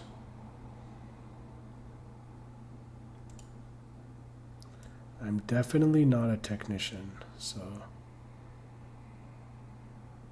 see what kind of Fibonacci line we draw. Okay. So that was the 50% retracement. Yeah, it doesn't look very correlated. I guess a little bit. I guess this one a little bit. Well, it's kind of good because if this is a proper retracement line, this means that we rejected it and we're going to go down to the next one. So maybe that's a good thing for me.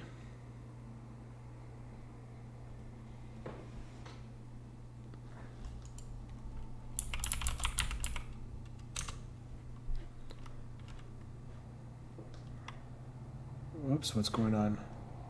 Hold on. I think I messed up something on my Discord.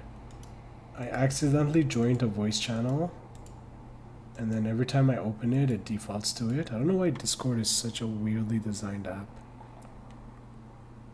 Gotta fix that.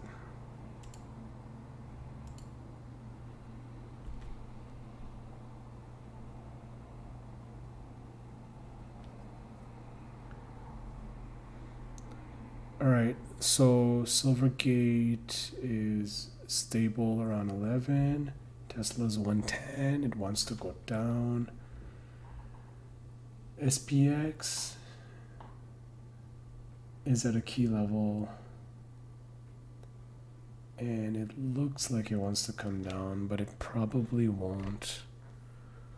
I have a bear put I can take $20 out of it, maybe.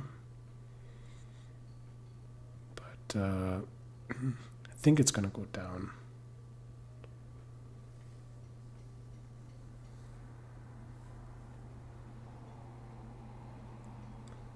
I think 2023 will not start off as a bullish year.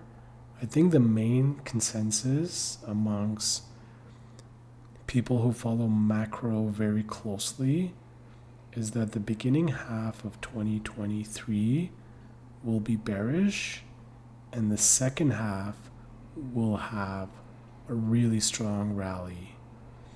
And the reason they say the first half will be bearish is because of earnings recession. So companies are going to show weaker earnings.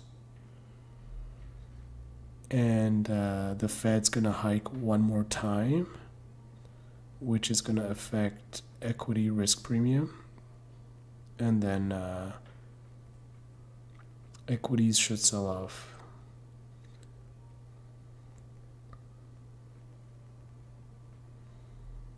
But it's debatable, right? It's nobody knows. So what do we have? Tesla, $70. I could just take it off and just remove this upside risk. Just get rid of this upside risk.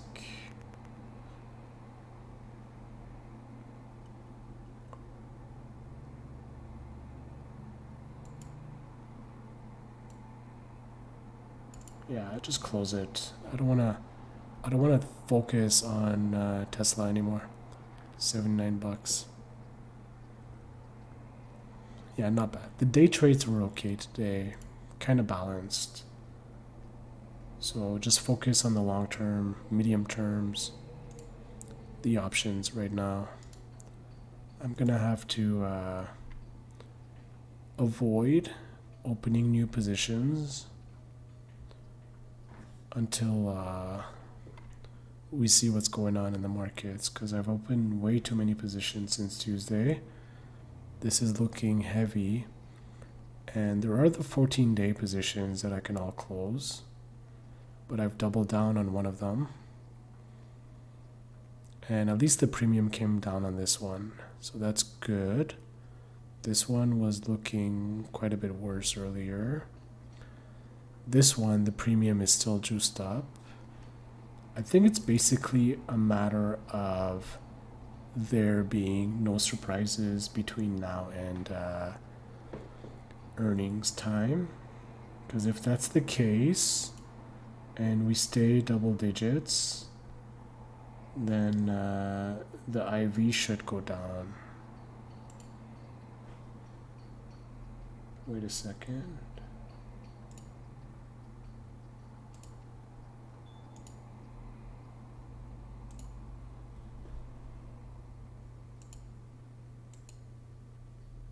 Yeah, so the IV should go down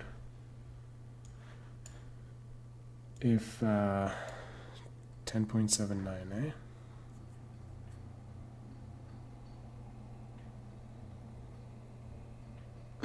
Wonder if you can get a chart of this. If there's a way.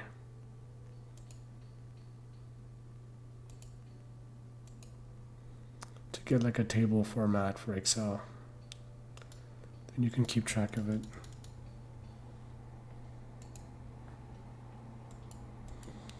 You can print window.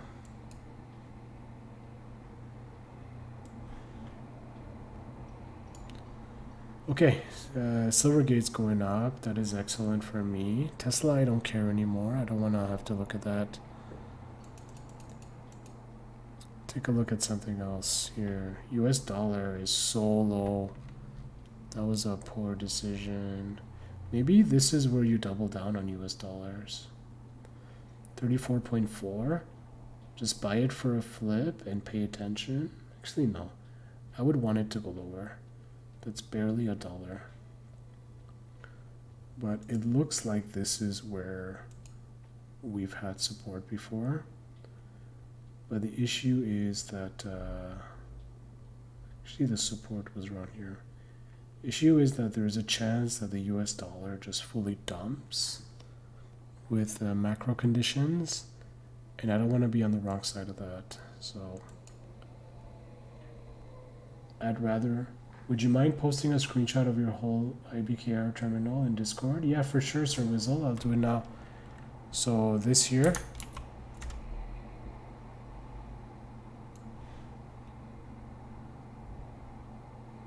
And I can explain if you want why I did what I did, why I positioned it the way I did. Actually, you know what I'm going to include? I'm going to include the second monitor, which has some of the options informations. But, you know what? My Discord is messed up. Let me try something. I want to fix the Discord. I'm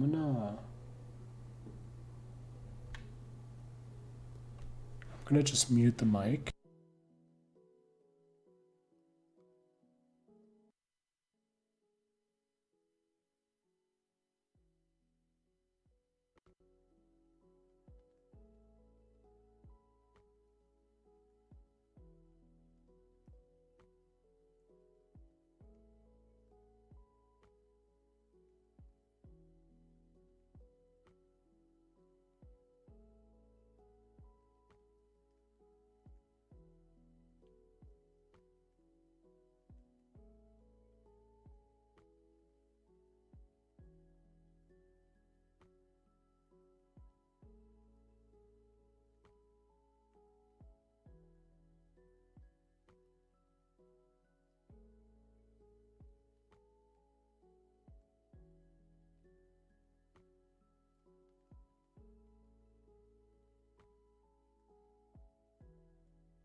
Alright, so there is the option to play the US dollar for a bounce.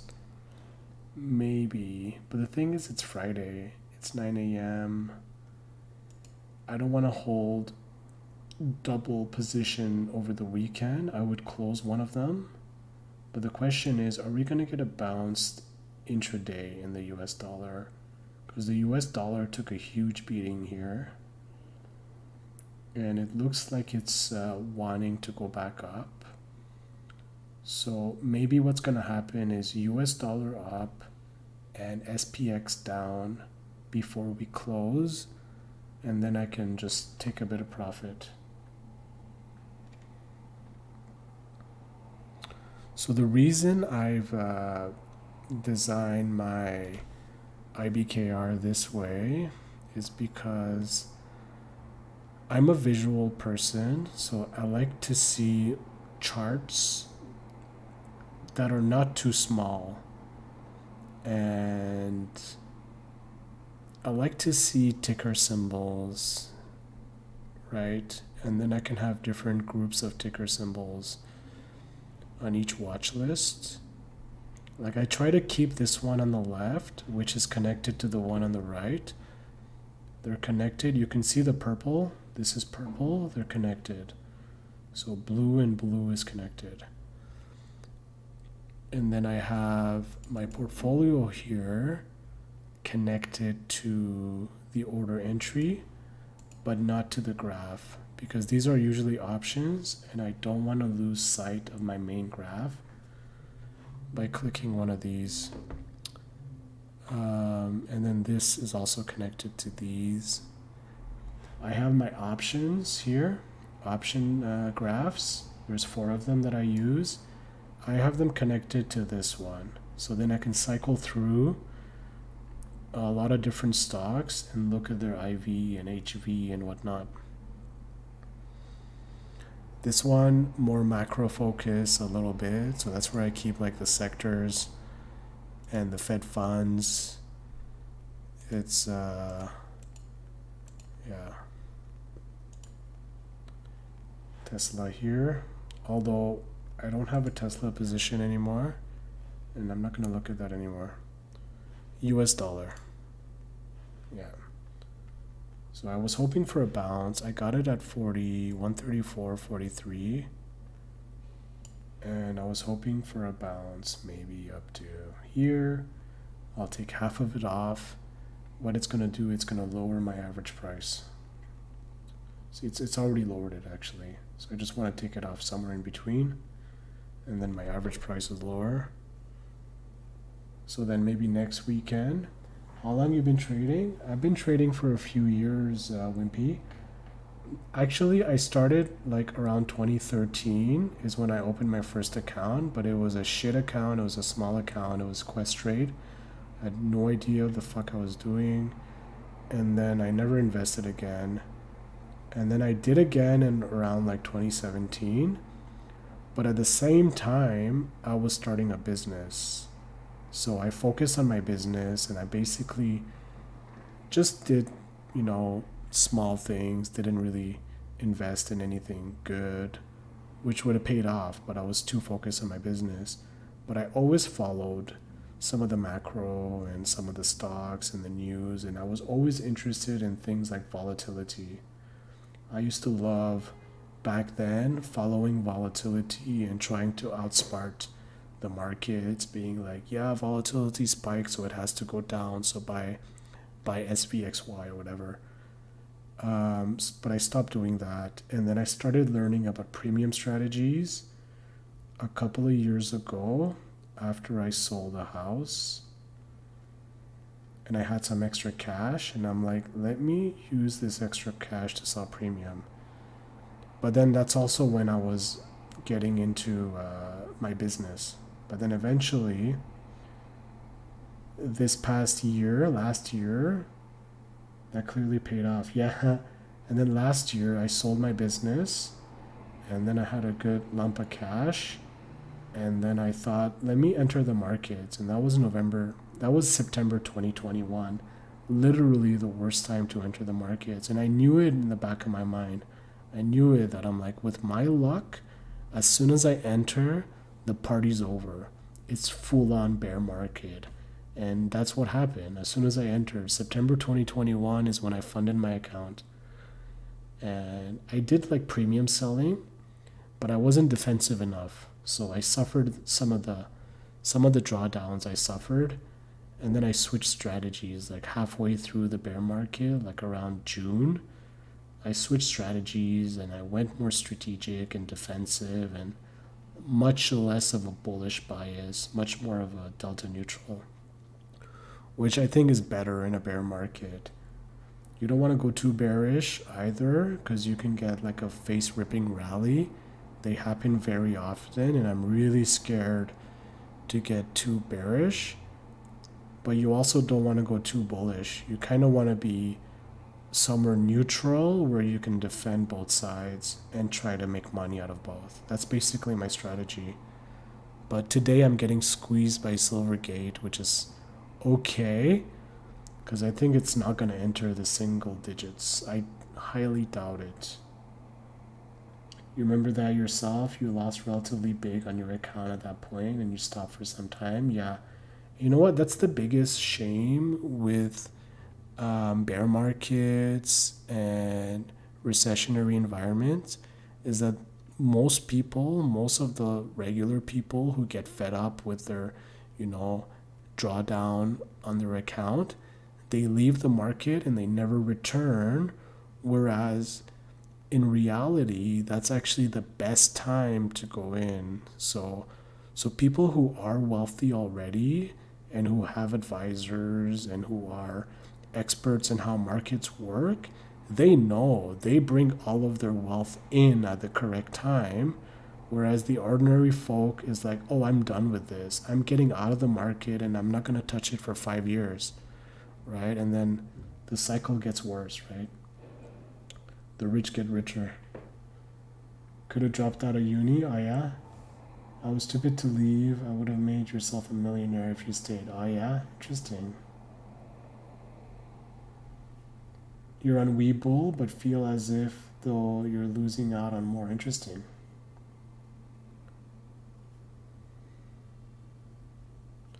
But I think uni is always a good investment. If you don't have a good potential source of income, you need to find a way to guarantee that. Like, you don't have to work 5 days a week for the rest of your life, at a company, but you need to have some access to that when you need it, I think. Unless you can be self-employed reliably, I think it's always good to have that to fall back on.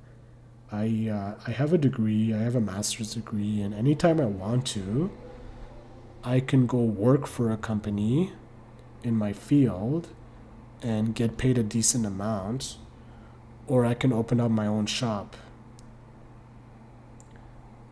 You started end of 2021 for more serious investment because it was just crypto, huge mistakes. 90% in divvies, nice. So if you only did 10%, that's fine. Divvies held up well, meaning that compared to the regular drawdown, you're outperforming it maybe by double. You're probably doing twice as good as, or more, because you're also doing premium selling. But divvies held up well.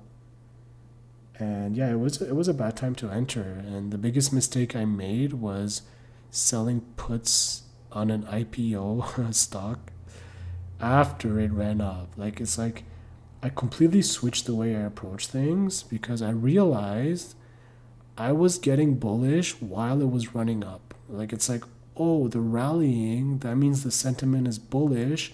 Let's sell some more puts, you know? But then you realize, wait a second, that's when you sell the calls. You wait for the rally to exhaust itself and you sell the calls.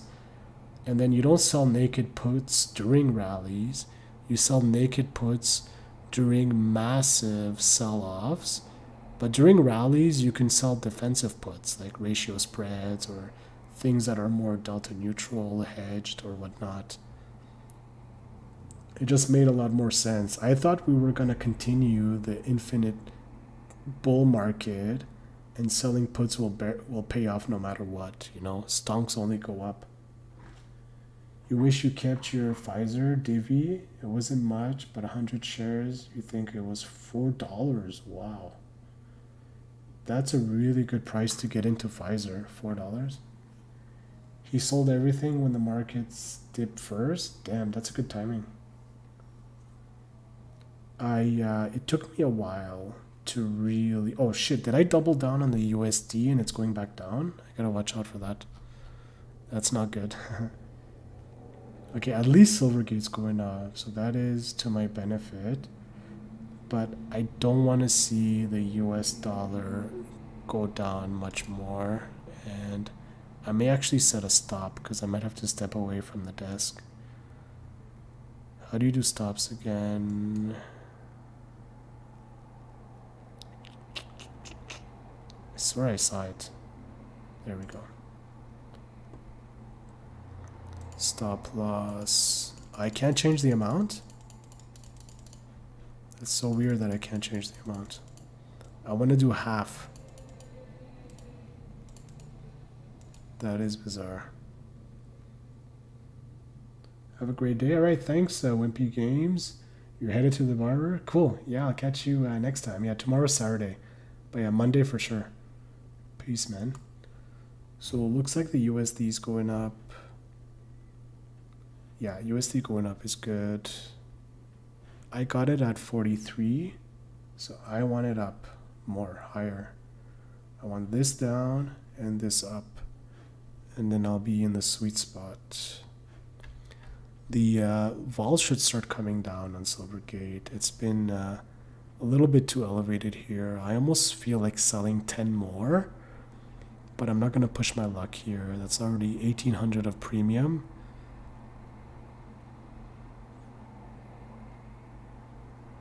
Yeah, and my buying power is pretty much shot. I took too many positions that drained buying power. But Bitcoin might want to close that off. The thing is that if this sells off on Monday, there's going to be a big vol expansion. And I might be in a, because my buying power is low, I might actually be in a margin call territory if this sells off. So it would make sense to just close it. It's only 500, but it's, I don't know. It's 500 US dollars, right? I gotta, in my head, I convert everything to Canadian dollars because I spend Canadian dollars. I don't spend US dollars. So, so yeah, I think it's fine.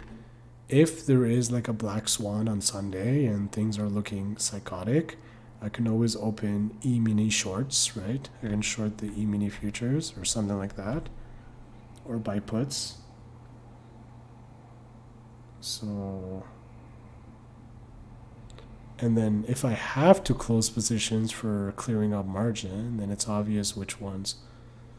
The ones that are basically lotto tickets for Feb that cost nothing to open. These ones here. These ones are gonna be interesting.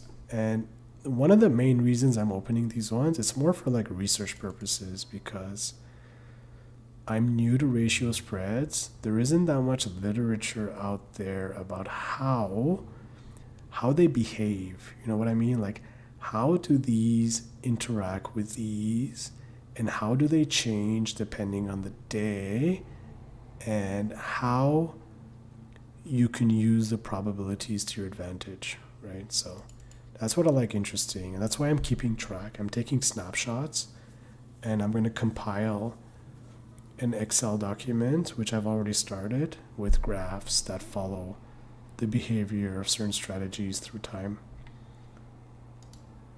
Because I find that the performance profile you're given isn't very accurate because this doesn't show you much interaction with volatility, right? It would almost need to be a graph with multiple lines depending on whether volatility expands or volatility contracts, right? And then maybe have it in 3D with time being a factor or something. And then you get a better idea as to how the option behaves through time. But it's all interesting to me. I'm gonna BRB.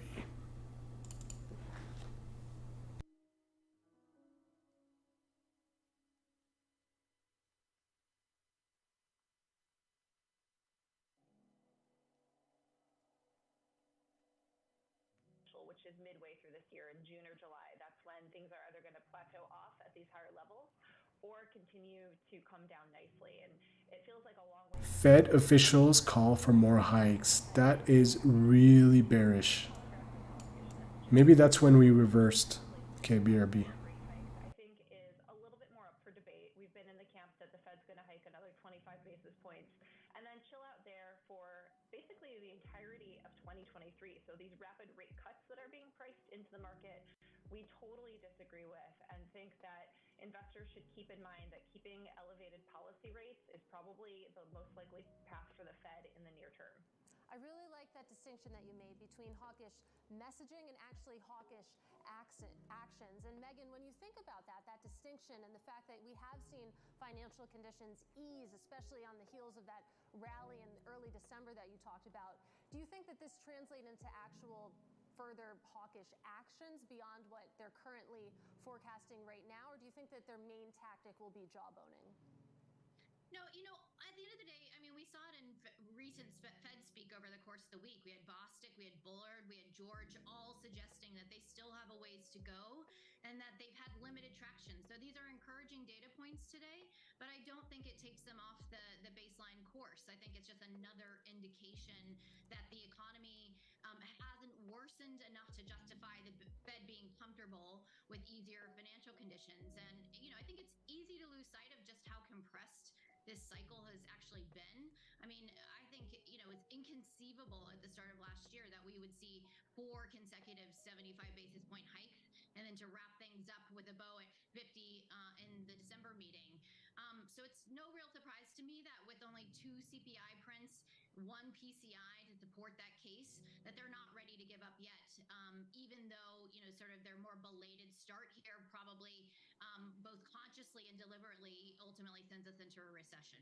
Well, as we put together the data with what we're seeing in the markets, what that means for financial conditions, it begs the question about what is actually going to play out in terms of volatility. And we heard from former U.S. Treasury Secretary Larry Summers. He spoke to Bloomberg Television after the jobs report, and he had a warning for bond investors.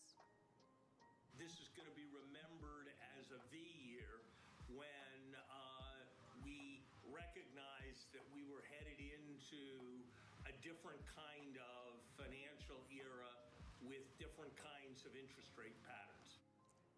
He also said that he suspects that tumult will be one of the defining characteristics of bond markets in 2023.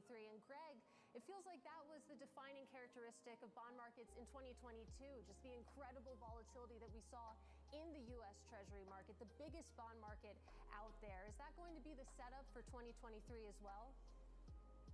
We actually don't think it's going to be the case. In 2022, you saw a 275 basis point range on the 10-year Treasury, 75 basis point range in investment-grade credit spreads. We think 2023 is going to be much more subdued there, perhaps 100 basis point range, think 3.25, 4.25 for the 10-year Treasury. There could be some volatility in there as the market works through the Fed and they're ultimately plateauing and then maybe even pivoting at the back end of the year. Yeah, you'll see inter-range volatility, but overall we think the range is a little bit narrower and you can actually play that in terms of adding value. I think volatility overall, though, is less than it is in 2022. And when you think about adding value, where do you see the most value to be had in the U.S. Treasury market? Is it in the front end, or are you willing to maybe look at some long duration here? Well, we particularly think that we're going to see some steepening. Obviously, the curve right now is very much inverted. 2 stands at -75, and we think that's probably as close as it gets to its bottom there. And eventually, it'll start to steepen as we start to see longer-term inflation expectations move from the 2 to 2.5 and 3% at a real yield of 150 basis points. On top of that, and you look at a 10-year Treasury, roughly around 4. The short end starts to rally as we get closer to the first Fed ease in 2024. So we see a steepening. All in, it pushes us a little bit short in terms of duration, much more positioned for a steepening, but we actually still think 2023 is going to be a year when more of your total rate of return is going to be coming from actual coupon yield rather than price movement.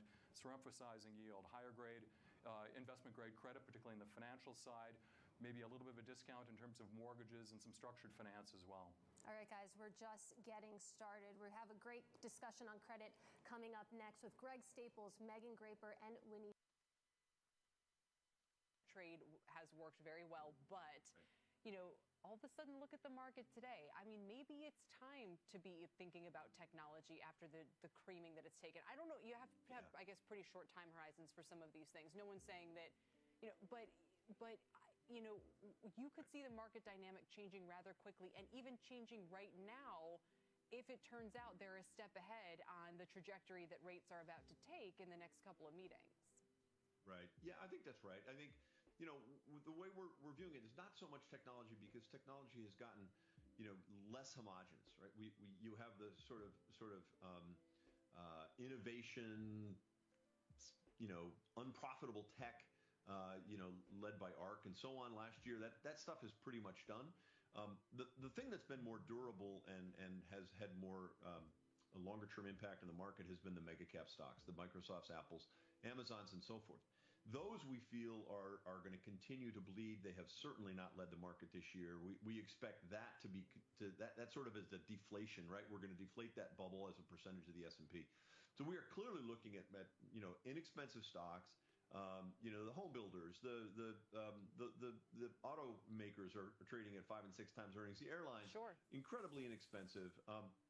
There's this whole raft of things that are sort of economically sensitive that are trading at mid-single-digit earnings.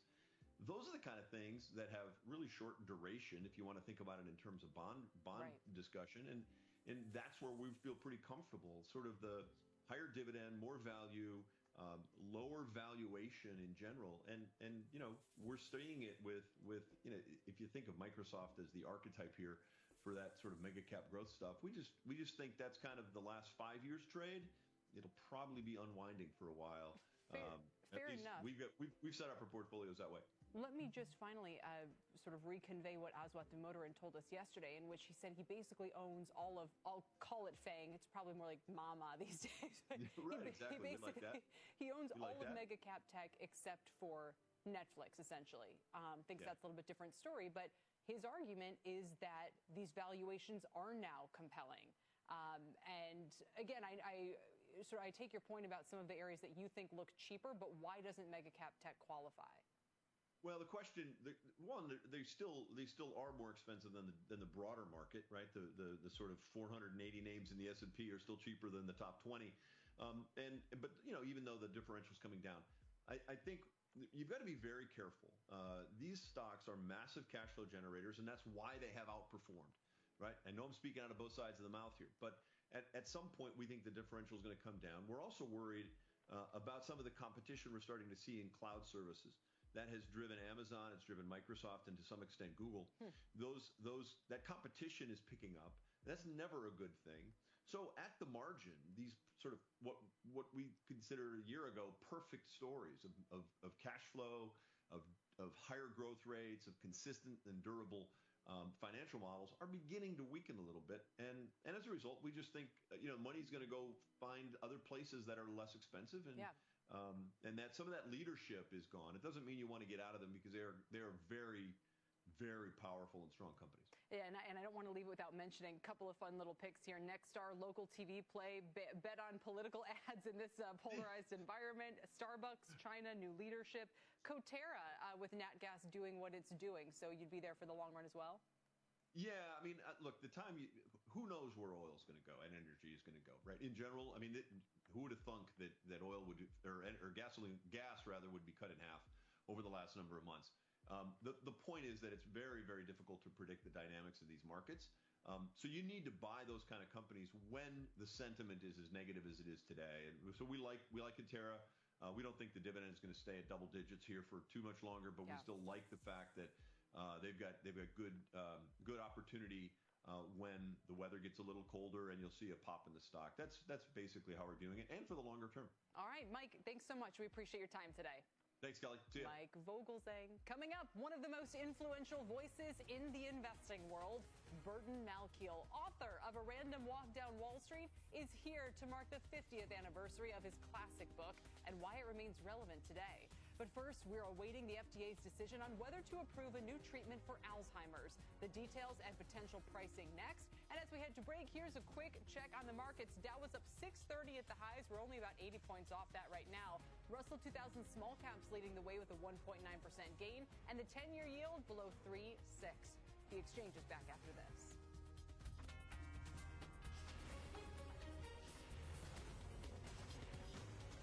This is The Exchange on CNBC.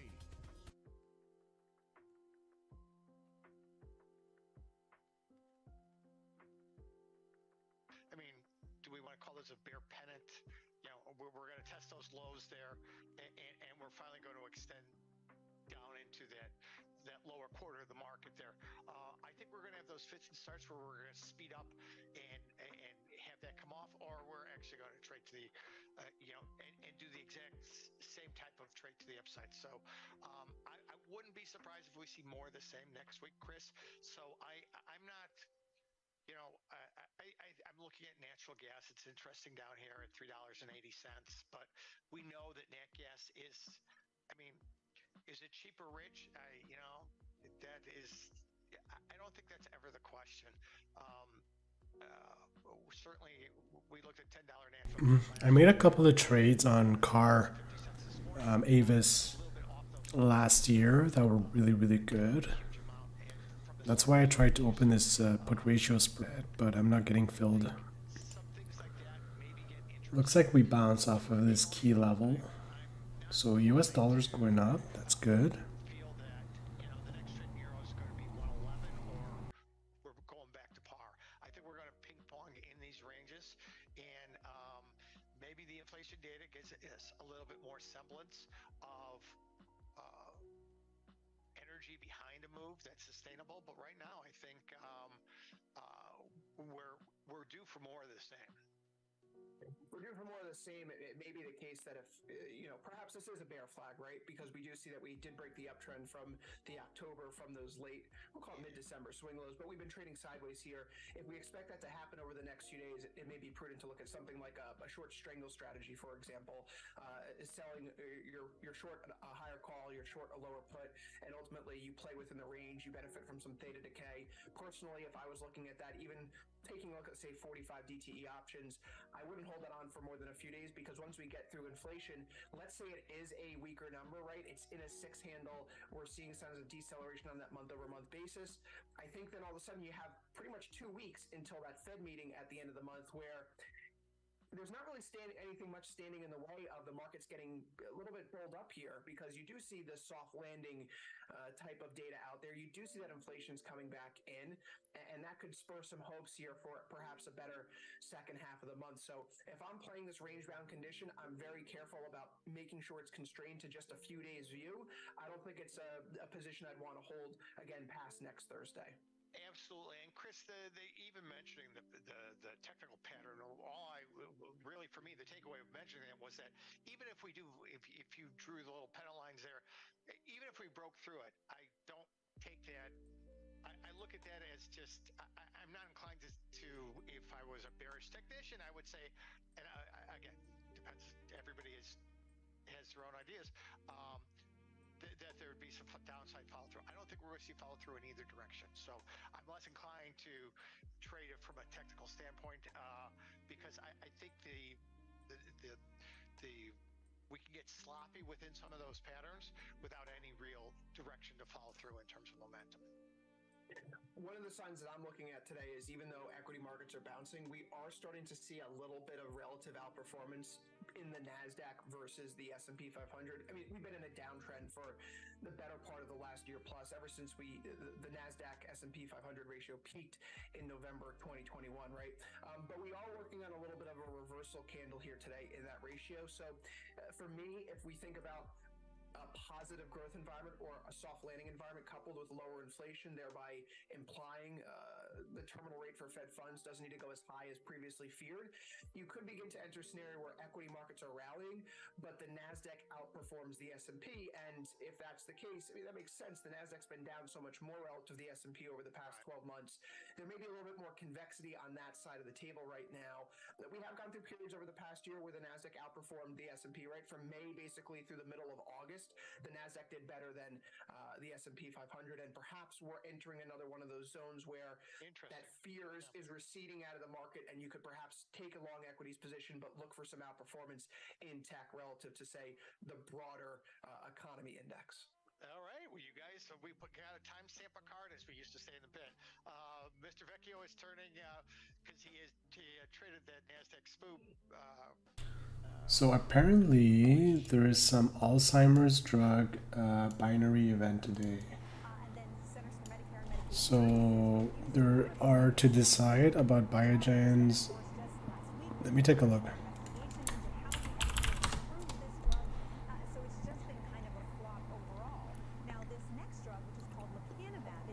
Wow.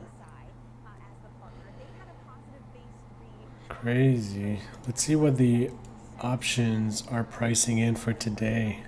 Wow. They're pricing in, what a move for today.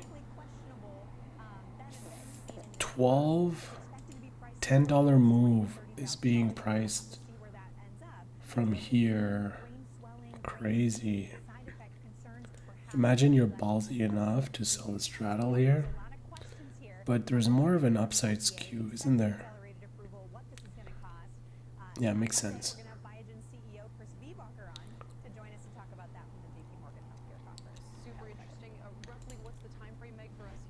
I never play Biogen. I never play biotechs. Too risky with options.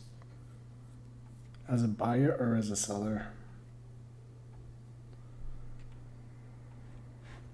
Where's these guys?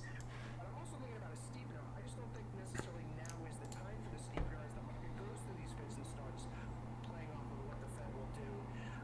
How do you feel about a steepener trade this year? As you know, you and I were very much on the flattener trade for a good part of last year. It went deeper into inversion territory than I think either you or I expected. But to me, steepening in 2023 Oh shit, is it selling off? I agree with you. I think that the I wonder if you can day trade this. historically, it's, I mean, 70 basis points isn't an outsized inversion when we go through one. It tends to stay there Oh, longer it than what could come today. It's not actually guaranteed. if I'm hearing you correctly, you think it's getting a little bit long in the tooth in terms of at 70 basis points. US dollar selling off. That inversion is getting a little wrong. And I think we're at an interesting point here. I think on a day like today, it's interesting. I look at it; it's almost a 100-point move in the twos in the ZT.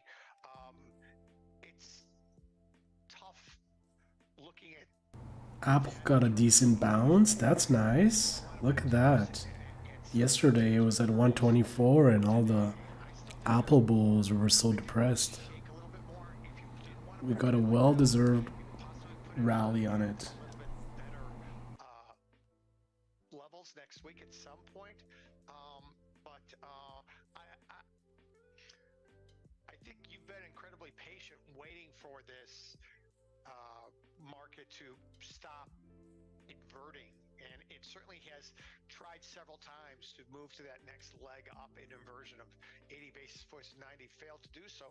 So maybe there is a little bit of reversion within this inversion.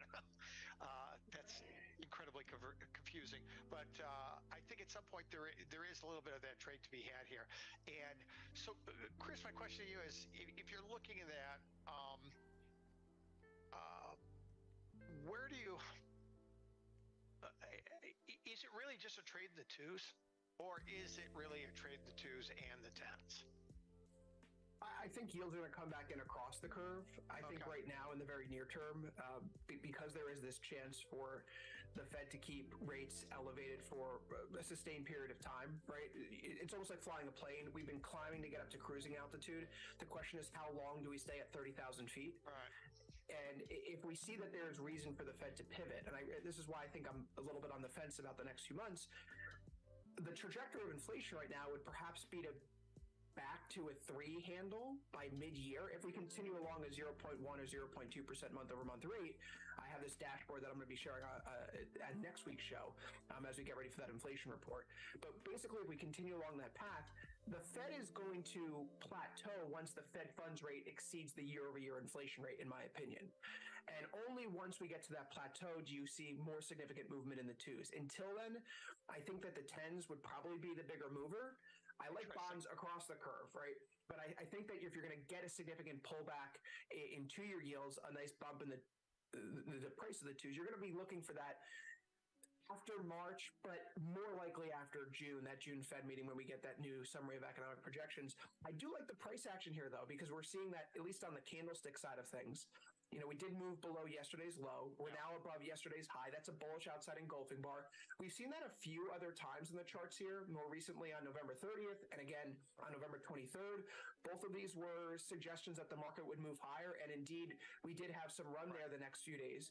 And so perhaps this is a sign that we have established a short-term pivot point where, as long as we're contained above today's low, which is at 102 and 11, we could still see some more upside movement here in the 2-year note, and that means lower yields coming in. Bad for the dollar, good for stocks, good for gold prices as well. Yeah, absolutely. And you're seeing that play through.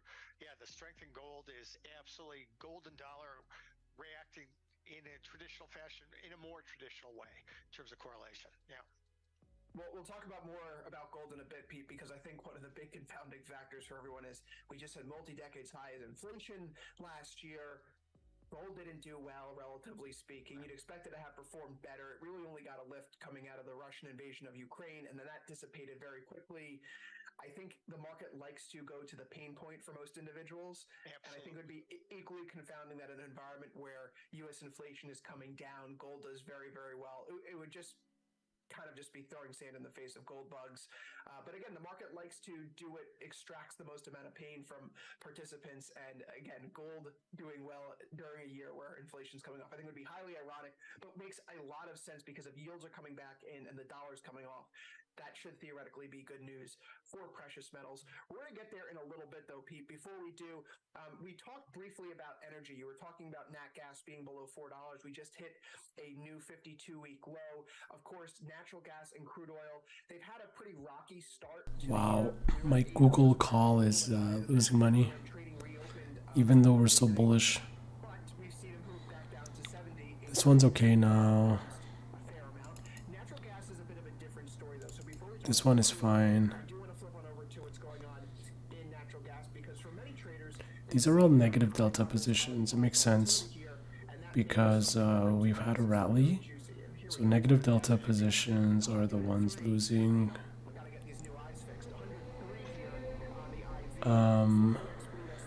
Positive delta. Well, some of these are negative too. This short strangle has been good.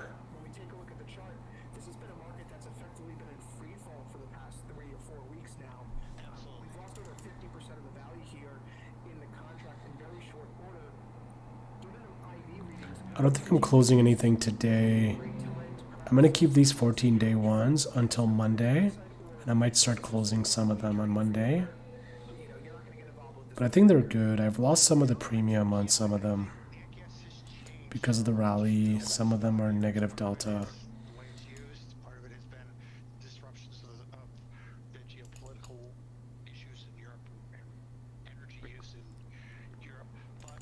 Where's the other Baba? This one now is positive delta. Nice. I still hear from so many guys at the time, I think we haven't hit the cold period of winter yet.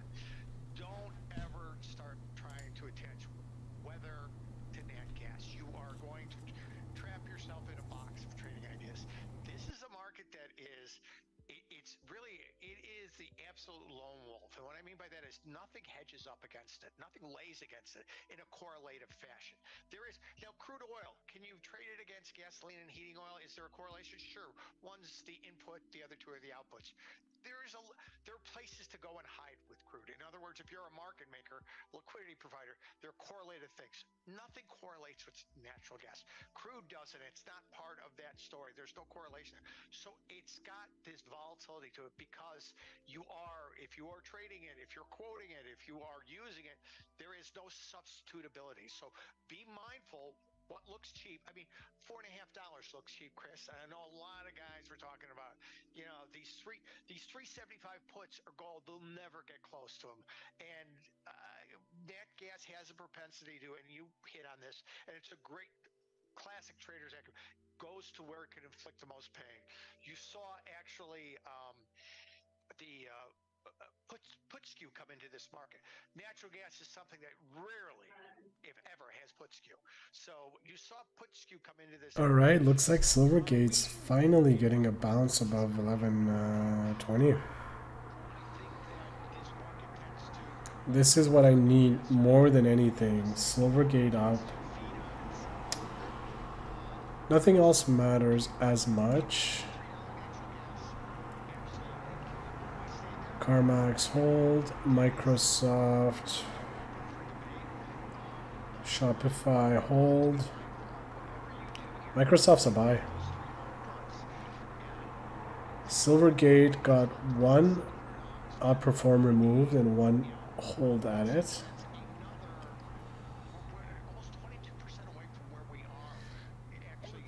Tesla got a bullish rating.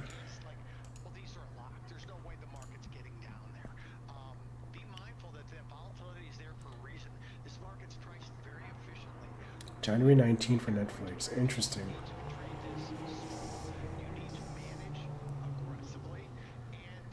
That might be risky for one of my positions.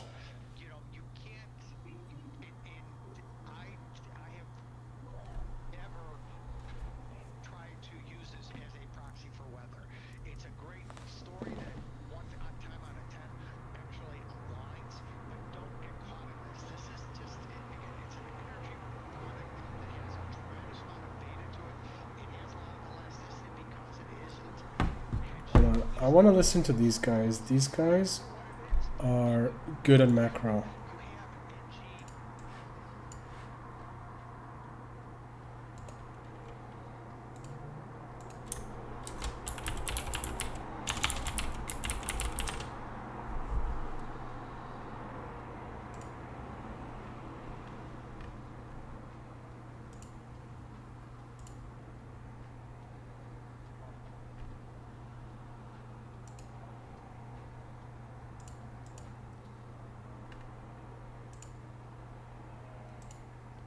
Okay.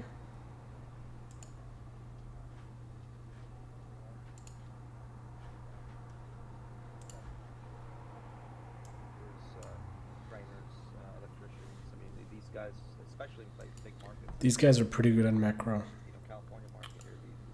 This is a very So I might wanna just close my US dollar, my second one. I got a second stack of it. You guys may have explained this earlier, but I know some of you, I didn't think you're sorry, if you did, just forgive me for saying that we were talking about this. But overall today, ISM taking traction. PMIs are taking traction. All other areas of the economy are traction. Jobs are what are we looking at? GDP.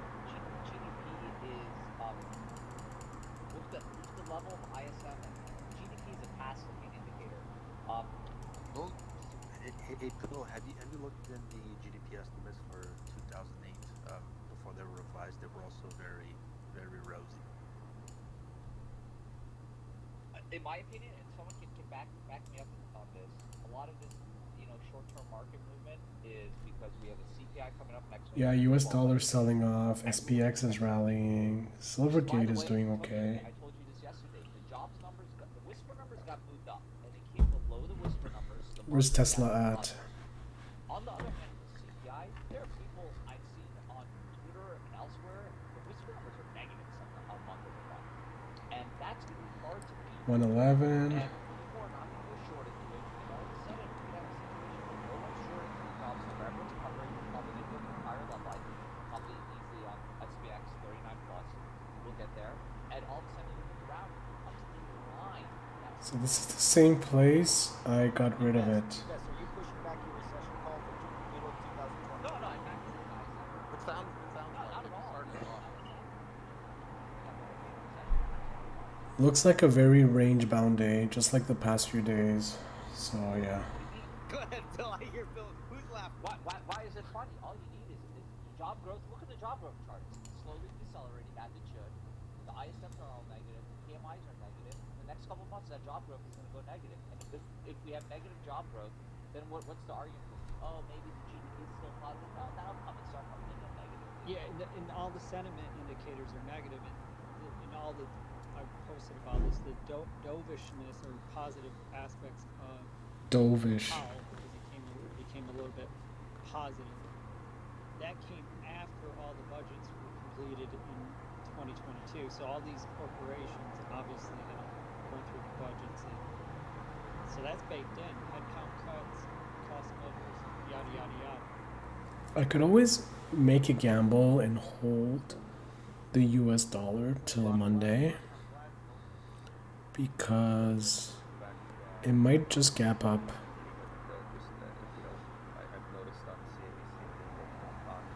It tends to do that over the weekend. It like reverts to the mean on the following Monday.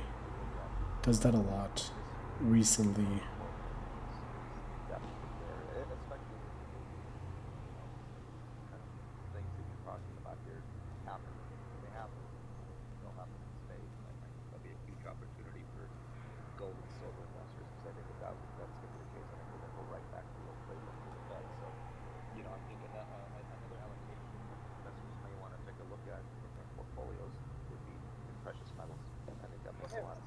That was my question. Look at the ramp up in gold. Now I guess silver's, different, right? Because it's got industrial use. But is it kind of Gold. signaling that the Fed is either going to pause or near the end? Like, is that what kind of gold's telling us? I've asked that to the Well, I think we're gonna gold is important. So gold is not just what happens here in the last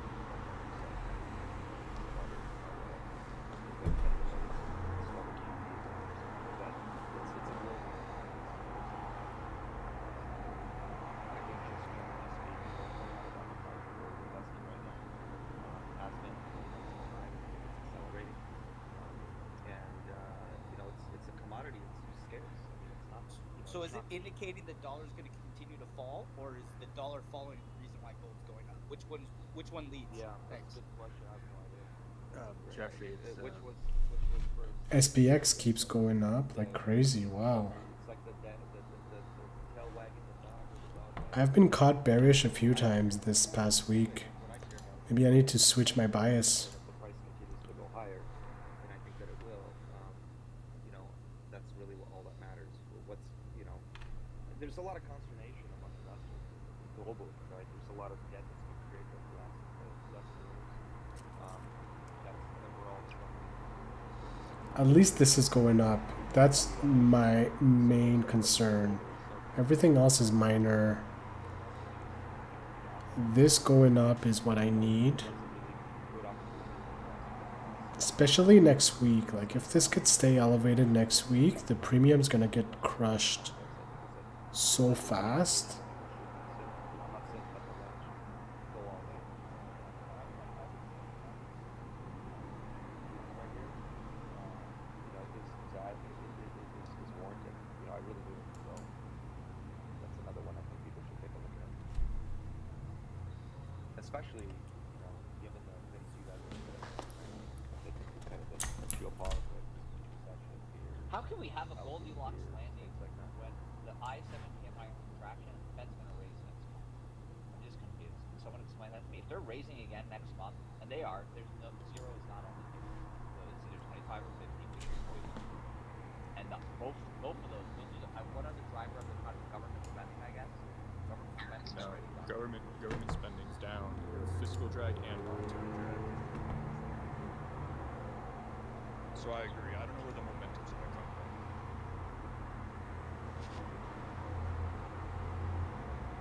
Do you think that if we get rating on the election,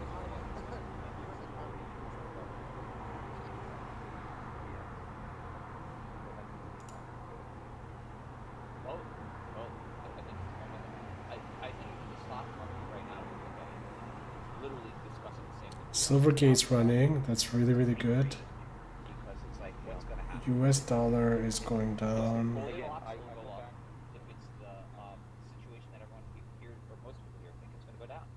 This is good. This is really good. the way I look at gold is I look at it from, it's a global commodity. I don't have to explain gold to somebody in Africa. I don't have to explain gold to somebody in Latin America, South America. I don't have to explain gold to somebody in Asia or Europe.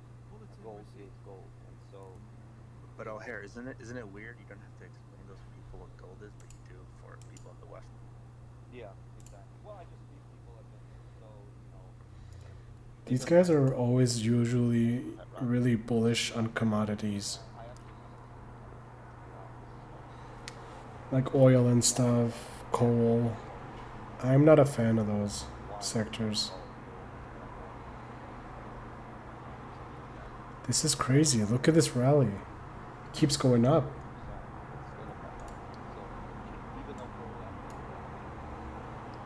It's back to the highs, and that's actually gone above the previous highs.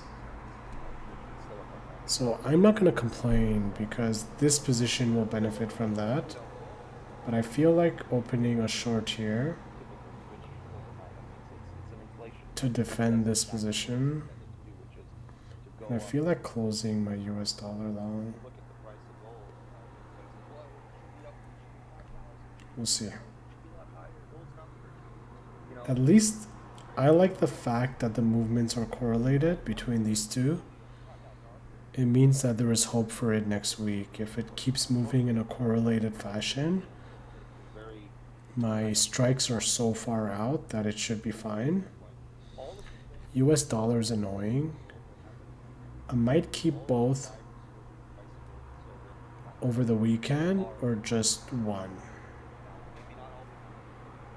So I'll see. You mean China opening? Okay, go ahead. Go, Jeffrey.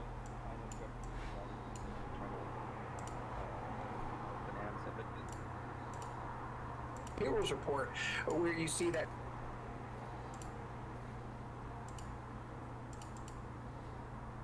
data that came out later on in the session today wasn't that good either. In fact, wasn't good at all. The non-farm payrolls report came out at 8:30 Eastern. The ISM manufacturing survey came out at 10 Eastern, 9 Central Time. and that came in at 49.6 versus an expectation of 55. Now, for those that are listening at home, the way that these PMI surveys are constructed are they're diffusion indexes. This is good. Short squeeze. Choices to respond to the survey, right? Things are getting better, they're staying the same, or they're getting worse. If they're getting better, your score is 100. If they're getting worse, your score is a 0. If they're staying the same, the score is a 50. They blend all the answers together and they get a number that's tethered right around 50. When you're moving above 50, you're expanding. When you're below 50, you're contracting.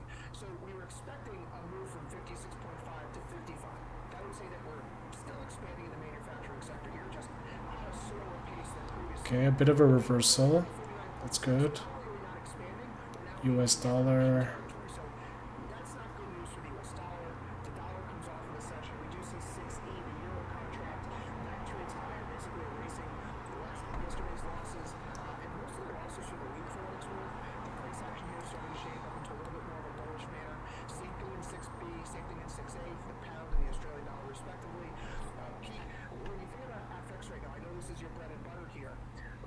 What are you doing with this tape right now? Are you saying that the dollar rally is done? This little bit of enthusiasm, optimism we had to start the year, that was a false start? Or do you see this as an opportunity to fade the dollar weakness? You know, I honestly thought at some point we would see the euro a little bit weaker. That where we'd gotten the best we could do was what the Scotia above 105. Look at the volume. Volume's going up. They're buying it into strength. I think some of the hedge funds are probably buying to position for next week.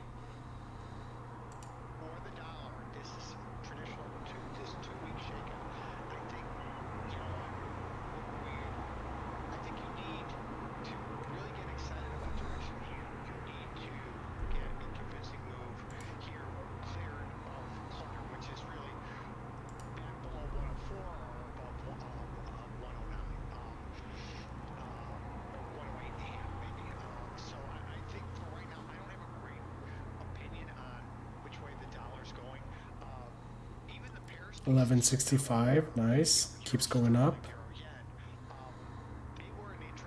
It's gonna squeeze now. Look at the volume. Volume's expanding. Volume's expanding. Price action's going up. And there is no correlation with the SPX. This looks like a squeeze.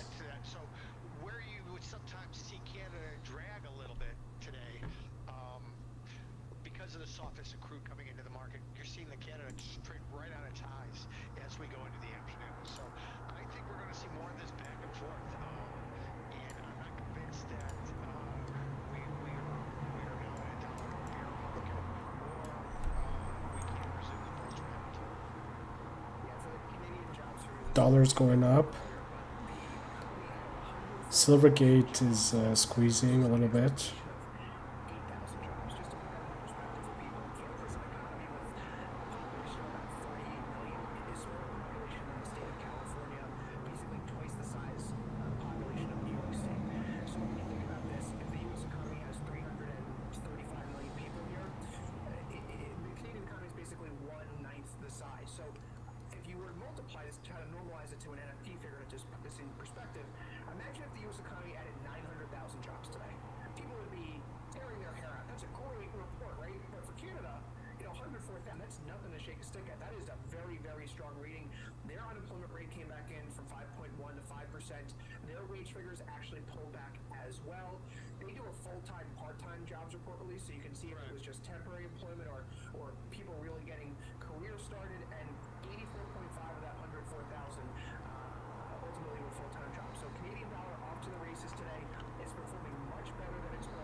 Alright, I might want to open a short here.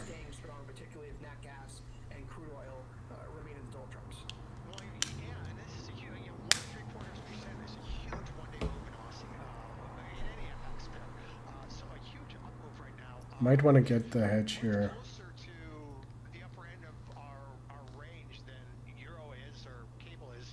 Cable at 121, 125 was our high. So, you know, outperformance absolutely in Aussie. If you're looking, if you want to be the contrarian and think that this dollar selling is a one day just the pinpoint.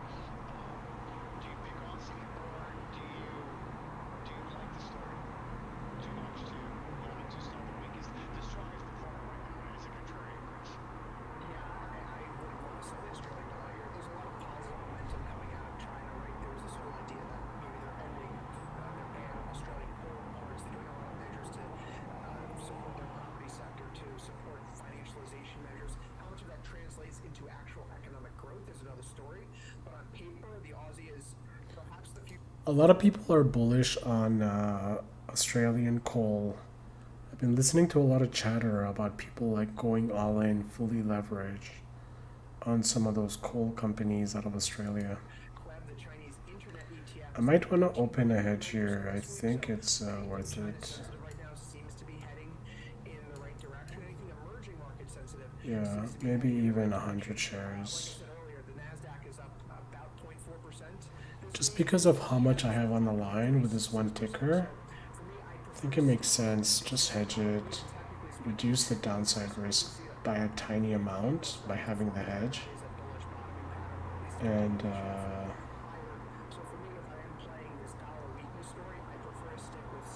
maybe half hedge for now and see what happens, and then open the other 50 shares later.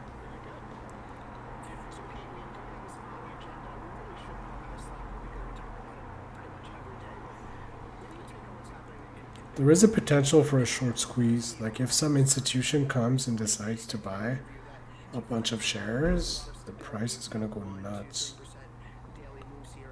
This is going up. I'm down on this trade, but I need the US dollar up. I double down on it. I want to hear this.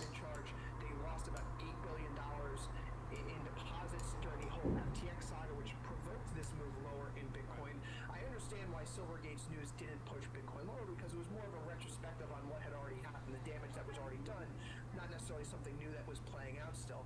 But from your take, given your experience in these markets, when you see this type of consolidation, this lack of responsiveness to bad news, isn't that a good sign, right? That is a good sign, yeah.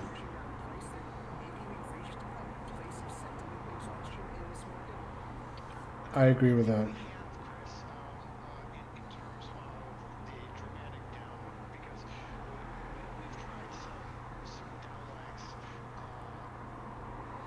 I want the US dollar up higher, so I want the SPX down more. US dollar higher, SPX down. And I want Silvergate to go higher. And then I'll be in the sweet spot for earning Theta. I have a lot of Theta that I'm earning. Just need time.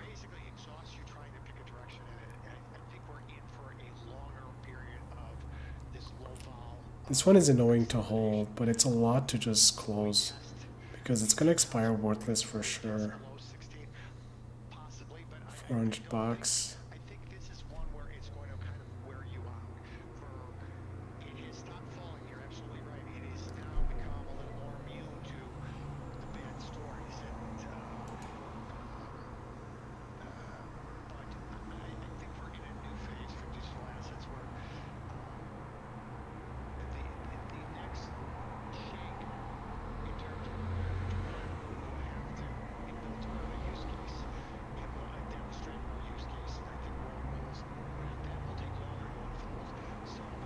Alright, I want this up higher, and then I'll close half of it. Maybe at 60, I'll close half. It would be nice if this goes down, but I don't think that's happening today. It's almost 11.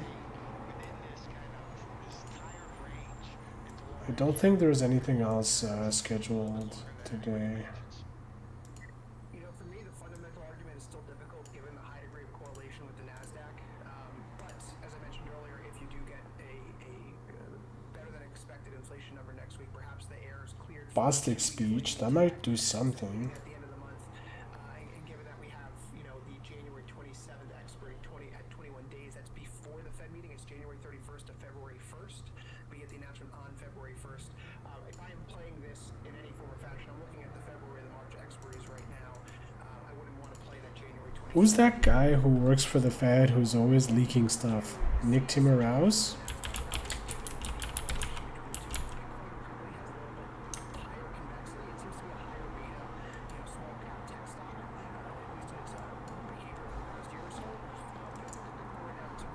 This guy is known to move the markets. Chicago Fed President Charles Evans, who retires next week, said, stepping the pace of hikes to 25 points allows a little more time to let the data evolve. You can still string them out, so just going to 25 doesn't mean that a pause is imminent. That is bearish. Okay, so 12:30 on Monday, conversation with San Francisco Fed. Okay. Let's see if we can catch this live. Cool, we're gonna catch it live later.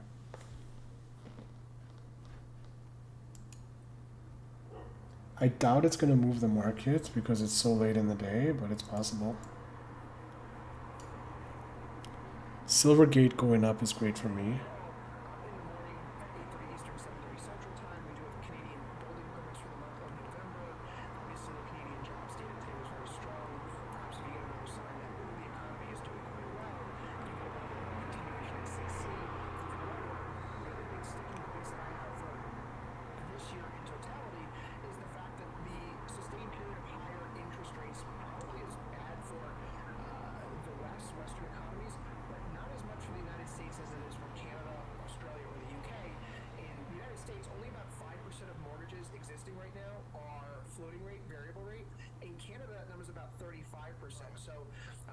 That's a lot of variable rate mortgages. Wow. It's more expensive to buy a home because mortgages have shot up. The value of the homes they purchase has come down very, very rapidly. It's a bad situation for consumers up there. I think that means the Canadian housing market is going to be under a greater deal of pressure moving forward. So this is one of those reasons why I see the 6E contract rallying today. I see energy lagging. I see this report coming out on Monday. I'm not really confident that there may be a lot of continuation to the upside here. 3 p.m. Pete on Monday, November U.S. credit change. That could have an impact on the NASDAQ, on short-term treasuries, thinking about the 2-year note yield. Obviously, consumers are the most important part of the economy here. We've been racking up a ton of debt to keep our standard of living high to fight through inflation.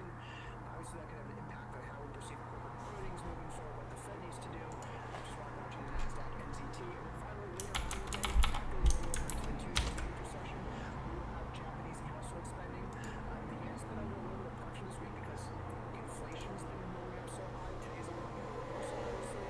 The BOJ has just untethered its yield curve control policy, and if we see signs that Japanese consumers are pulling back their spending in the face of higher inflation, some of the highest inflation that we've seen in decades out of Japan, well, that may mean a precursor to another BOJ adjustment. Of course, the BOJ is going to be heavily watched this year after they surprised everyone in the month of December, making their yield curve adjustment during one of the most illiquid weeks during the year, trying to maximize their impact, of course.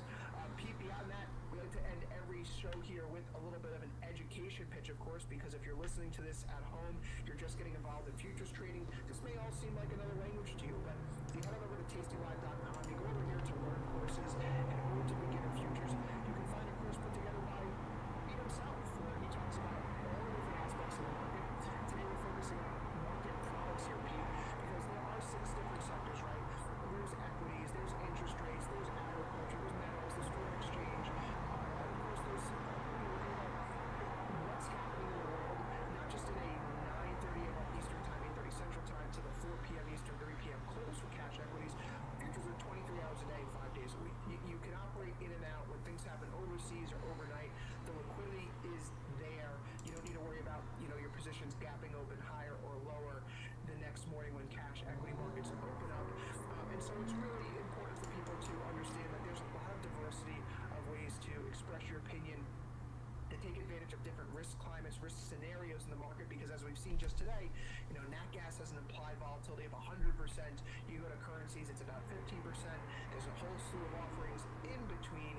So whatever posture or position that you're interested in taking, there is probably a product out there for you. Size, obviously, leverage, risk, all that in consideration when you take your trade.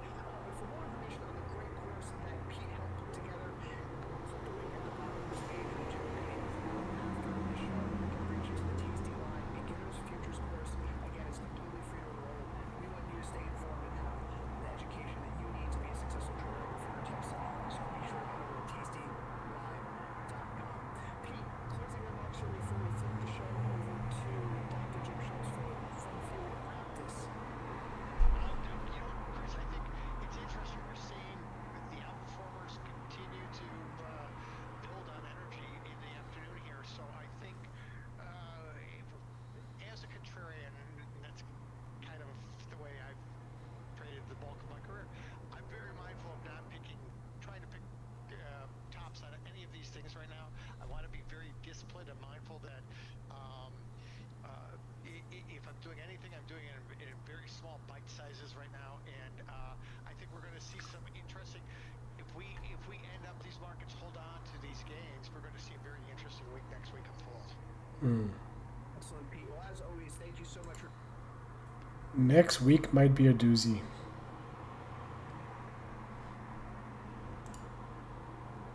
Phil, thank you very much. Our Phil reporting on Tesla. That does it for the exchange today, everybody. Thanks for your time. Power Lunch begins.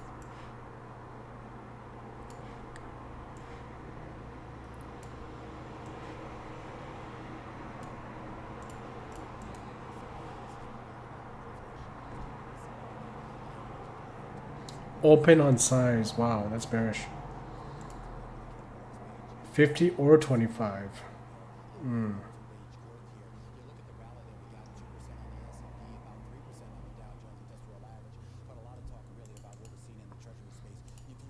But he's not a voter.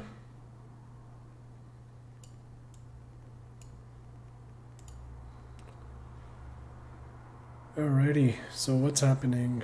Slow day. The only drama is with my Silvergate, otherwise it's been a slow day.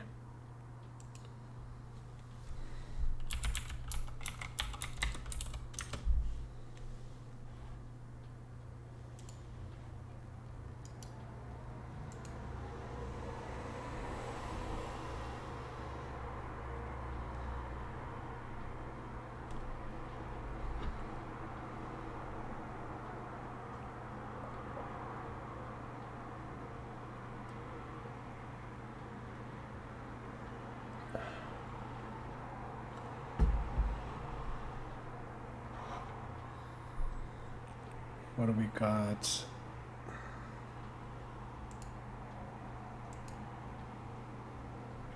Silvergate being above 1150 is great. That means we're nowhere near the single digits.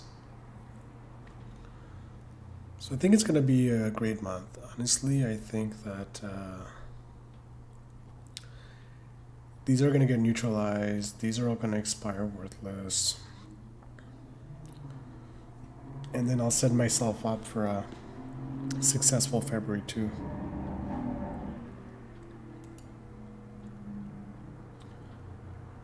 So I just need to wait here. I just need to be patient.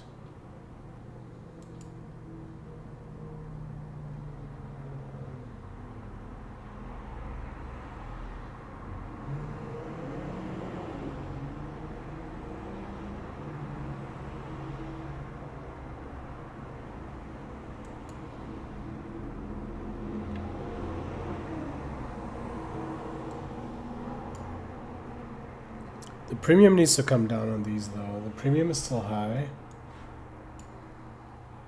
Yeah, it hasn't ticked down. Probably gonna start ticking down next week. That's what I'm guessing.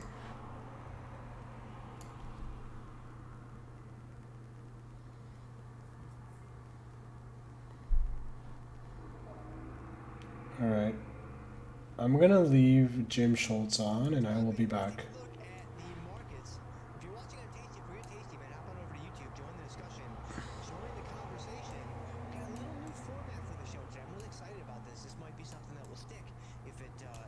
All right, I'm gonna go AFK for a bit. BRB. Have questions and comments and stories and jokes, hop them on into the YouTube live stream chat. I would love to hear them, and I'll do my best to answer them and all those different things. But market's looking pretty strong, right? Market's looking pretty good here today. I have to say, earlier this morning, I kind of thought we might go down after non-farm payrolls. I kind of had a little bit of a bearish tint on the old non-farm payroll number, and it appears for the first time in From Theory to Practice history, 7 years, I was wrong. So even the S&P's up 75, NASDAQ up 2.5 honeys, Dow printing 6 honeys on the day. Yeah, man, some pretty wild stuff. And so it is, again, further evidence, further proof, further support to the notion that nobody knows anything, and I actually know less than nothing. And so when you think about market direction, it maybe isn't that random at all. It maybe isn't that uncertain at all. Like if you can catch one of my tweets or one of my videos or one of my prognostications, if you catch it early enough, you can just print money on the other side of that trade. So, all right, that's just some quick market commentary that's worth absolutely nothing. So that is no actionable insight or advice or ideas related to that. But here's what I want to do. So I'm going to start maybe combining kind of like a teachable lesson into these YouTube live streams. So what I'm thinking is we may try this next week a couple times or maybe every day of the week. I'm not sure. But I really love the YouTube live streams for all the obvious reasons. But I also love when we can actually get into a specific piece of content because the YouTube live streams are great in terms of a Q&A format, but you never know what direction the show might go in. But I was thinking, hey, maybe every show, we've only got 45 minutes and it goes really, really quick. But maybe we offer up just 1-2 quick minutes of, what's going on in the market. I make a couple below average jokes and then we move into the slides where we've got 8, 10, 12 minutes. Let's try to learn something very specific, for that show. And then we go to YouTube and we try to answer as many questions as we possibly can. So that's kind of what I want to do here today. And let me know what you guys think. Let me know if you guys like this format and, and all of those things, because, teaching a specific idea or strategy or concept is great, but we miss out on the YouTube live stream functionality, which is really, really awesome. So Paul, why don't you go ahead and bring us into the content here today? So we're only a couple minutes into the show. That's pretty good. Like that was a pretty swift Jimmy Fallon monologue. I must admit. Strategy selection, defined risk, and undefined risk. And so this is a question that I field on a very regular basis in terms of, hey, Jim, I'm not quite sure what the breakdown between defined risk and undefined risk should be for my portfolio.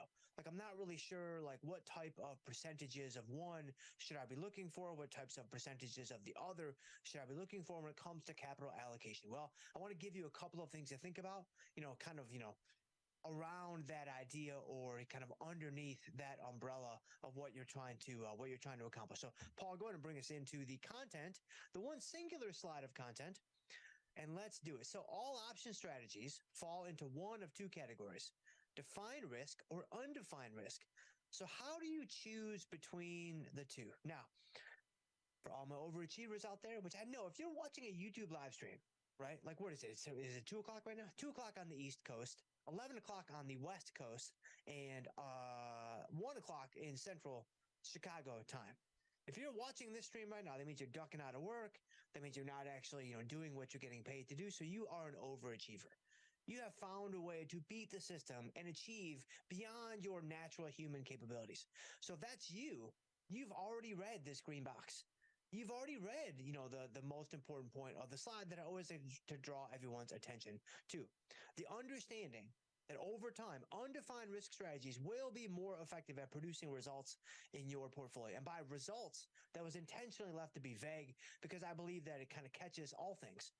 More consistent profitability, greater profitability, better risk control, as counterintuitive as that might seem when it comes to undefined risk strategies. And some people might disagree with that. Some people might say, hey, Jim, I'm crushing it with vertical spreads. I'm crushing it with iron condors and all those things. And I think that's great. That could absolutely be the case. I'm not going to pretend that I have this exhaustive list and this exhaustive command over all possibilities that could, move you forward through the forest. That certainly is not the case. But given all of my conversations and my own experiences, I do feel like this is a pretty fair way to look at the markets in terms of undefined risk being more valuable, being more potent relative to defined risk when it comes to what you're trying to accomplish.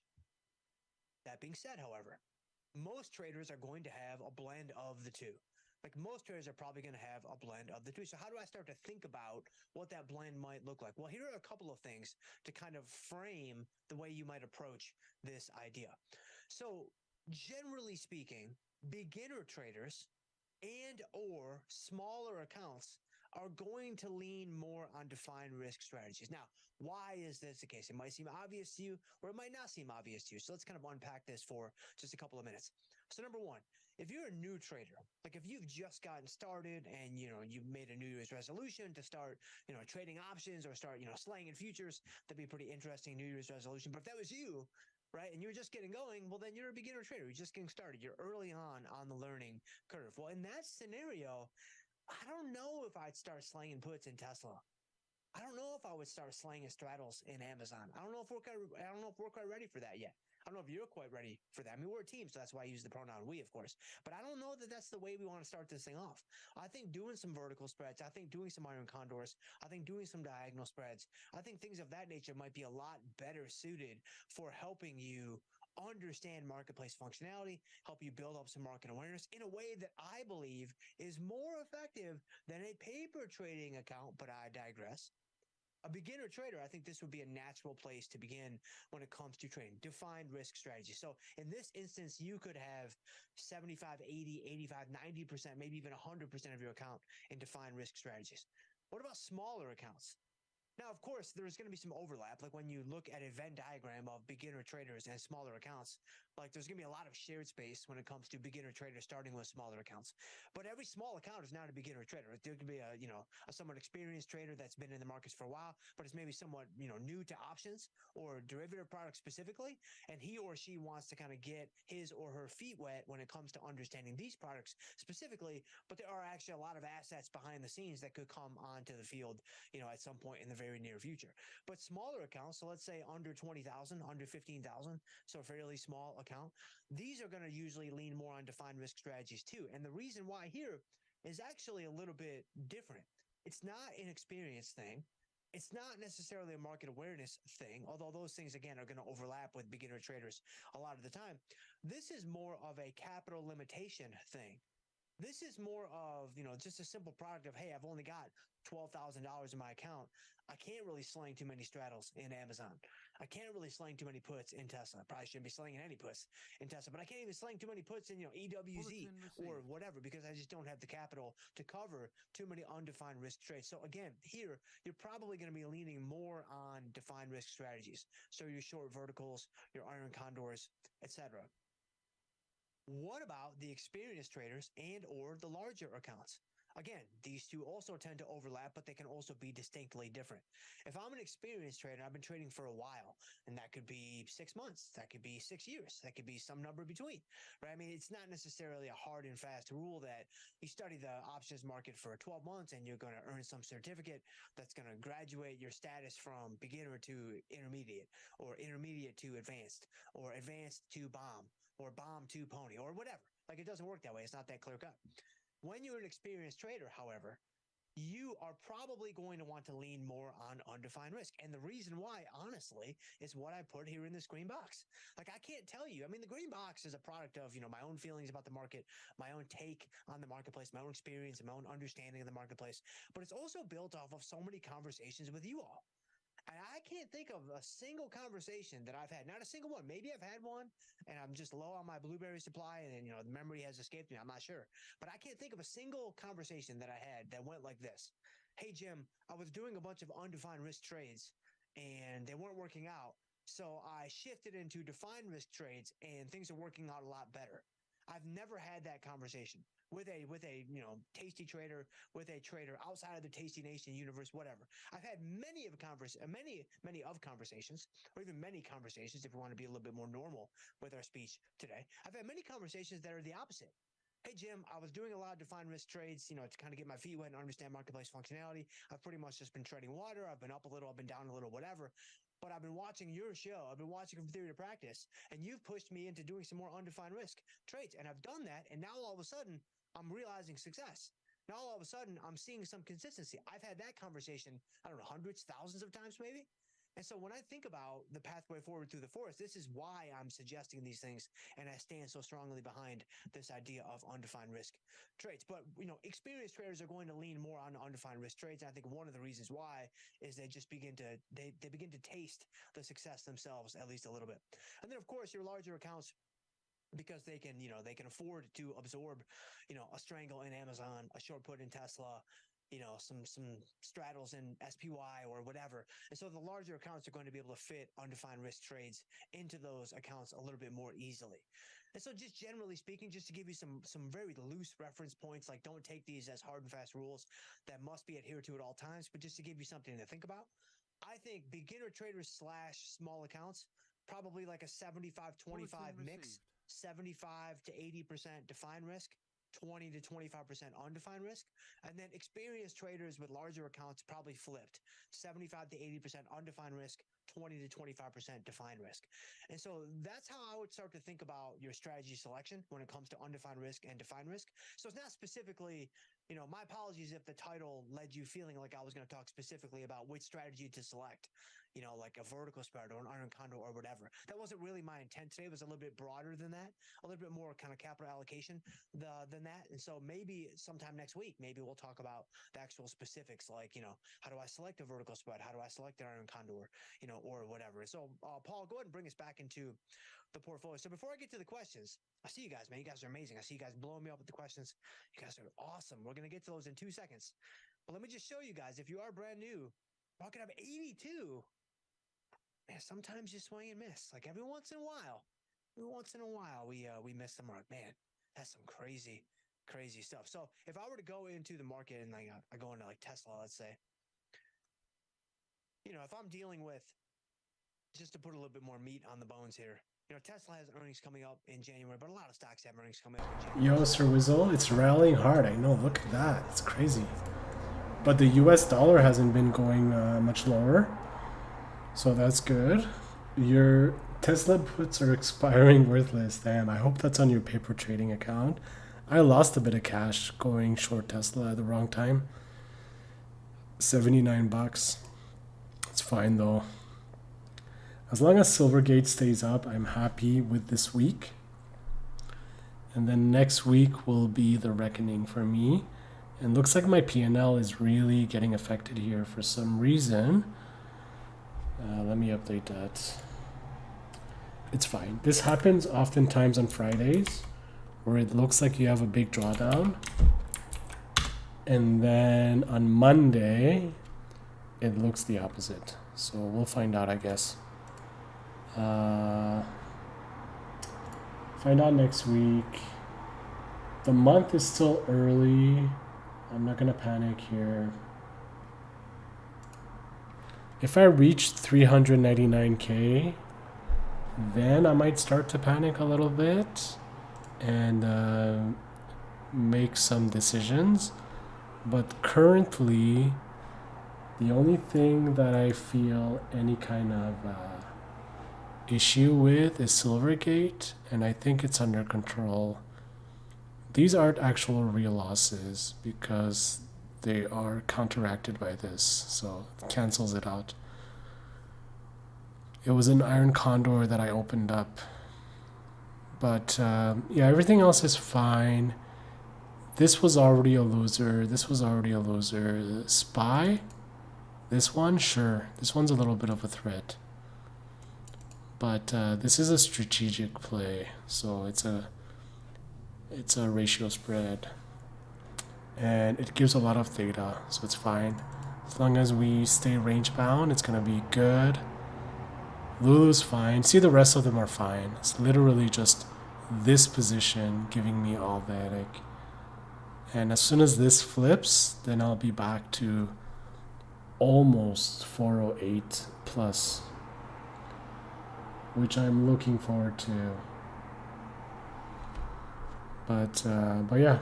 It's been a quiet day. Fridays are always quiet, but I gotta stay focused and see if there's any opportunities I can take on, make some more cash. I've been a little bit hands off today because I've used up a lot of buying power, and at this point, with all the buying power that I've used up, the best thing I can do is wait. And day trades haven't been the best this past week, so I'm going to do less of them until I feel like I'm in the zone. And maybe once we know there is momentum in a certain direction, I'll day trade in that direction. I guess we do have a bullish momentum going, but the 5-minute chart looks insane. Wow. I really thought we were gonna maybe keep going down after we went down from here. So now we're at 38.90, and if I look at the weekly chart,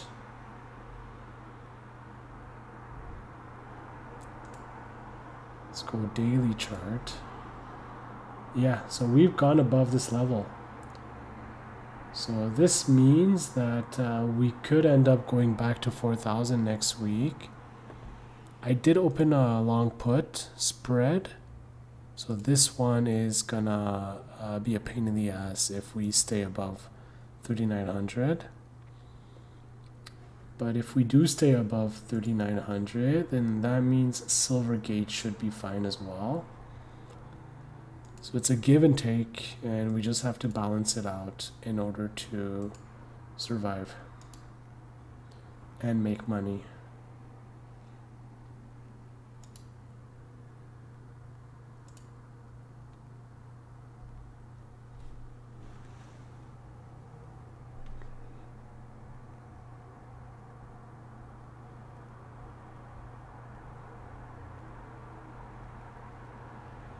Wow, 38.91, crazy.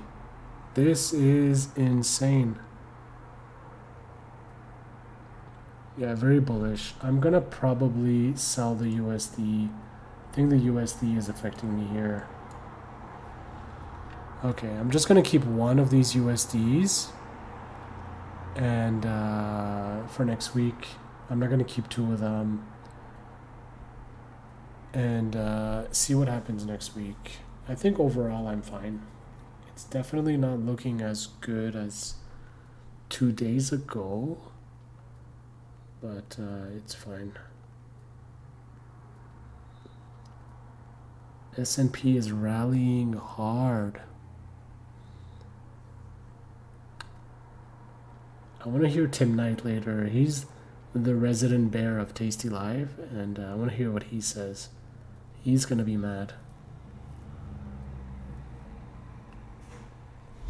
How's Tesla doing? 112, 113.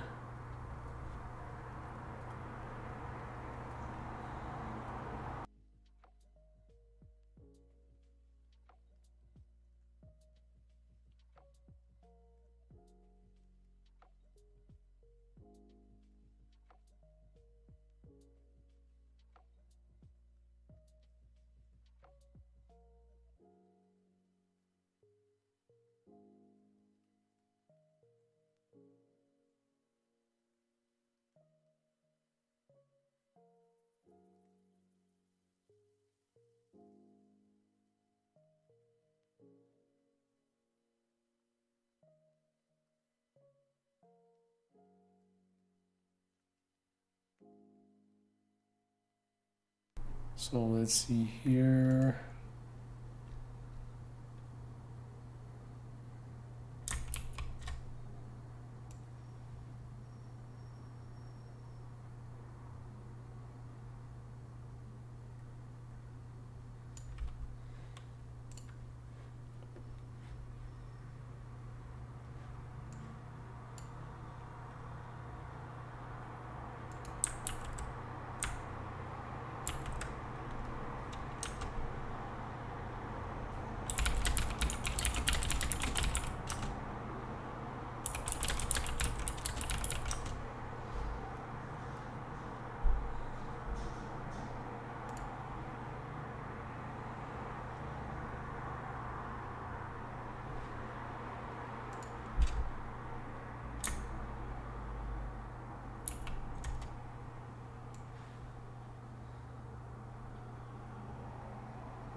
Alright, so US dollar is back up. Damn it. As soon as I got squeezed out. But it's fine though. I'm just gonna keep it to a one lot. And yeah, this is down quite a bit now. Suffering from a drawdown. Live here.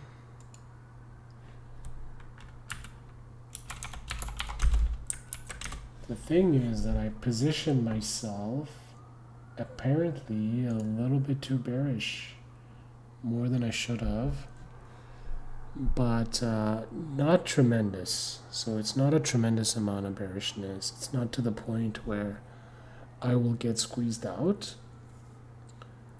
And a lot of my positions are long dated, so there is time to revert.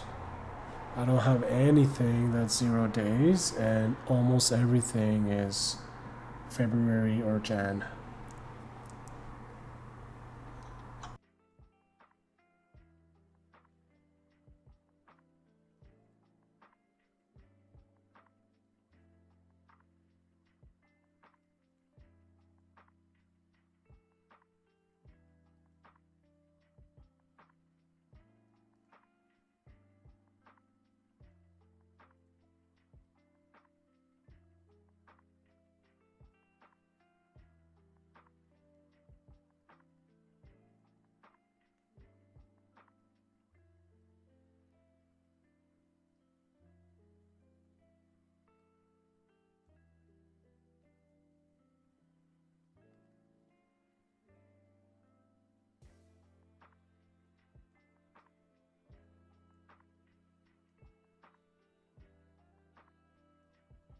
Looks like the yen is strong. The yen is doing good.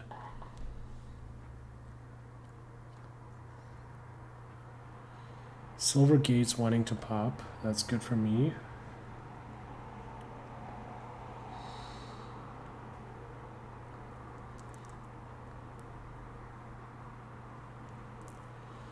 My Apple short strangle is good.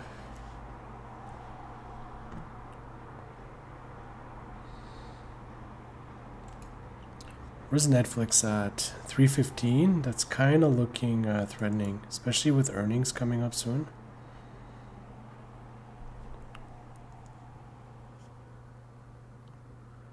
I think earnings is on the 19th, before the expiry. I should have taken the strikes after the earnings. Because if we get a pop, that's dangerous. It's only one contract. But I also have another one, I think. Yeah, this one is naked. I may want to close this. Should have taken the profits on it earlier when we were down.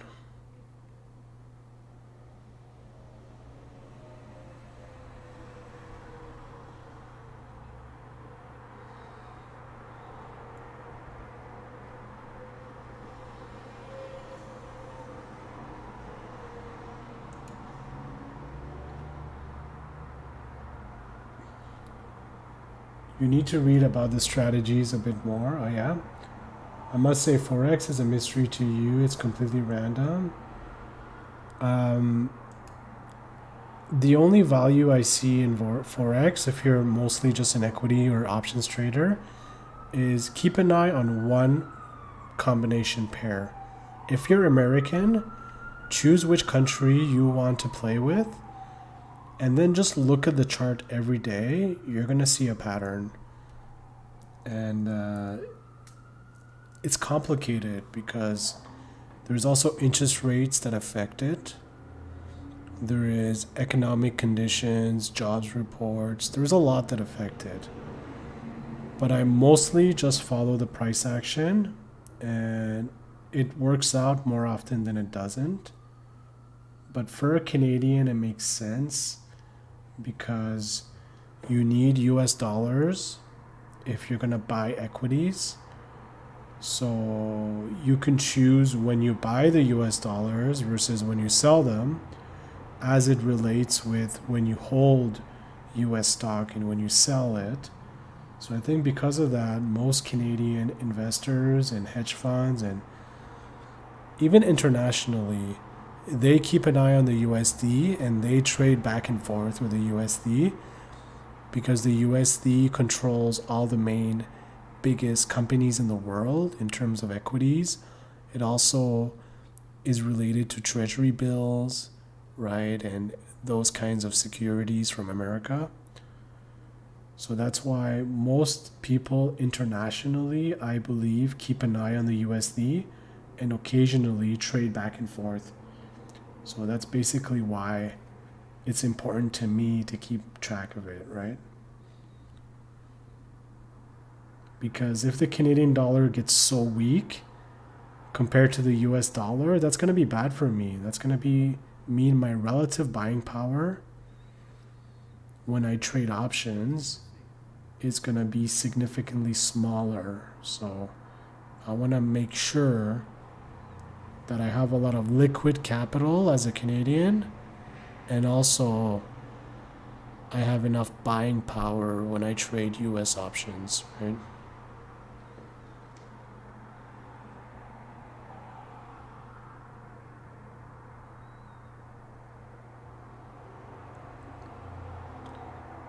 USD and CHF and Euro USD somewhat stable. Yeah, CHF, is that the Swiss franc? I forgot which one that is. Doesn't look familiar. Another reason why keeping an eye on the dollar is useful is because much of the equity world is correlated with the dollar. So having an eye on your dollar pair is a good way to keep an eye on the macros. And then the yen is also known to be like a safe haven currency in Asia. So when there's turmoil in Asia, the yen becomes more valuable. So the yen is relatively weak now because 132. If you look at the yen from a few months ago, it was like at 100, right? It was like at 100. So what happened was their currency got devalued. I think it's because they kept their interest rate in the negatives, whereas America was raising their interest rates in the positives, like positive 3-4%. So what happens is it creates this opportunity for hedge funds. I think it's called a cross-currency swap. I'm not an expert in it, but from what I heard, it's when you sell your currency that has a low interest rate and you buy a currency that has a high interest rate, and then you make money on that interest rate differential. And then because the other currency has a higher interest rate, it's more of an attractive currency for foreign capital. So the value of that currency ends up going up. That's from what I understand. So something happened with the yen, the Swiss franc, yeah, that's it, where it got devalued to 150. But then that's when the Japanese government intervened and they started buying up yen. And they brought the price back down to like 144. And then I think it was 2 weeks ago, they announced a hike in interest rates to positive territory. They were negative interest rates for a long time. And then they went back to positive interest rates a couple of weeks ago. And now they're in the low 130s. So if anybody was buying yen where it bottomed, they would have almost gotten like 20% gains, 30% gains nominally. But because it's futures and it's leveraged, a lot of people use the futures in a leveraged manner, they would have made a lot more than 20%.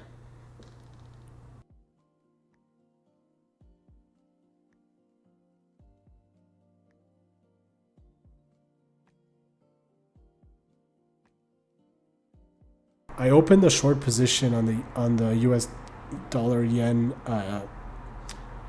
product, but what happened was it was a long put that I bought,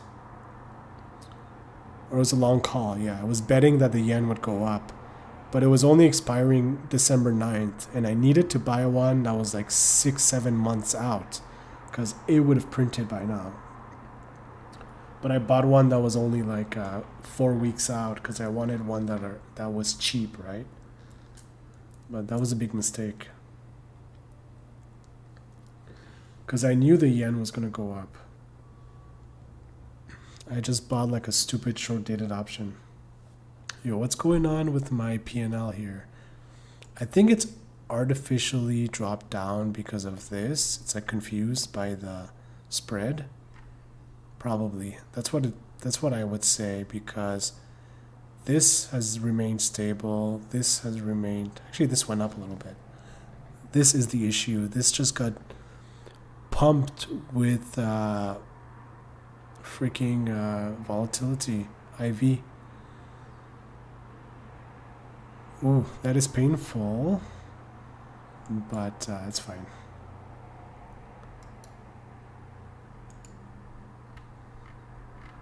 If you can't survive a drawdown, if you can't handle it, then you're in the wrong business. And this is nothing compared to like real drawdowns when you're levered, 100%, 200% on a directional trade.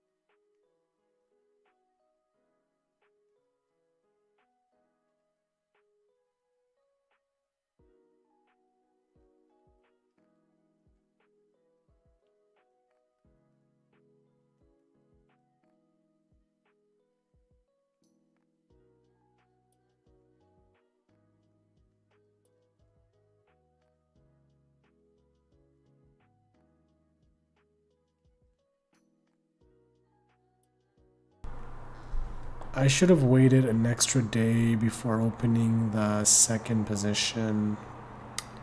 That's an extra $800 of premium, or $600, that I could have had from that position. 2022 has been one of the most, yeah, absolutely believe it. It has been a rocky ride, to say the least. And it's mostly stabilized in a way since June.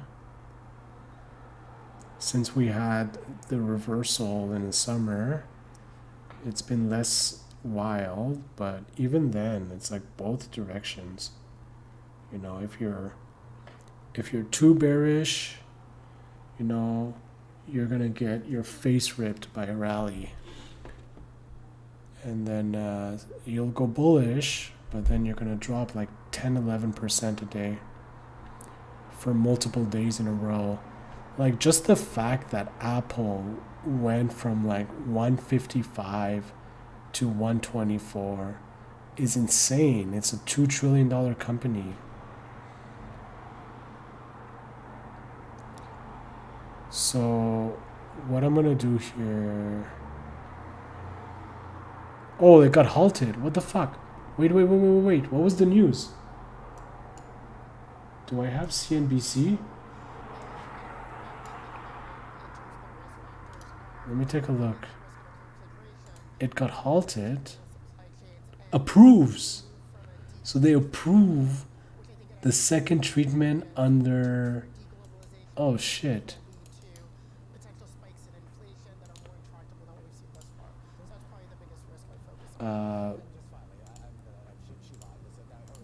Let's try, just for fun. 20 shares, market order.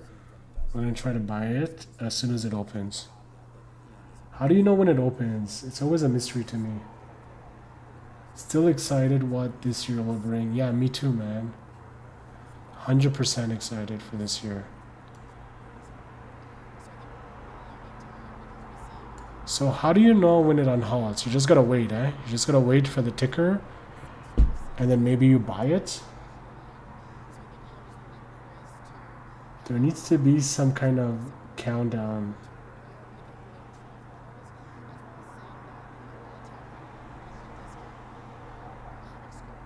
Imagine I buy 20 shares and it drops $100.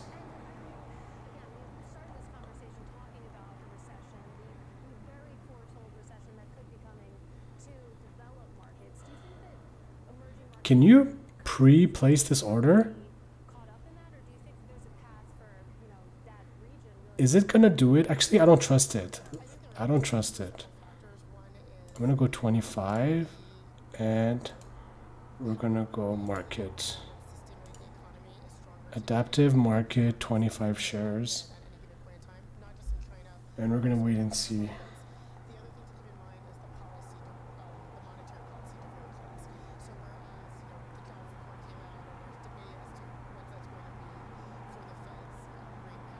US dollar is going up. Is it even gonna unhalt? Am I waiting for nothing? I don't even know what she's saying.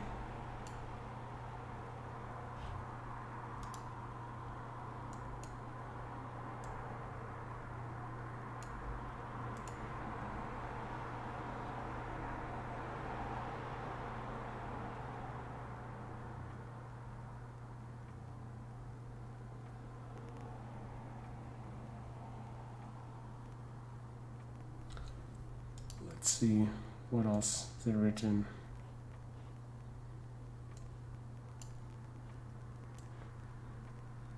Okay. Alzheimer's drug cost $26,500 annually. Launch pricing $26,500 annually. That's fucking nuts. So Biogen is halted, and news just came out that they've been approved for an Alzheimer's drug. That's amazing. Just think about how many people's lives, quality of life, will be improved if it's effective. It's crazy. Hold on. BRB.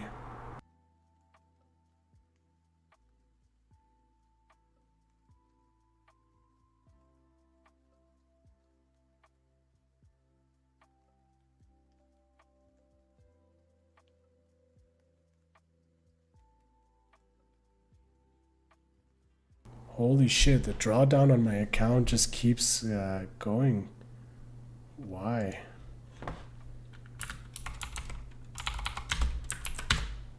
Hopefully I'm gonna get saved by next week because this has been bad. So US dollar, Biogen still halted. What else? SPY keeps going up. Crazy. And I'm wondering if it's just gonna stay halted till tomorrow. You think so? How long are they allowed to halt stocks? Like, what's the...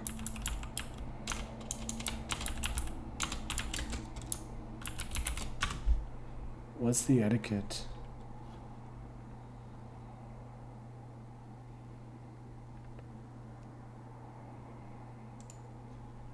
Let's see what the Nasdaq says about this shenanigan.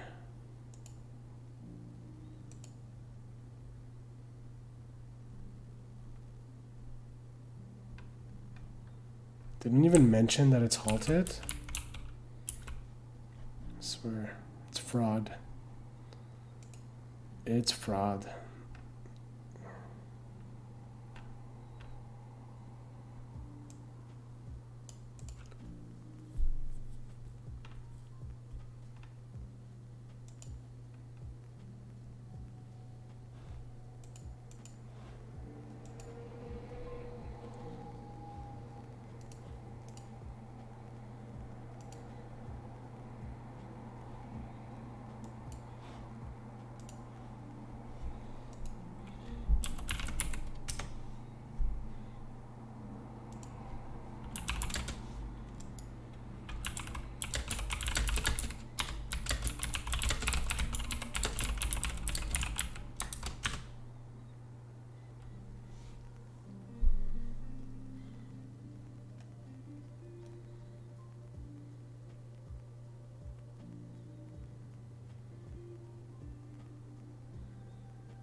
Consult a financial advisor. I swear, I love that they put that so that they don't get sued.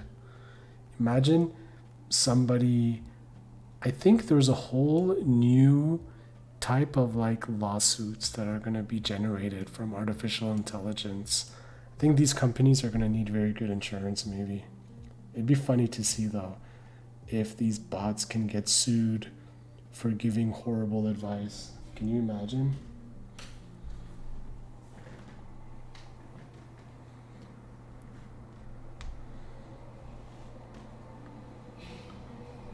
So, I don't know. I don't even want to buy Biogen, but this is a good kind of news story, just in general. I wanted to see how come my drawdown got worse. This went to 50. Holy shit. They're pumping the premium right before the weekend. You know what? This would have been the time to sell these. This would have been the time. Yeah. Yeah. But next week, the premium's gonna go down on it. It has to. Because that's the worst thing that could happen, where you lose money because the price goes against you, and then they like double the premium all of a sudden. Let me see here.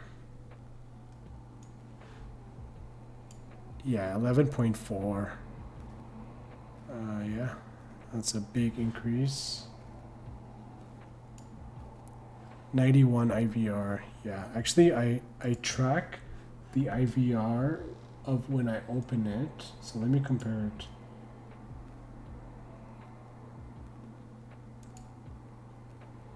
It was at 67 when I opened that yesterday. So IVR went up by 23, 24. So that is why the value of these got juiced up. But what that means to me is if I hadn't opened these earlier, I would be opening these specifically these right now because of the risk reward. But I am now stuck in these. It's crazy. I could have closed them earlier today. They weren't as bad. The premium just got juiced up at the end of the day. It's like people all of a sudden realize that let's buy some puts in this. But I think that's mostly retail. It's mostly retail trying to short it. I think institutions are kind of in a accumulation phase, because they started accumulating in the hundreds plus when it was a lot more expensive, and now it's a lot cheaper, and it's the same business. They're just going through a rough patch because of Bitcoin having trouble. But as long as Bitcoin doesn't shit the bed, they are going to get more business from exchanges and stuff. And then I heard that Indonesia is opening an exchange or something. So there's going to be more money flowing around the crypto sphere. And Silvergate is the #1 bank in the domain. So overall, I would say that I like being the contrarian here. This is where I want to be a contrarian at these levels. I wouldn't have done it in the 20s or in the 30s, but at the $7 level, sign me up. I'll be the contrarian. Because if you look at a monthly chart, if you can find one, I swear this freaking IBKR, sometimes their software, it's like, why can't I see a full chart? It doesn't show you.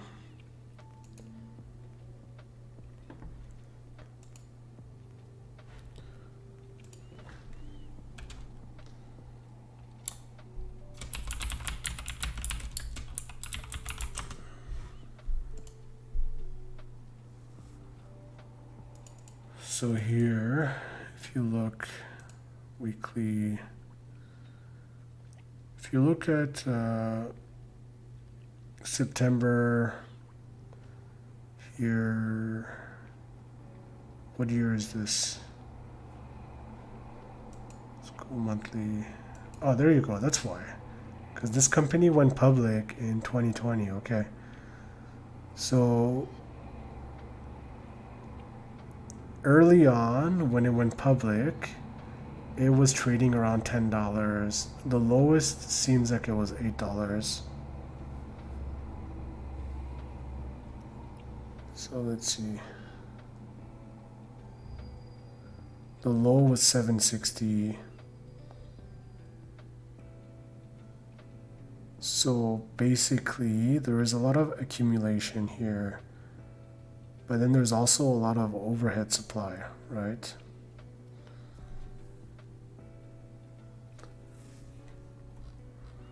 And then, oh, there's been 3 downgrades today. Wow, this one brought it to $8, $14. Okay, that's not bullish. Yeah, this is not bullish, but I guess a new breed of bank run. Okay, that's technically what happened, but the fact that they survived the bank run is good too.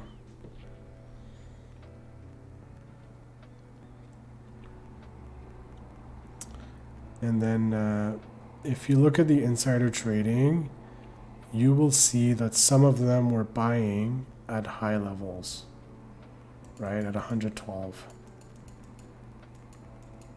And then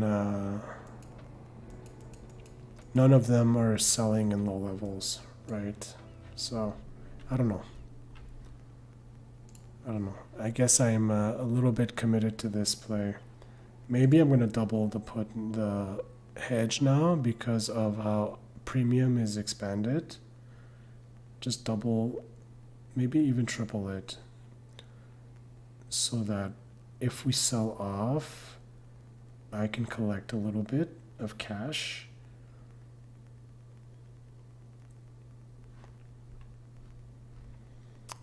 My portfolio is so confused. It's like I'm losing on the upside here because of a lot of my bearish positioning.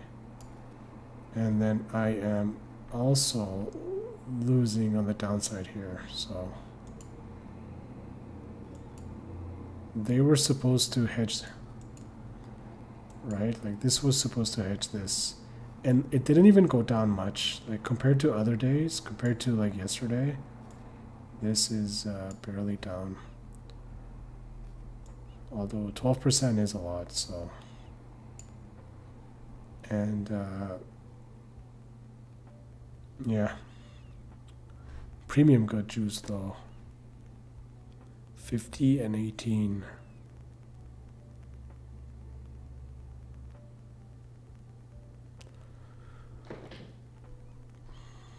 What I might consider doing next week, if the premium stays juiced and we're closer to expiry,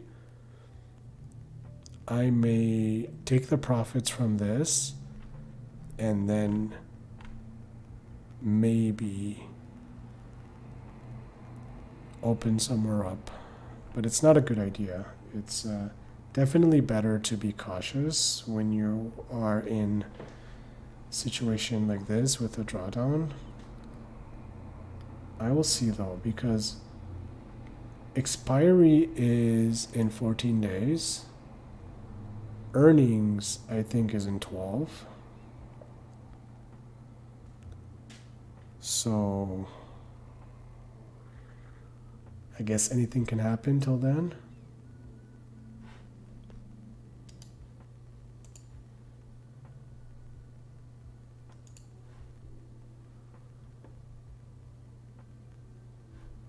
SPX keeps going up.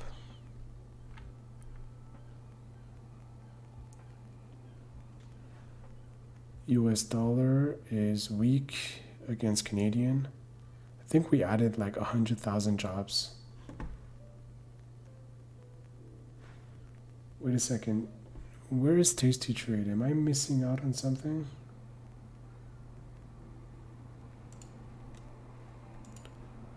I think we have Tim Knight coming up soon. I want to listen to him. All right.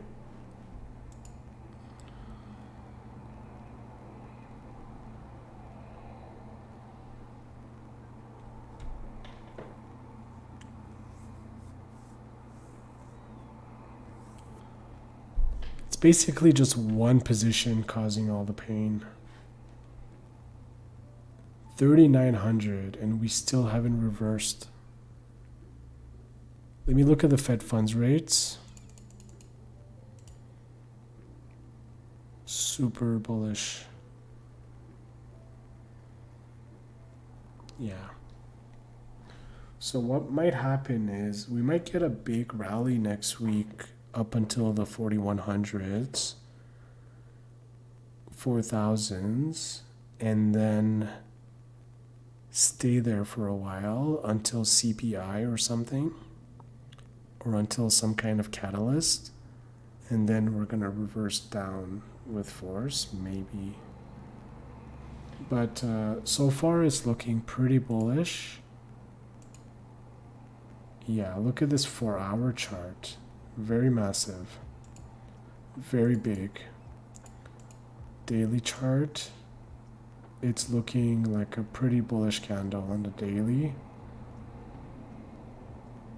And it wasn't the jobs report. It was the PMI, I believe, which I wasn't paying too much attention to.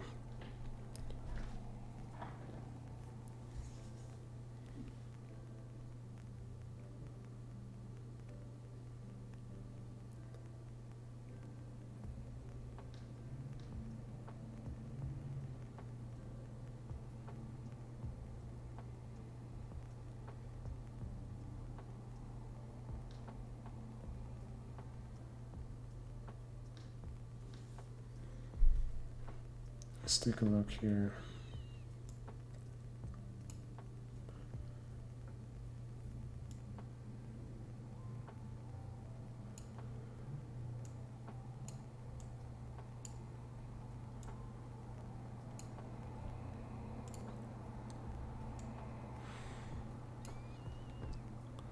So volume, puts, it's gone up. People have been buying these puts.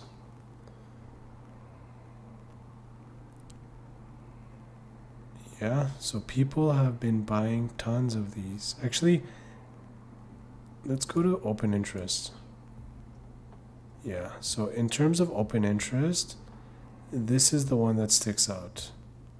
For Jan, for Feb, and for May.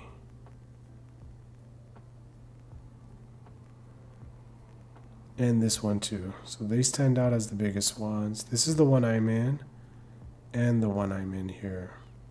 So relatively more safe.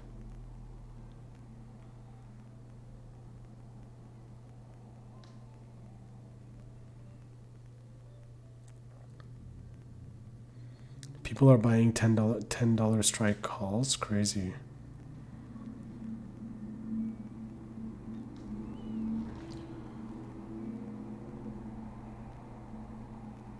$39.01. It keeps going up.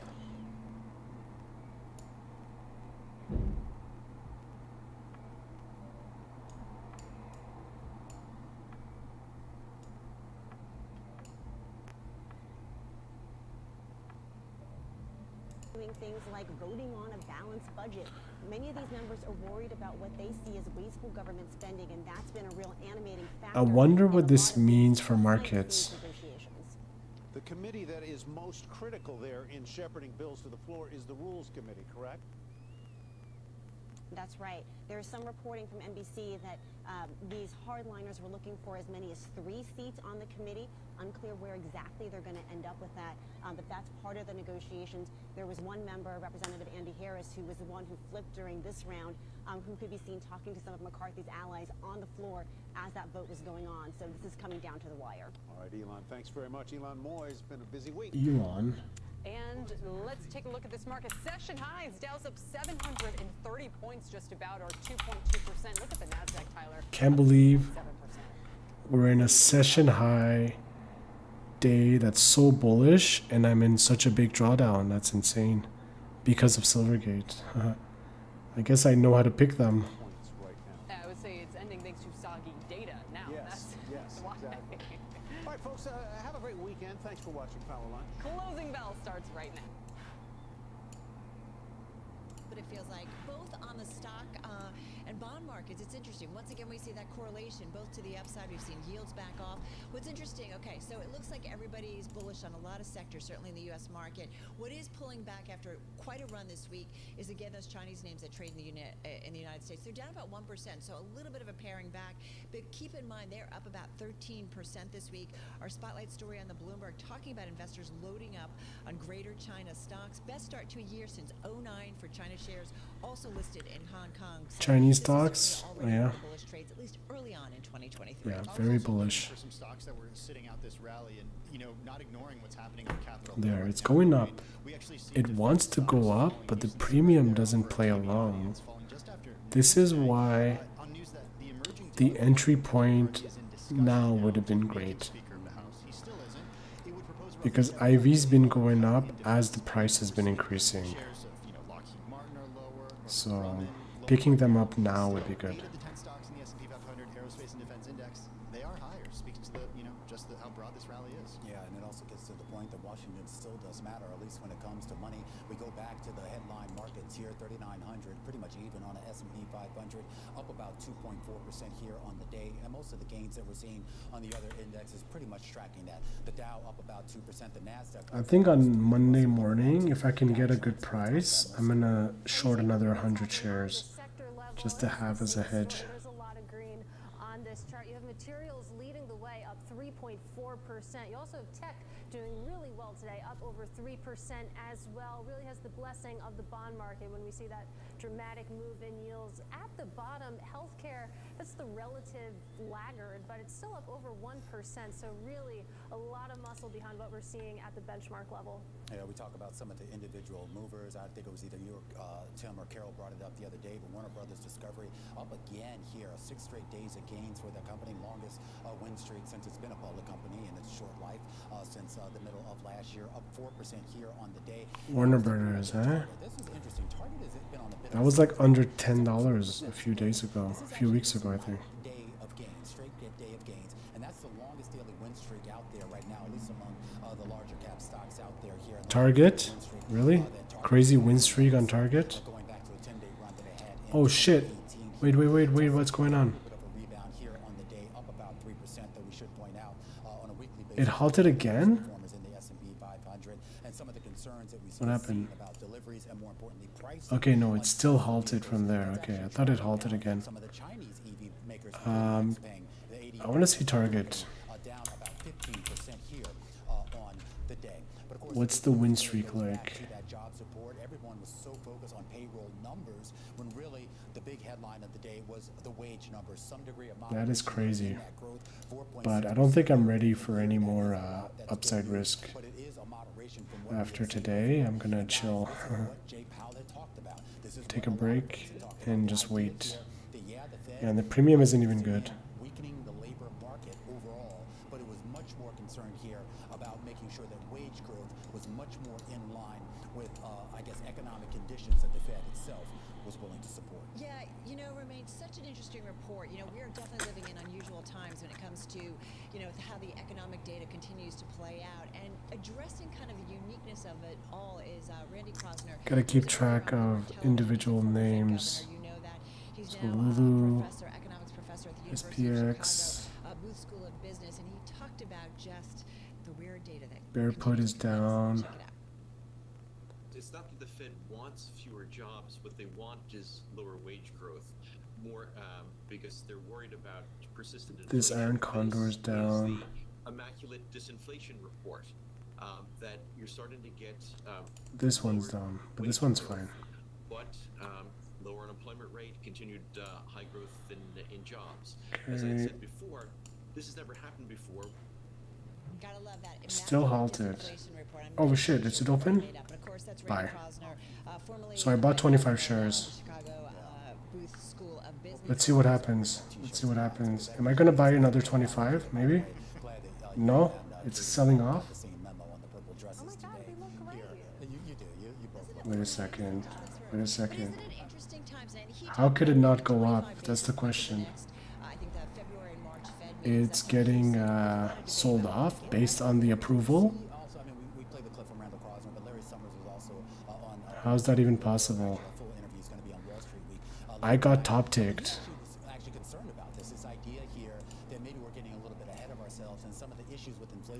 How's that possible that it doesn't go up? It got approved for an Alzheimer's drug, and it has to go up. Like, it doesn't make sense. Maybe not. Brings me to the question: is the market, is this rally essentially fighting the Fed? Are they ignoring these Fed speakers who are coming out? Crazy volume, yeah, but why is it selling though? That's what I don't understand. I'm assuming it would just rocket up, but it went up and then back down. I'm not gonna double up on it because it could be a heavy loss. I'm gonna keep it as one and then prepare to maybe sell it at a loss, or just keep it long term, because Alzheimer's drug is massive to have it for public use, right? So, but I know they like to punish speculators, like people like me who try to make a quick buck out of the price action. But I don't know, maybe the risk reward here is good, or maybe you just do it with options instead.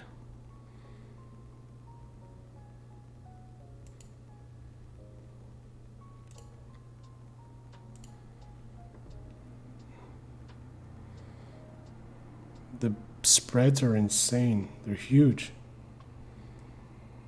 No, I'll just keep 25 shares and just see what happens today for the rest of the day.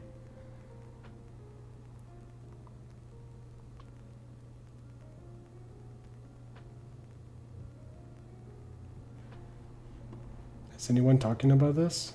Very, very attentive to all the details, both on I'm the gambling inflation here. front This is and not also, good. of course, on the labor market. But so far today, with average out earnings falling in December to 4.6 from 5.1 in November, that's a steady decline in wages. So if that trend continues, and with CPI next week also trending lower, that does certainly tell you that the Fed is succeeding in getting inflation down towards and being well underway. 50 minutes left. Target. I have a lot of questions about that, but we're going to take a pause, Torsten, if you would. Stay with us, because we've been monitoring the story all day. Biogen shares have just reopened. They were halted after winning Okay. FDA approval for the Alzheimer's drug. I'm gonna Let's get to Meg Terrell. extend my hedge here for next week. Story is, and welcome back to you, Meg. I think it makes sense. Well, thank you, Sarah. So Biogen stock looks like it's up about 6% there, reopening. You know, some Hold on. analysts had estimated the stock could go above 300. It's about 288 now. This is largely what They're gonna help me analysts pump were it. expecting for the approval of this Alzheimer's Pump drug. it up. It's the second Alzheimer's drug from Biogen and its partner Eisai. Everyone's already left for the beers. Yeah, exactly. Maybe. Maybe they're all gonna buy it on Monday. Process. Eisai now has announced the price of this drug. It will be $26,500 per year per patient. That is essentially in line with So I doubled the hedge there, expecting. It is higher and next week will be good. I'm pretty confident.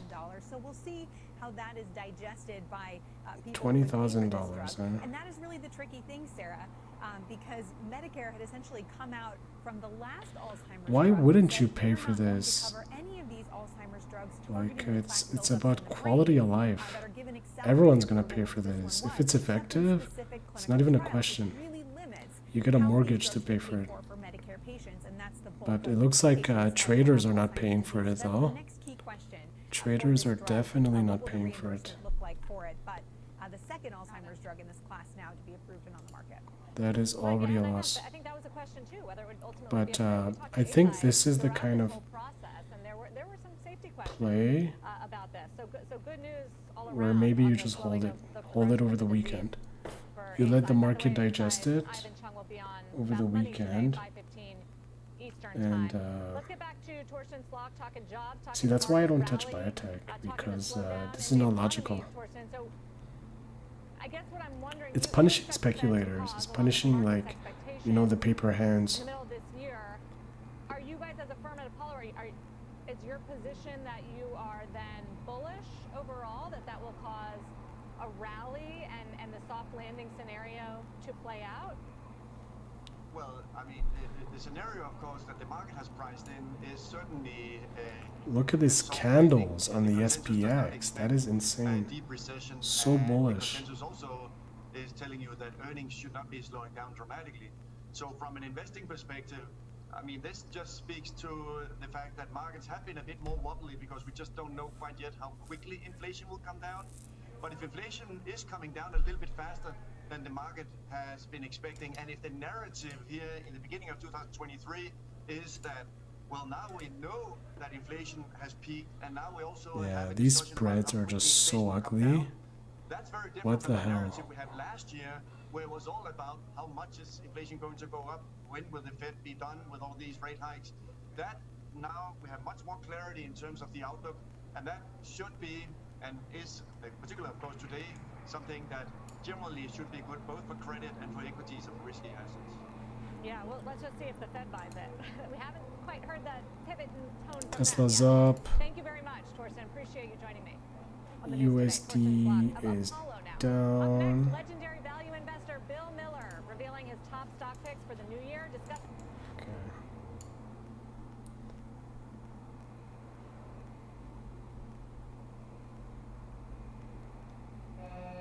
Traders are not buying it. Crazy. You know what?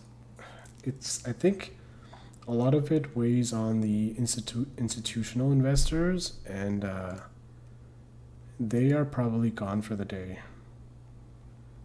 Let me see here. 30-minute chart. Daily chart. Yeah, it's nowhere near the highs, right? The highs is like 320, so there is nothing that would keep this below if it's a good drug, right? So, I don't know. Seems okay though. I got top ticked real hard.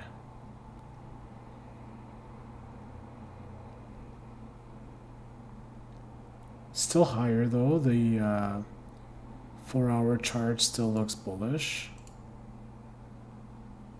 These charts look so ugly. Oh, because of the halt. Oh, I got halted twice. Oh, weird. I don't know why it got halted twice. Should have paid attention to that. It got halted multiple times? I don't know. Let me see. Oh, I know why. Because of this. Okay, there we go. Now it looks clean. Those weren't halts. Those were just after hours where there's no trading. So I got it at 290.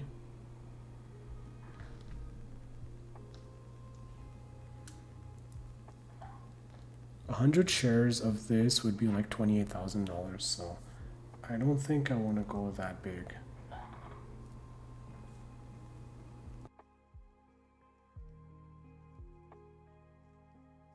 $50 shares is 14,000.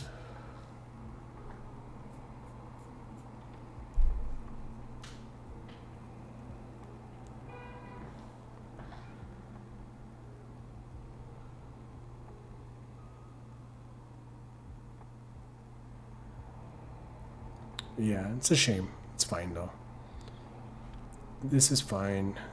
This is all like, it's chaotic to me, but it's not unexpected. This is the kind of chaos that the market always deals.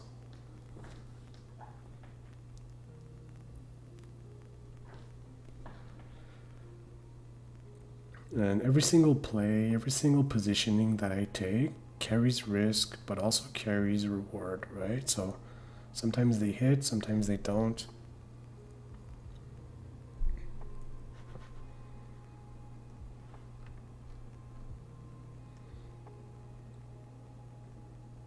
I feel like closing this. It feels like a bad omen because this would be my black swan. If Bitcoin goes down like crazy over the weekend, it would definitely be a black swan for me.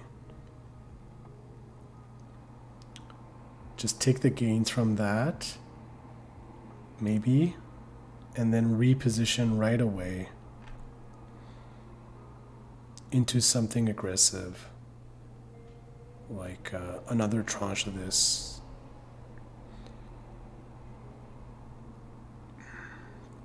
That's $1,800 versus this, which is 460. Yeah, look at that. It's going right back down.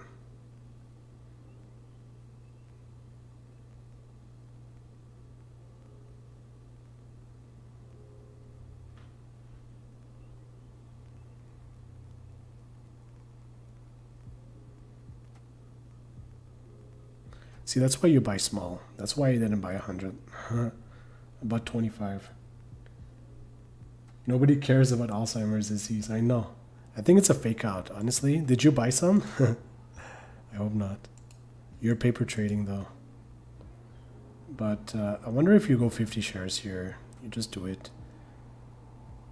Just do it. It's like a once in a lifetime, type of miracle drug. The problem is that I haven't done my research on it. Like, I don't know how good it is of a drug, right? I haven't read the research papers, the results, but the thing is that the FDA has, and if the FDA approves it, then it usually means it has like the golden seal of approval, where like internationally people approve whatever FDA, well, not internationally, but I know Canada does. We use the FDA.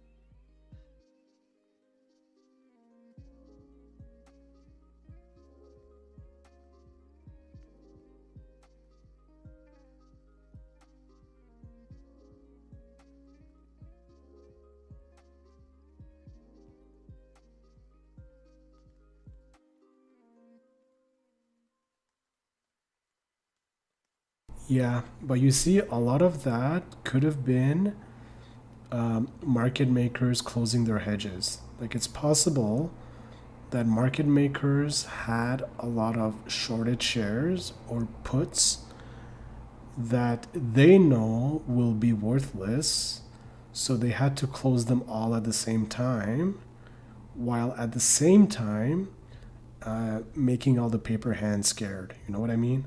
All the paper hands are like, what's going on? Why is it going down?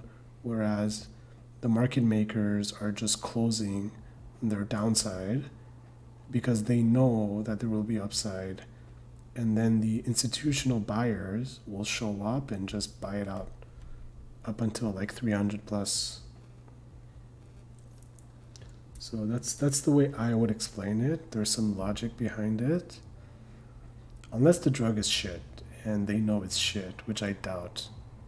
Because what's going to happen is this is going to be all over the news, right?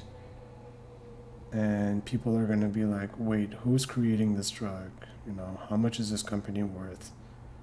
And everyone's going to be looking at this company for valuation, and kind of like how when Tesla comes up with some new technology, everyone starts dreaming about the potential profits from the technology, It's like Alzheimer's is everyone's fear. Everyone in the world's afraid of eventually one day getting Alzheimer's, becoming forgetful, and then falling into that spiral of unfortunate events that's associated with Alzheimer's. So if there's a drug that can prevent that or that can cure that, the company will be worth like just insane amounts of, I don't know, monetary value. It's crazy. How can you value that, right? $26,000, right?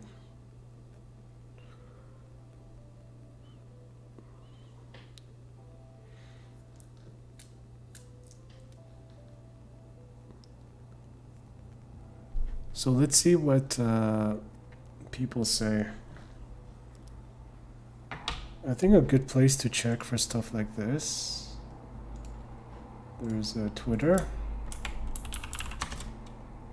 See if there's a space about it. Okay, press release.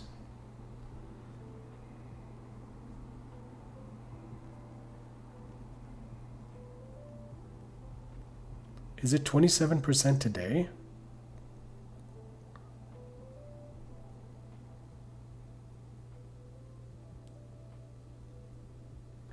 Can you read financial statements? I'm gonna have to look at it this weekend because I haven't checked it out yet. Let me check here. Hold on, under FinViz.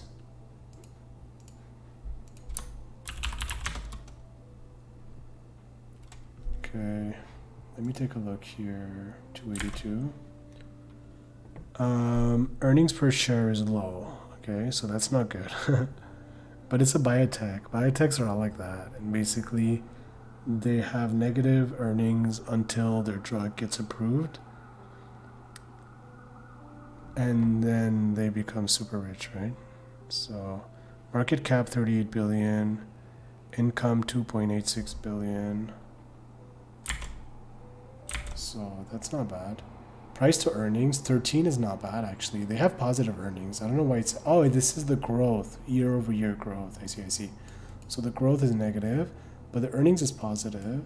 13 PE. So yeah, 13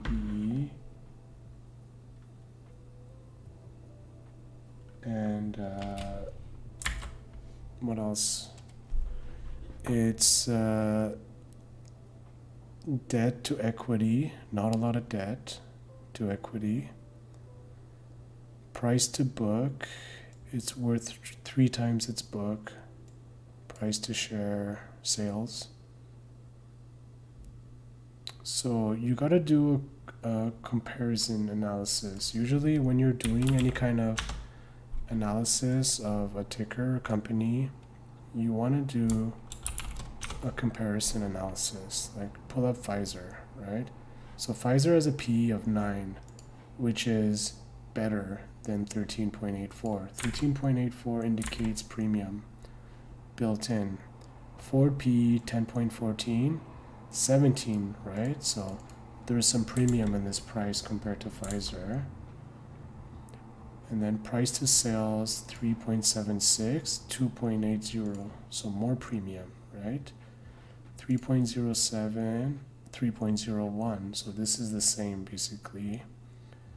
Price to cash per share, 7 for Pfizer, and 7, so 7.9, so similar.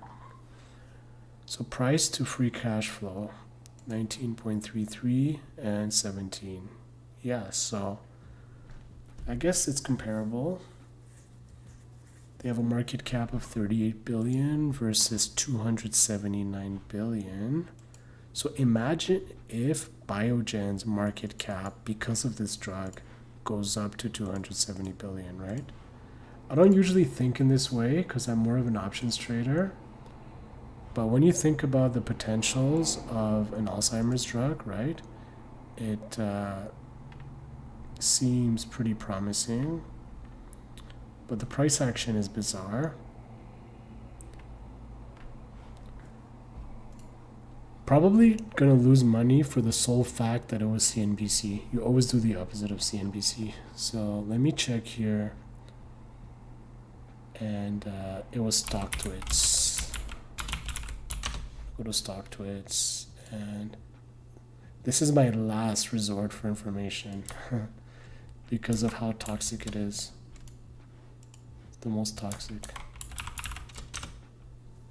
Everyone's a shill, I swear, both directions.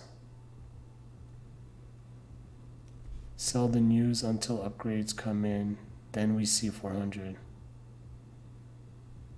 Now they have to prove something.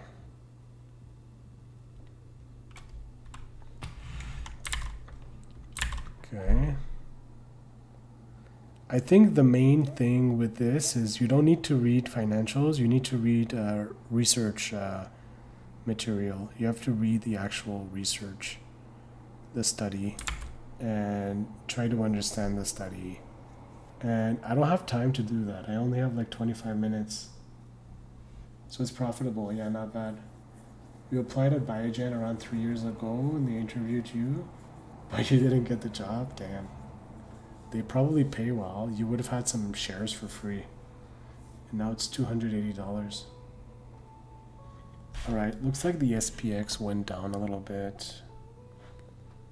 Silvergate went up, so that's good. I need Silvergate up. So what I was considering doing while the premium is juiced up here is closing this and selling 100 more of that as a play for next week, and then close it as soon as it's profitable, or as soon as I get like 1,000 out of it. But maybe not. I don't want they are correlated though. I should just leave it. Just leave it. It's gonna be better after a few days. The weekend needs to digest what happened, and the volatility will go down. Actually, what I can do is just, you know, sell 10 more of these for 500 bucks, but it's too close to the money. Not a fan. I'm in a bit of a pickle. It's annoying. There we go. So here, 2.5 puts, crazy.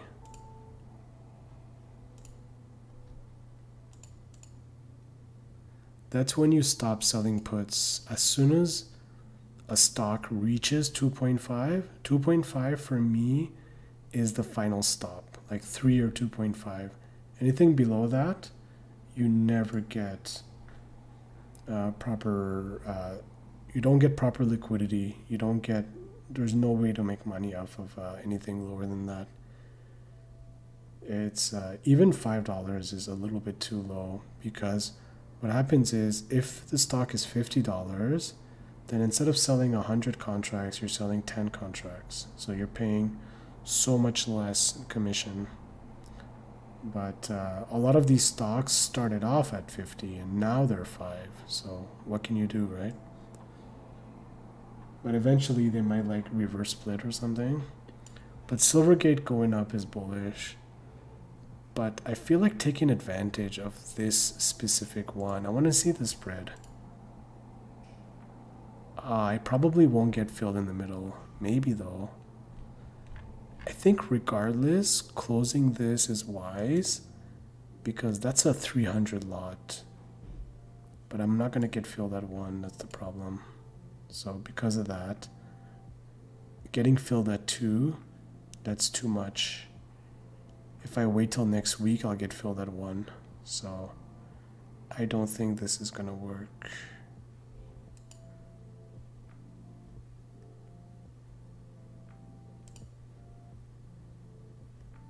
Yeah, it's not gonna work. So that's not even an option. So I'm just gonna wait till next week. The price is getting pumped, you see? And the premium's not coming down. So something doesn't give here. Even just, I have some buying power. What I can do is just sell 10 of these for an extra 170. Because it's getting pumped and the premium's not coming down. Okay, so I got it. 10 more. So that's okay. I gotta add that in though. So that's fine. Because it is bizarre Got my average price up a little bit on that. This is not going down as the price goes up. And what I could do is open another hedge. I don't even know what to do with Biogen now. It's such an annoying... Oh, there we go. That was a candle, but it's a fake one. Why does it look like that? Just wait till... Actually, you know what? Biogen, I'm going to risk it for Biogen. Maybe what I'll do, because I know, okay, that I wouldn't mind selling it at a certain price. So I'll go next week and I'll sell. But the problem is I only have 25 shares. So my deltas are going to be out of whack. But this candle looks bullish, even though I didn't see it go up. It did it on its own. I think things are looking good for Silvergate. And the premium didn't go down yet. Let me try again. Sometimes I do this just so the market makers realize that the demand has shifted. Fuck, I sold it at 15. Okay, that was horrible. That was bad. And so they reduce the price, right? So they move it down a notch. I was pretty sure I pressed it. That's annoying. That's 2 mistakes I did today. You gotta be careful. When you can do things in one touch, you gotta be careful. Alright, let me change something here.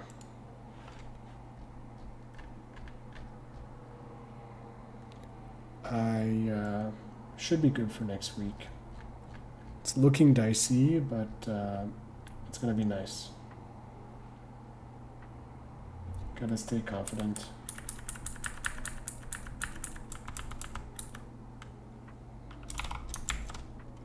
So we are...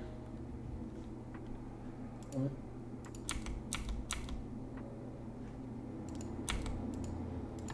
Weird.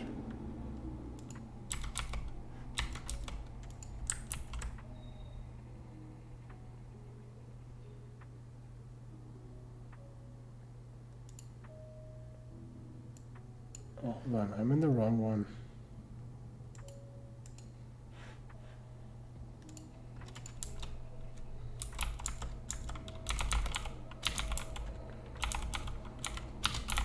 Okay.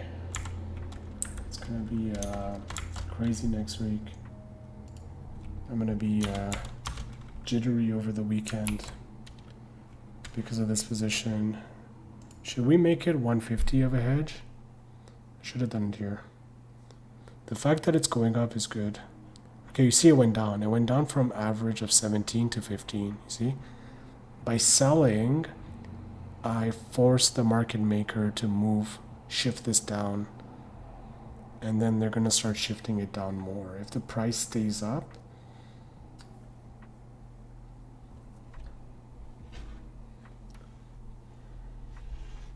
so it's 12 o'clock, eh? It's almost end of the week. It's been a crazy week.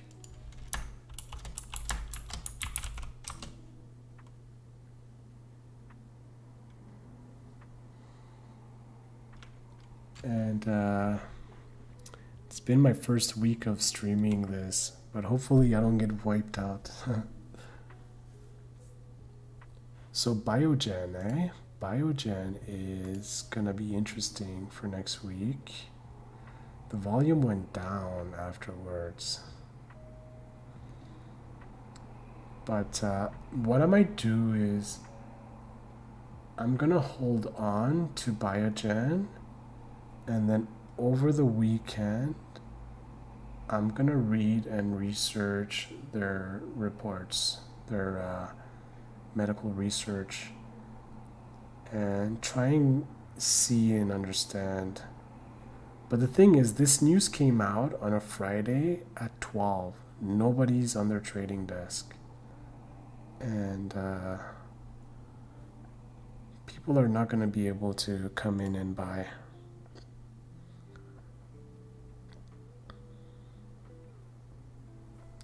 Just takes a few days to achieve a respectable run. Shorts don't want margin calls like they had last time. BIBV made a huge pop. Zero doctors will dare even think about prescribing these horrible drugs. That's not true though. Doctors will follow the science. If the science approves it, every new patient that the doctors use ends up being part of the big experiment. They become individual case studies, right? So doctors will definitely prescribe this. But yeah, markets don't think so. It's crazy. That is nuts. I should have taken another 50 here. Maybe. This went down, so that's good. I got a little bit of a boost here. We'll see next week. It's all gonna hinge on next week, and I always have the option to close and reposition, reconsider it. So what am I doing here? Okay, that's good. It's up since end of September. Oh, really? Yeah. On this rumor, right? Of the drug. Oh, the weekly chart looks insane, I guess. I guess that's why. I guess maybe there was like the rumor of the drug getting approved and then finally approved. So now there's gonna need some time for digestion. But it used to be higher. But that was like peak of the bull market, right? So you gotta kind of calculate the distance between the peak of the bull market and where we are, right? Which is like 30-40%, which is a respectable drop. It's not like we're super high comparatively to other sectors here or other companies compared to how everyone else is doing. It's pretty in line. 30% drop, and on the monthly we yeah, they're not even close to their all-time highs. So what you would have to do is, if you're considering spending money, investing money into Biogen, is looking at their financial statements. I might do that this weekend. I might pull it up and look at their financial statements and see what happened in the past few years. What are their main products? How are they doing? What's in their pipeline? And also read up about the potential of this new drug, right? This Alzheimer's drug. Let me see. What more info could I find? Analyze price target. There's gonna be upgrades. I think that's what happens. So, whoops. That's crazy. It's basically a trick to get you to join their Discord. What a scam. Never buy calls expiring same day. News is coming.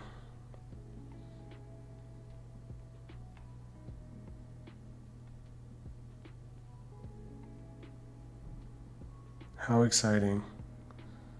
Until it gets Medicare approval.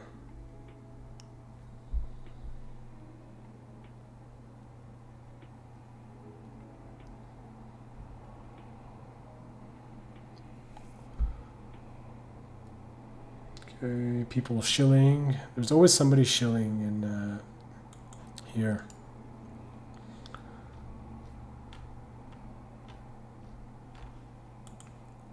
Let's see here.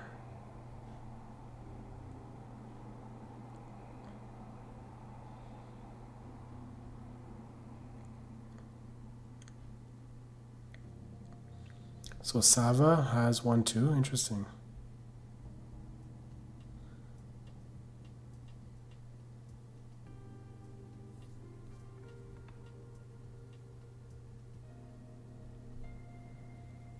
How bad is it doing now? Okay, it's balanced out.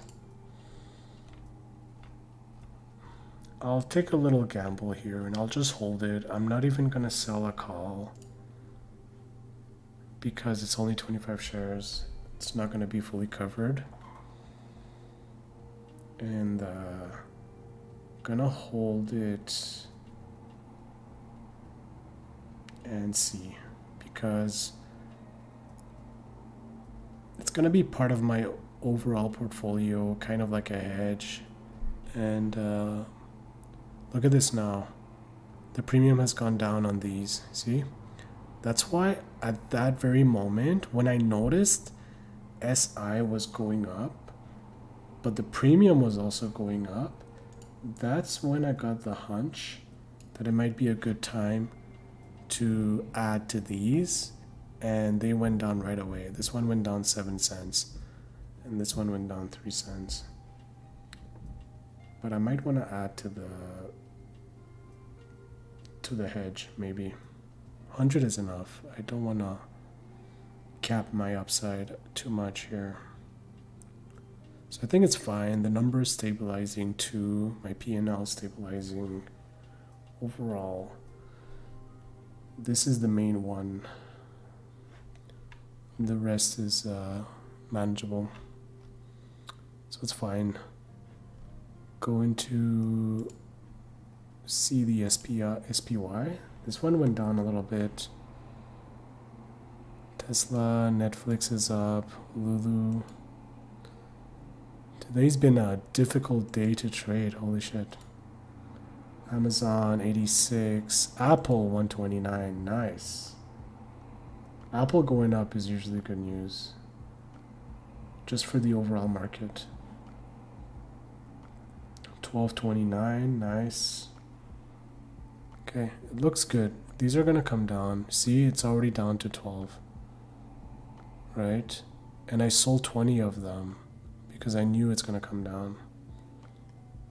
So this is gonna come back down to like 10 cents, 9 cents. This is gonna come back down to 35 cents soon. Probably by Monday, if not today. I think people are realizing what's going on and they're selling puts, or they're taking profits, or they're opening short puts here because of I think the fundamentals. I think you know, the market makers have had ages to sell off. Like if you look at the daily, if you look at the monthly candle here, you know, they could have just emptied their bags like way up here, way up here, way up here, way up here. And they've had a lot of times to empty their bags and take profits, because many of them, especially the early investors, they started way early when they had profits. But I think at these levels, when there's fear and everyone is scared, this is where people accumulate. I think the big investors, they accumulate because they know that there is some kind of story associated to the stock, and the story has potential in the long term. And the way that they see it is like a risk reward, and at these low prices the risk reward is lopsided to the upside, because you only have like $12 left to the downside, and this stock used to be $200 based on their previous valuations. Of course, you have to remember that interest rates were a factor, but even after the interest rates were raised, it was still $100+ for a while, and even just a week ago it was $21. So basically all it's missing in the story is more deposits and less, you know, volatility with regards to, you know, huge exchanges going bankrupt, because that's probably what started some of the first waves of, you know, valuation drops in Silvergate. It was the Genesis and the other ones. I forgot the name of the other ones. Celsius. All those stupid ass crypto exchanges that offered yield. they were the ones who initiated this move down in Silvergate and Bitcoin and everything else. So as soon as there's some stability, there is going to be some value in this bank slash exchange called Silvergate. So I would be okay with taking on a large position for a quick swing if I have to. I prefer not, but I'm ready to. I thought about it. You guys have snow? We do, but I'm in Vancouver and we had snow a few weeks ago. Right now it's all melted. How about you? Where you at, Sir Wizzle?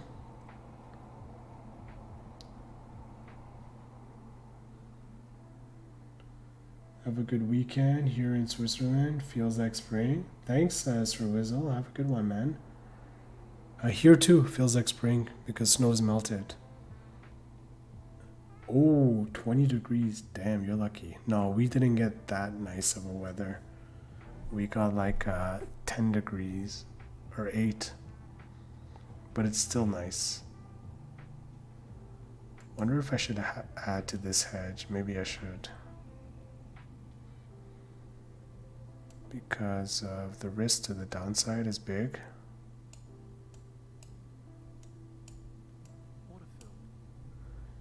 Yeah, let's just add another 50. So at least if we do drop back to 11, I can cash out some of this here. And if we go up, then these will deflate big time. And I'll lose a little bit here, but I'll be able to at least not worry about this. So it's fine. It should be good. Biogen is not cooperating.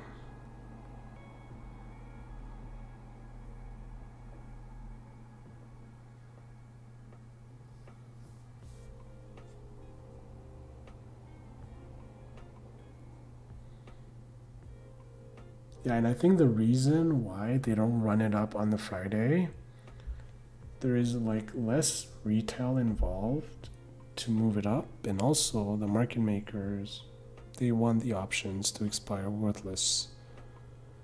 They want the 0-day options to expire worthless because of to punish speculators, right? So that's my theory. But yeah, 13 minutes left, and then we're done for the week.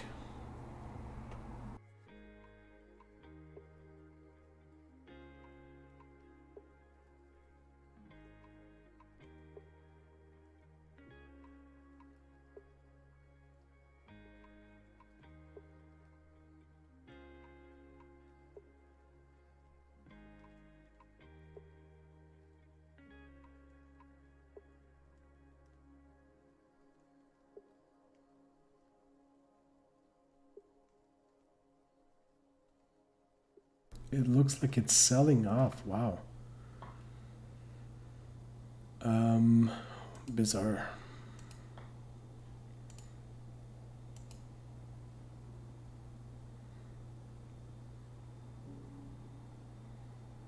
This is very bizarre that it's selling off. Crazy. Not what I was expecting. That's why you don't do these things. That's why you don't just freaking buy 25 shares or 100 shares because of a binary event, right? But let me see. It's still only 3% up for the day. And IV is low. So it's pinning 280. That's what it looks like. Pinning 280. Maybe there was a lot of people who were levered and they have to close their positions now. They were hoping for it to pop and then they would take the profits. But let me look at the headlines.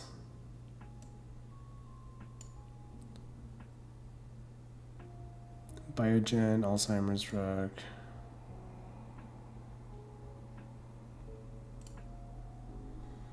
Wall Street Journal.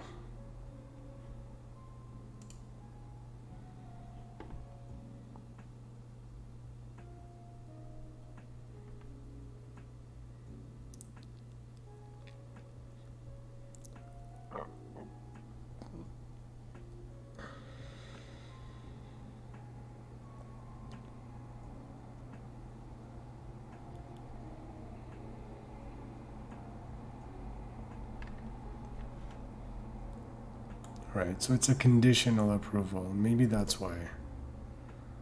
Maybe that's why it's not rocketing. And maybe that's why I shouldn't have fucking bought 25 shares. Whatever. It's still a binary event that had a positive result. So let me take off this stop loss. I almost triggered a stop loss. That would have been a 1% decline stop loss. Yeah, I got top ticked like hardcore. Like a rookie. Top ticked. And then I'm going to sell it at the bottom tick and then it goes back up. Watch. No, let's keep it over the weekend. It's crazy. What do people say here? Something got leaked. Let me see here.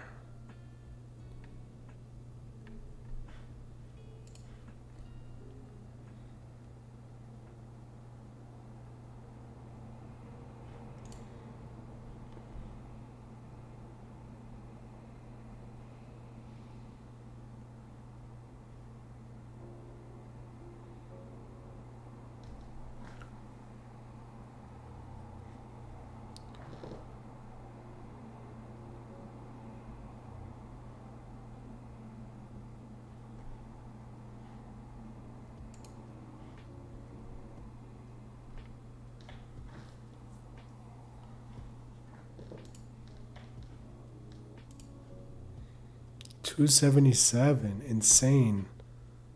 But my P&L is still going up though because of Silvergate. I am messing this up today, holy shit.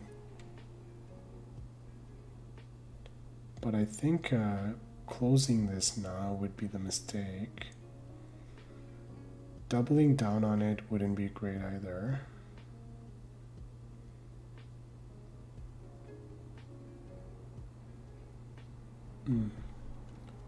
Just keep it for now. There is a good chance we're going to revert to the mean here.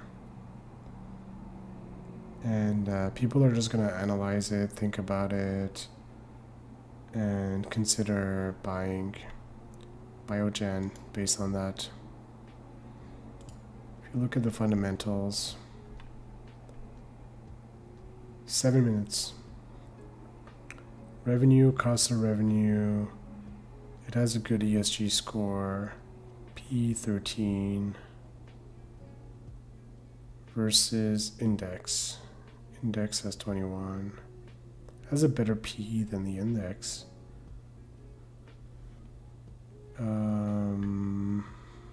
Dividend, it has a dividend, that makes it attractive. It's healthcare, which is defensive, that makes it attractive.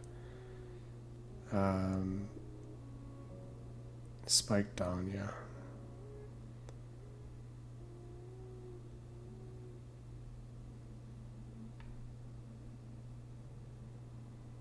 Bizarre.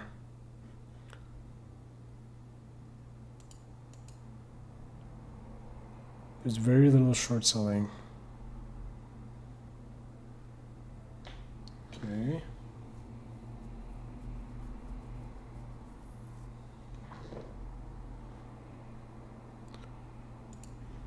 So what else?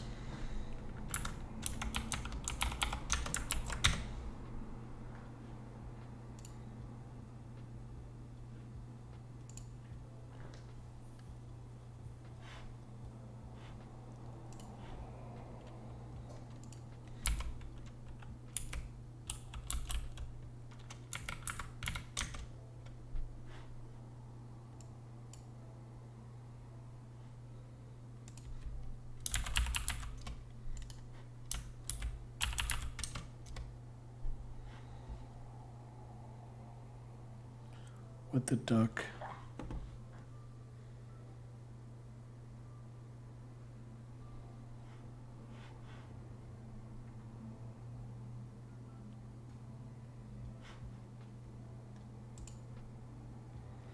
I wonder if the risk reward is just good to buy another 50 shares, another 25 shares, just hold it and see what happens with the drug. If the drug gets approved, if the drug does well. Apple is selling off. Let me look at something here.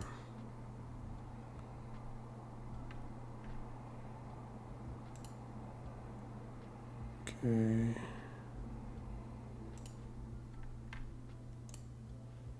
SPY's coming down. This is good. I needed that. Silvergate wants to come down, which is not good. Premium's going back up a little bit on Silvergate. Yeah, maybe this drop in Biogen is related to the SPY. But there may be some lopsided risk reward in buying another 25 Biogen. But I would want to spend time studying the results.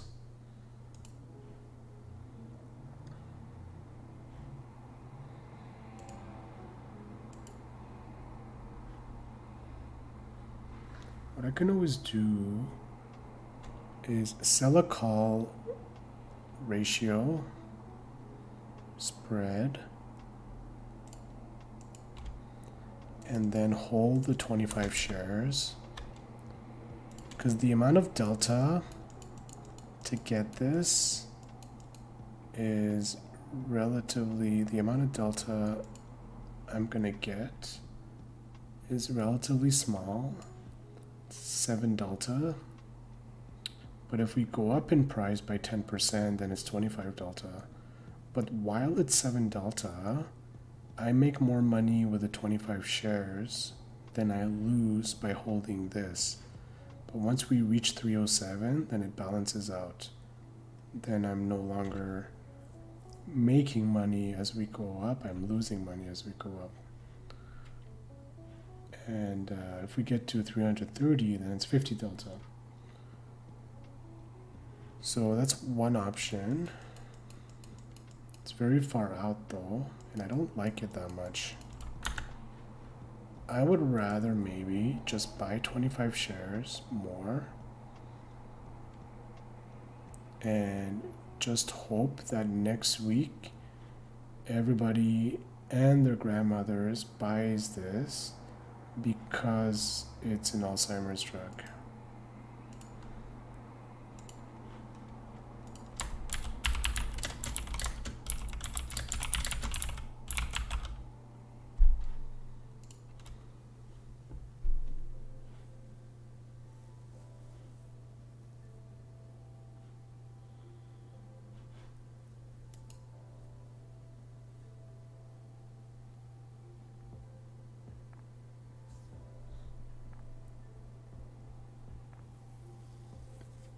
No, I'll keep it at 25. I don't want to expose myself to more risk for that. Silvergate's good. I think it's good. It's been a good day overall. A bit of a swing, but that happens.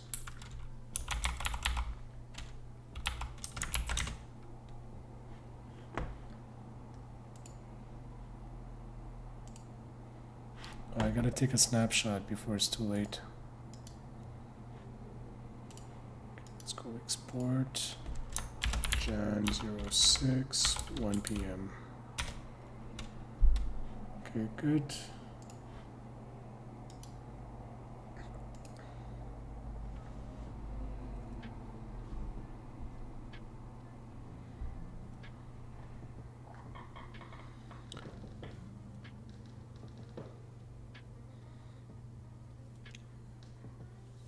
Just get it. Get that extra 25 share.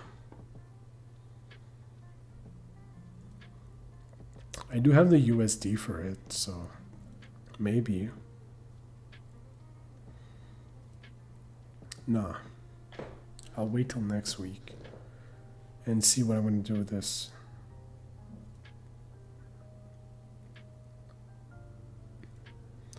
I got top tick like a rookie. All right, it's 1 o'clock and the markets are closed. Everything looks good. Everything's stabilized. I am going to head out now, but I appreciate everyone who's been watching. I hope you have a nice weekend. I will be back next week. I'm gonna start on Monday morning. We're gonna see what happens with all this Silvergate stuff, the drama. And yeah, peace.